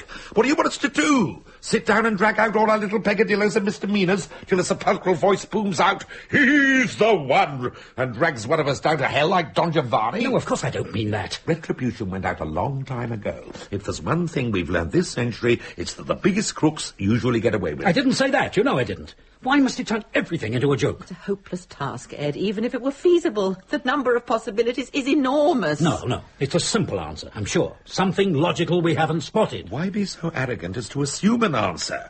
It might be one of those stimulating mysteries like the Mary Celeste where no one will ever know. Dan, why must you be so infuriatingly flippant? After all, you were the one talking about all this earlier tonight. Was I? The submerged energy of the mind and powers beyond the rational. Games with ice cubes, darling. Oh, yes, all that. The world that lives in us in spite of us. That'll teach me to keep some control over my party conversation, won't it? That's what happened, you see. You've hit it, Dan. Have I? The world that lives in us. How would it be if that world in some way took over? If the inner world and the outer world changed places? Complete disaster. My day-to-day life is shambles enough. My inner life is total chaos. Mine's rather vicious. All the old scores I could pay off as part of the natural order of things. So that the ordinary external world becomes subservient to the world of dreams and desires. That's it, you see. It's us. We've done it. We've projected something in ourselves out of ourselves till it's become fact. You said exactly that, Margaret, about the African carving. In the imagination, desires become facts. What you want becomes real. In that case, what nasty imaginations we do have. Drinking blood and dead children, a very greasy and turbulent pool inside one of us. But which one? You're not serious, are you? Of course I'm serious. Oh, forget it, Ed. It's nonsense. One of the biggest cliches of science fiction. No, I mean it. Look, Ed, I suggest you sit down quietly somewhere and let your imagination cool down a bit. No. I can see it now. I can see through all this pretense. What pretense, Ed? You and Margaret, the game you're playing. What game? You playing a game, darling? I'm not, as far as I know. Why are you both so resolutely determined not to be serious? Every time I get near to what's happening, you two try to head me off from the truth. This is ridiculous. What truth? That it's you, of course. One of you two. Or perhaps both of you. None of this has ever happened before. Neither of you has been here before. And all the time you try to laugh it off. Ed, don't be silly. Not being silly, I'm being very practical. I want to get out of here. Neither one of you is going to stop me. Ed, be quiet. What? Rachel? I thought she was asleep. Rachel, don't you see it? I see you making a fool of yourself. It must be them. Who else can it be? It could easily be me. It could be you. Me? How could it be me? Do I want us to stay here in this madhouse? You hated this house from the first. That's why you spent so much money on it. That's why we've almost crippled ourselves. Always the most modern and the most expensive of everything. It's like the whipping boy, a way of punishing yourself. That's not true, Rachel. I didn't see it at the beginning, but it became obvious after a while. You didn't want a cottage in the country. So you bought the most dilapidated one we could find. You felt uneasy about your own comfort, so you turned it into a showplace. You felt ashamed of spending so much money, so you jumped at every opportunity of spending more. You're still not at ease here, so you keep inviting people down in the hope that they'll convince you. Don't say any more. Now your own guilt tells you it must be your fault. Punishment inflicted on all of us because of you. But you can't bear that, so you lose your temper and turn on your friends. No. It's very simple and rather sad to someone who loves you. Do you really think of me like that? I understand you. I know how real it is and how much it hurts. But I can't let you make a fool of yourself by savaging our friends. What can I say? But there's no need to worry. No offence taken. We can truthfully say, I think, that we are all under some strain. We should leave one another alone. We've done nothing. What? It's not what we've done, what we are. What do you mean by that? What we are. I ought to apologise. We'll take it as read. I suppose I knew I had all that inside me. I'm horrified it came out so viciously. Oh, for God's sake, don't be horrified. Self-flagellation is a very overrated pastime, particularly the mental kind. Some people are born with it, I think. Everyone thinks vicious thoughts about their friends. It's one of the things friends are for. Yeah, for instance, our jealousy, as you were showing us around this place, was so overwhelming it must have been almost tangible. I felt bright green. No, don't. Here am I was thinking, having sold out every shred of integrity and talent years ago, and here's Ed, still fighting grim battles with his conscience. And he lives like this, while I keep down in a kind of intellectual Rowton house. I feel a bit like Faust being told that Helen of Troy's gone back to her husband and all the kingdoms of the earth have become republics. I envy you your ability to joke about it. Rachel? It's a mark of the useless intellect, Ed, the unemployed mind. It searches for the amusing angle on everything because it has nothing better to do. Rachel, are you all right? No, I don't think so. What? Look at her. What's the matter? She's very pale and soaking wet. I feel so hot. I can't breathe. All right, darling, there, take deep breaths. I can't breathe. Oh, my God. Dan, get a glass of water. It's so hot. I think she's going to faint. Hold on, darling, there's a drink coming. Here. Don't pour it all over her. I can't help it. She's gone. She's flat out. Richard, just a minute. No, it's no good. She's right out. She's gone completely limp. Is it a faint? It looked like a faint, hot and short of breath. Rachel? That won't do. She's really out. Hang on. What? I've got some smelling salts in my bag. I didn't know you carried smelling salts. What a sweet old-fashioned thing to do. For all our friends when you bore them into insensibility. Oh, she really is out. Smelling salts usually do the trick. If it is a faint, she should be coming round by now. She looks more like sleep. Her breathing is very quiet. Listen. Barely audible. I can still feel it, though.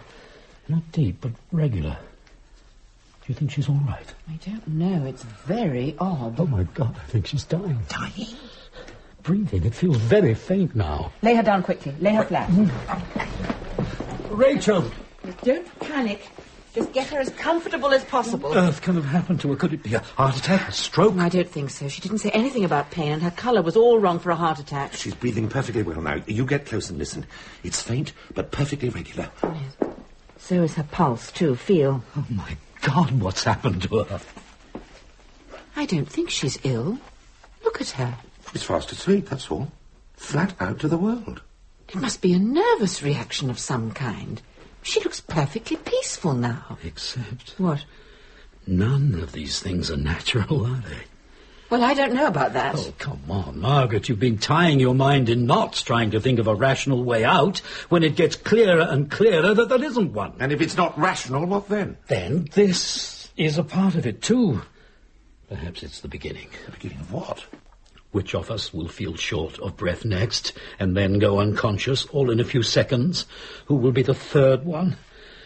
And what will the last one do with 3 of us sleeping and only himself or herself awake? Oh, that's absurdly melodramatic. No, it isn't. And don't you feel a kind of terror closing in? Like ice building up all around us?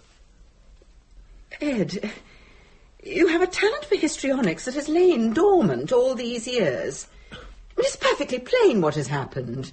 Rachel, after a period of high nervous excitement, including a row with you, has fallen into a deep and refreshing sleep, and jolly good luck to her. It ought to be perfectly possible to wake her up then, by shaking her or shouting in her ear. No, I wouldn't do that. Why not? It's always bad to startle people from sleep like that. If it is sleep.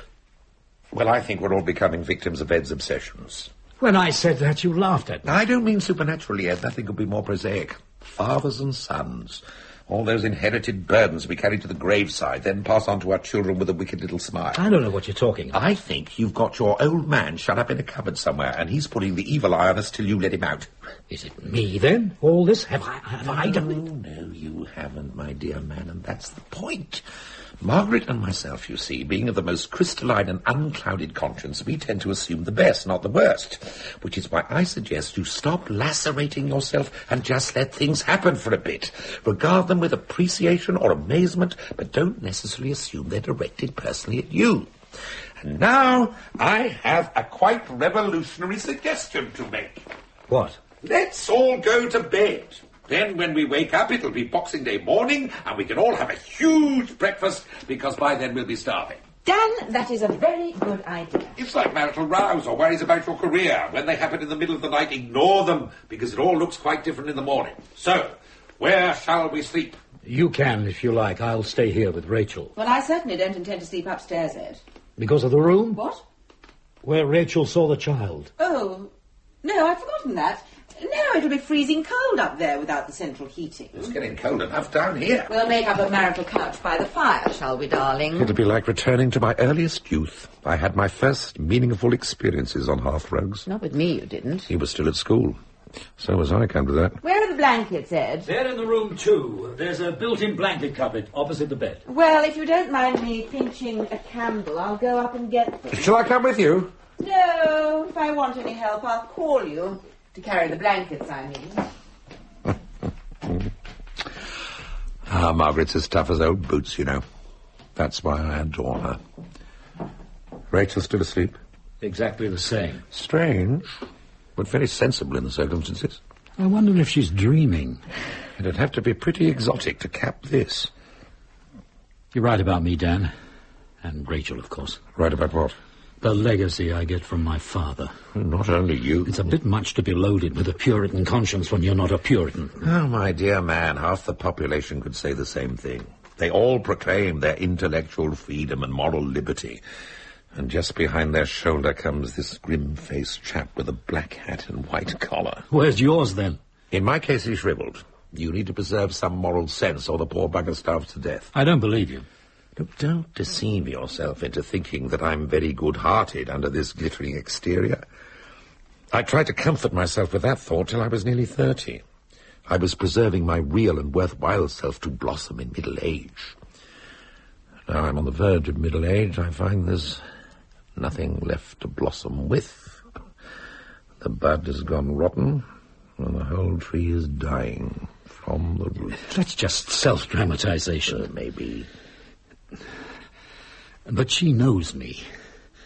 All my evasions and self-deceptions. Even if I hide them from myself, I can't hide them from her. All this, for instance. It's wrong. I know that. All what? The house. Me. Us. Ah. I know what price the rest of the world pays for our comfort. And how many thin Africans it takes to make one overweight Englishman. And that knowledge is the beginning of damnation. Fruitless, Ed, fruitless luxury. Luxury? You don't intend to do anything about it any more than anyone else does. Agonizing over it gives you the double satisfaction of feeling bad about it and feeling good about feeling bad, both at the same time. Yes, that's right too, I suppose. Of course it's right. We're all dab hands at these games with conscience, our generation. We grew up with them. But I'm also good at my job. Very good at it. I make a lot of money and I'm capable of making a lot more. And why the hell shouldn't I? There are enough incapable people in the world, but I'm not one of them. I can cope. No. What? Not content with being the big bad wolf, you want to be the ogre that eats children as well. Forget it. Have a drink.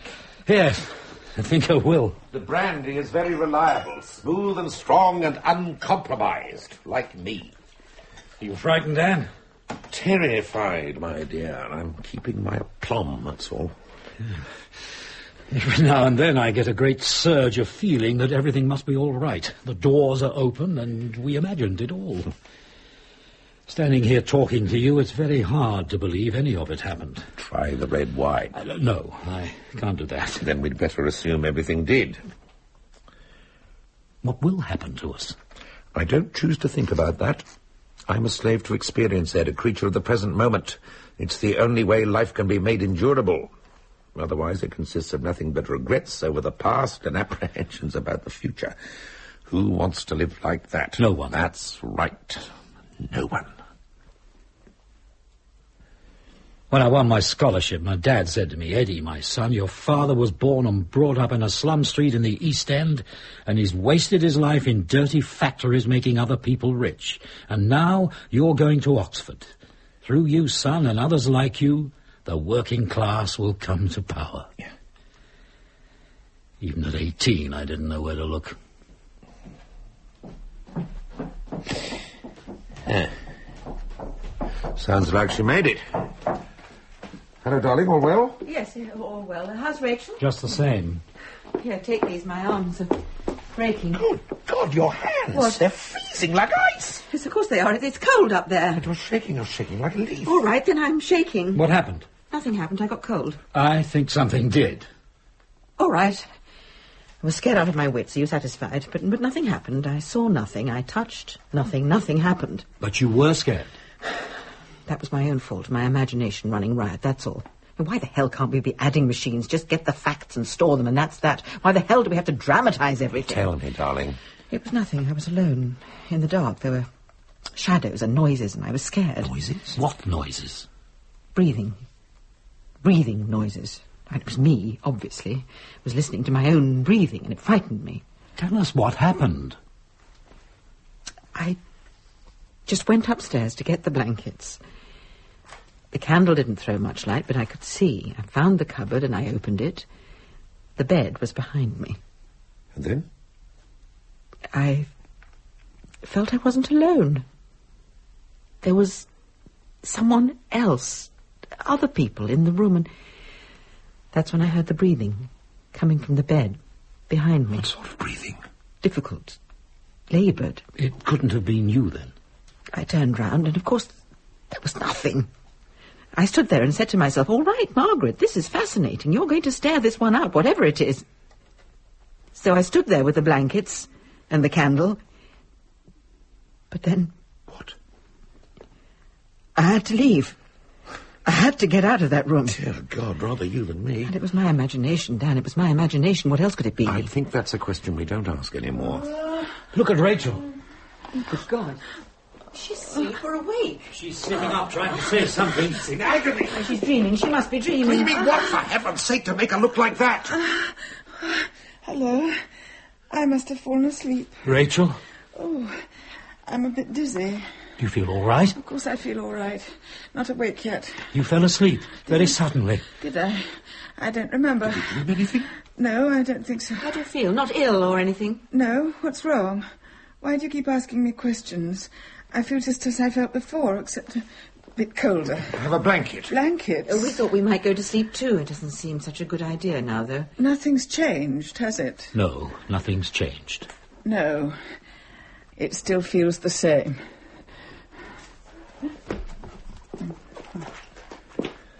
So what now? God knows. Perhaps we all go crazy. After all, what's happened? Rachel fell asleep on the sofa, and I got frightened in the dark. Is there any reason for panic? There were other things, if you remember. Yes, dear, I remember. Shall we make up this bed, then? If you like. Not in front of the fire, though. That would be a little too antisocial, even for us. Just a minute. Look. What? Look at her. Rachel, what are you doing? Doing? I'm not doing anything. Walking round the room like that, touching things. Oh, am I? I didn't notice. I still feel rather dizzy, actually. Sort of claustrophobic. Claustrophobic? Shut in. I don't know. Come sit down. Oh, yes. It's a good thing we've got the fire. Oh. Shut in. She can say that again. Oh, that's better. That's nice. When you were asleep, did you feel anything? I mean, did anything happen? What can happen when you're asleep? And you didn't dream anything? I can never remember dreams. I'm fine now. Just this dizziness from waking up. Oh. So there. She doesn't remember. Give in gracefully, darling. You can't expect to find a rational answer where none of the laws of reason apply. That's just an assumption on your part. You've always been a great one for that. When you can't understand something, make an unjustified assumption and announce it as fact. That's one of the benefits of a university education. 2 useful things I learned at college. Whatever you say is true if you say it authoritatively enough, and don't worry if you haven't read the books everyone's talking about because they haven't read them either. Dan, we're in trouble, aren't we? It really hit me upstairs in the room. I have been to better Christmas parties, certainly. I've been to worse, too, now I come to think of it. Shall I tell you one of the things I love about you? Tell me more than one. You're relentless. Most people know when to stop, but you just plough on. Is that a virtue? Tonight it is. Stop thinking about it. There's nothing you can do. I can't help it. When I die, I'd hate to be drugged into insensibility, however painful it is. I shall want to know. George Orwell said it's best to die in your boots. He didn't. No. You feel better now? I wonder how long we'll have to wait. Wait? What for? I don't know, but I'm sure we're waiting for something. Do you feel responsible? In general, or today? For all this. How can I when I don't know what it is? I don't. Ed sees the fate of the whole universe depending on whether or not he's saved, but I've always been convinced of my own innocence. I hope you don't go to heaven. I shall miss you. No, you're not one of the goats, Dan. You've never done anything positive enough for hell. Oh, there I must disagree with you. I'm sure the cabinet posts in the great Republic of the Damned are held by the Stalins and Hitlers, and that the murderers, liars, and betrayers make a very efficient civil service. But your average goat, the rank and file of the underworld, I'm pretty sure that he's made up of shallow non-entities like me. Don't say that.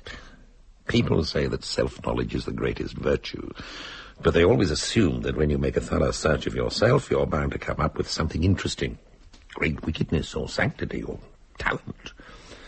It takes real self-knowledge to recognize that you're just mediocre, that you don't feel strongly enough to get out of your chair about anything. The question is it my fault? Or have I been dumped in a world where there's nothing left for an honest man to feel strongly about? There's a shallow question for you. Give me time and I'll think of a suitably shallow answer. Do you feel deeply about me? I can't answer that. You're no good, Dan. You can't just sit here doing nothing. You can't, Ed. I can, perfectly easily. Now, wouldn't it be lovely if the lights just came on without any warning? Then we could all just sit down and eat our Christmas dinner. Incidentally, is anybody at all hungry? No. He ought to be by now, whatever time it is. I was starving just before we sat down. Why not try it again? What? The turkey. We've all been sitting here waiting for something to happen. Perhaps it's wearing off. Do you fancy a taste? Not much, do you? Don't worry, my two heroes. I'm quite willing. But if I collapse groaning again, I shall expect you to pick me up. Margaret, are you sure? For experimental reasons, if no other. Now, there. A rather succulent piece of breast. Well? Very nice. No pains? No pains at all. I'm not hungry enough to enjoy it, but it tastes good. Did we dream it all then? No, before it happened. This time, it didn't.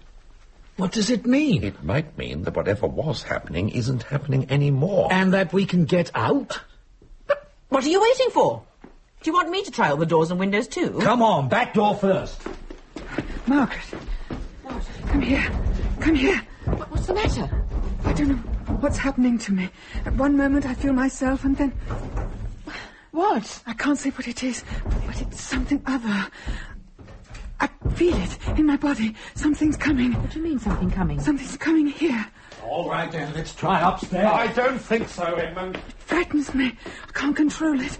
Listen, Rachel, when you woke up, what happened? I felt dizzy. I had to get out of there. There was no room. No room? Oh, yes. Something's happening now, Margaret. Whatever it is, it's beginning. I'll tell you what happened, Rachel. You sat up on this sofa and you looked terrified. What was happening to you? What were you feeling or seeing? It was horrible. I couldn't stay in that room. I had to get out. What room? You were sitting here. Well, that's that then. Well, there's still the front door and the windows. The windows are just the same. Look, black as whatever it is up there. No way out. No, my darling, no way out. Oh, God, there must be something we can do. Something's happening to Rachel. I don't know what it is. The question is, do I care anymore? Wait a minute, I've just remembered something. What? The photos I took of the house. Don't think I'm very interested in photos just now. If it's something to do with the house, where did I put them? No, don't look. Leave them alone. 2 sets we took, as it was before we started and as it is now. Photos of the house? Darling, where the hell are they? It's coming closer. I can feel it. It's almost here. Who's yours? Dan, help me. Then 2 separate photos. What is it, Rachel? What's coming nearer? I can't explain. It's in my stomach. Tell me. Try to tell me. Here they are. 2 packets of prints. What is it that's coming? Where is it coming from? Yes, it's here. Here, in the house. What? Ah, those are the before ones. You see, that's how it was. The metals and the fat all rotted and overgrown. The choice has been made, and now it's beginning to work. What choice? What has been chosen? Us. The 4 of us. We have been chosen. Oh, my God. Look at this one. And this. These should be the modernized pictures. They're not. No. Dan, I didn't take these pictures. Even the landscape looks different. The trees are in different places. It's almost as if... And this one, look. That large house in the background, about 1.5 miles from the cottage. It's the hall. Same as in the print you gave us. I thought you said... It was pulled down in 1921. God, no, I don't want to. I don't want to. What, Rachel? Look. That's the cottage. Yes, but different. There's someone at the window. It's a woman. A dark-haired woman with a shawl. Yes, a dark-haired woman with a thin face and a shawl. How does she know? Rachel? She's doing it again. Moving around the room. Touching things. Walls. Don't say anything. Just watch. First, I must describe my situation. The cottage is more than 100 years old and needs repairing. When the rain is very heavy or goes on for a long time, the thatch leaks or becomes soggy and everything is damp for days. The walls are lath and plaster and badly decayed. The plaster has crumbled in some places and you can see daylight through the slats. I try to cover those places with sacking as I do the windows. There has been no glass in them for as long as I can remember. Where does she mean? Here, surely. How can she mean here? My own position is desperate. I try to keep my mind clear as far as I can in my fevered condition, but the pain in my stomach is mostly very bad and sometimes reduces me to screaming and groans when I can do nothing but despair. For myself, I suppose I could bear it more easily, but when the children cry out and moan and beg me for food, I feel I will run mad with anger and bitterness. It brings murder into my heart, and if I could, and it would help them, I would willingly do it. But what can I do now? Nothing. I can do nothing at all. Dear God, she's in such pain. There's nothing we can do. Just watch. Oh, no, there's nothing more to be done now. Nothing more now. Just the waiting and the pain. The children have cried themselves to sleep and we are all too weak to move anymore. I can only sit here talking to the walls and wondering how long it will be. What children? Just Just listen. Go on, Rachel. We can all hear. If I could write, I would put it all down in a book so that the whole world should know what they've done to us. But no one bothers to teach the poor. So even that comfort is denied me. But I have to speak. I have to make it known, even if only to the bare wall. Who is it speaking? No, just listen. I, Sarah Jane Mulby, born a Christian, age 26, a married woman, but now a widow. I'm lying here on a straw mattress with my 2 children, Robert and Jane. There is a little water, but nothing to eat. We have none of us eaten for well over a week at least. I don't remember when. Here, in this house. Listen. My husband, Robert, was a hard-working man, not sparing himself when there was farm work or anything else to be done, and we were all happy till the bad times came. The people had to leave for the town, and many houses in the village stood empty. There was no trade and no work, till bread became too dear to buy, and then there was none at all to be had. The squire told us that there was no more work, and we must spend for ourselves, and the parson told us to pray to God. We did pray. We prayed to him day and night, but the food got less and less, and my husband was in despair. He took to going out at night, and some nights he'd bring back a rabbit or a hen or even a lamb one time, and we managed to live for several months that way. But the gamekeepers got stricter. A man in the next village was hanged, and there was no more game to be had, with half the country living on it. A man came one night, a stranger with a book in his hand, and he talked to Robert till dawn. They spoke angrily and cried out so that I heard it, and the children stirred in their sleep. Then, the next night, Robert went out with the man and some others, and he didn't come back the next morning. And I heard that there were fires in the fields. The ricks were burning, and the squire's barn had been burned down, and that my Robert had been taken by the soldiers. Rachel, darling. No, you must let her finish. I went to the assizes. I saw my Robert in the dock with the other men, looking pale and ill. I was praying for transportation, but it was death. I cried out to the judge that we were all starving, and what were we expected to do without food? But the judge spoke grandly about property and rights, and I was dragged from the court. I took the 2 children to see their father hanged. I told them to remember what was done to him, so that they should grow up to avenge his death on all the wicked men responsible. But that will never happen now. A doctor told me it takes 20 minutes for a hanging man to die. I stood there all the time, without taking my eyes off his poor face, giving him all my love to help him bear that terrible death. He moved a little at first, but gradually became still. But I waited over half an hour to be quite sure.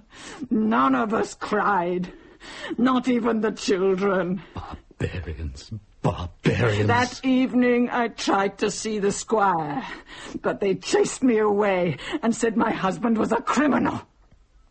I crept round the side of the house, hoping to go in and tell the squire of my children's hunger and ask for his mercy. When I got to the window, I could see them at the table. The squire was there, and his brother, the parson, and his sons. There was a side of beef, and several roast chickens, and cakes, and pies, and bottles of red wine.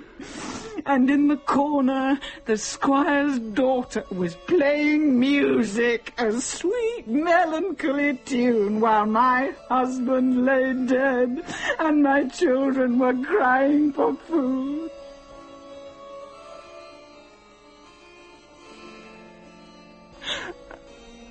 And I thought this can never be forgiven.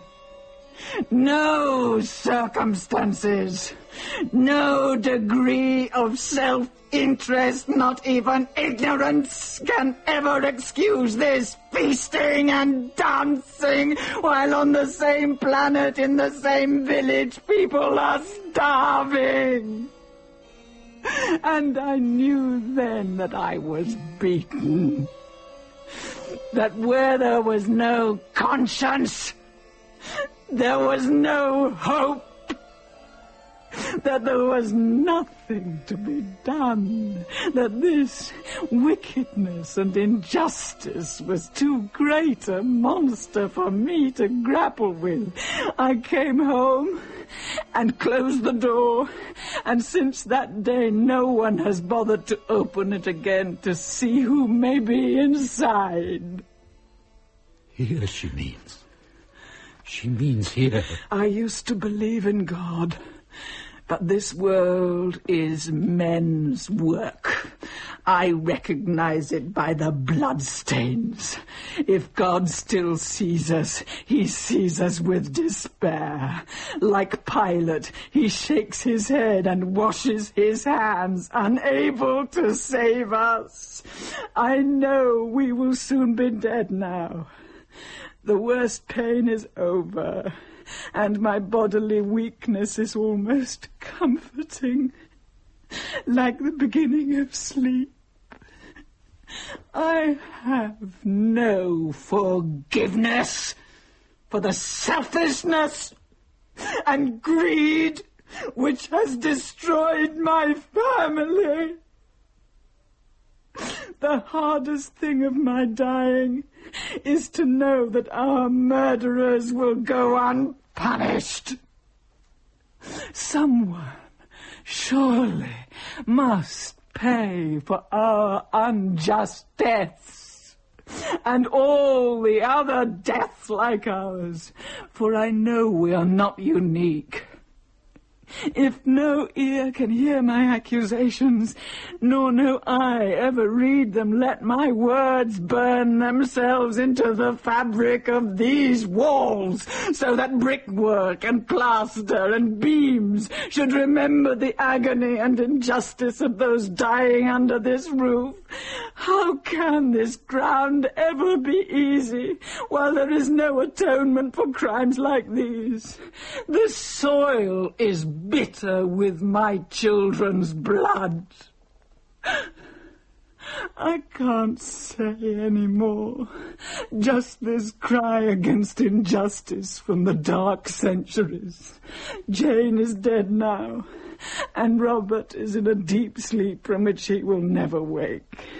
I can't speak any more. I shall need all my breath to face this starvation that is slowly draining my life. While we sleep in our paupers' graves, let someone, somewhere, remember us. The chosen four. Rachel! Is your wife? She's dead. No, she isn't. She's still breathing. Rachel, my darling, are you all right? We must put out all the candles. Why?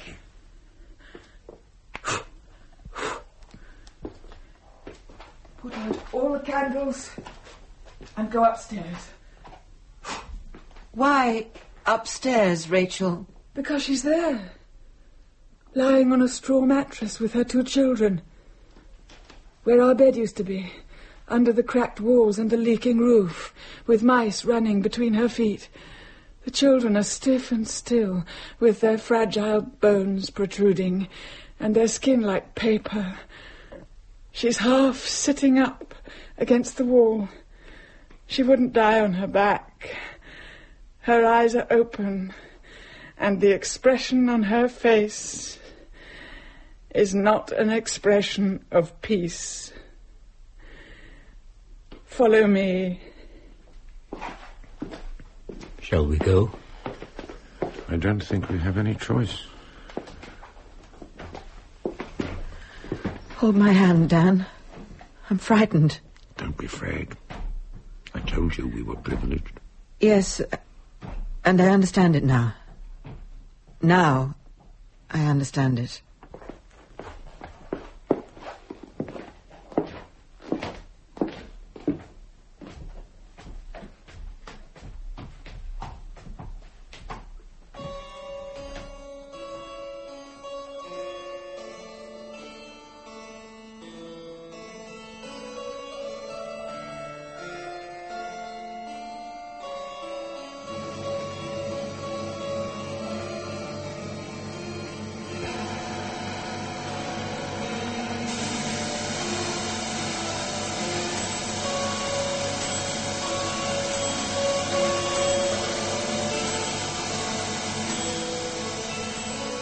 Speaking at a UNESCO conference in Paris, has called for a radical heart-searching on the part of the developed countries. It is well known, he said, that under the present circumstances, far from rectifying the situation, the rich countries are getting richer and the poor countries are getting poorer. How much longer are we prepared to let this situation continue, he asked the assembled delegates. Finally, news is just coming in of a bizarre Christmas tragedy. In a remote country cottage, 4 apparently healthy people in their late 30s have been found dead. An air of mystery surrounds the story at the moment, said a spokesman at Scotland Yard. But foul play is not suspected. The 4 bodies, when found, were in an extremely emaciated condition. And although the house was full of food and drink, and a sumptuous Christmas dinner was laid on the table, almost untouched, all 4 people appeared to have died of starvation. I trust you've enjoyed tonight's collection of strange tales and shadowed happenings gathered from the far reaches of the airwaves. In these modern times, we like to believe that such things belong only to stories, safely tucked away behind the dial. Still, as you reach to switch off your set, you may find the silence just a touch deeper than before, the room a shade darker, the night a little less empty than you remember, but pay it no mind. After all, a voice is only a voice. A story is only a story. And the imagination, well, it has been known to wander at this hour. So draw the curtains, pour yourself something warm or something strong, and settle in for what remains of the evening. And should you happen to hear something just beyond the edge of sound, why, it's surely nothing at all. This has been 𝒆𝒆 Midnight Radio. Until my next broadcast, I wish you a very pleasant and very safe good night.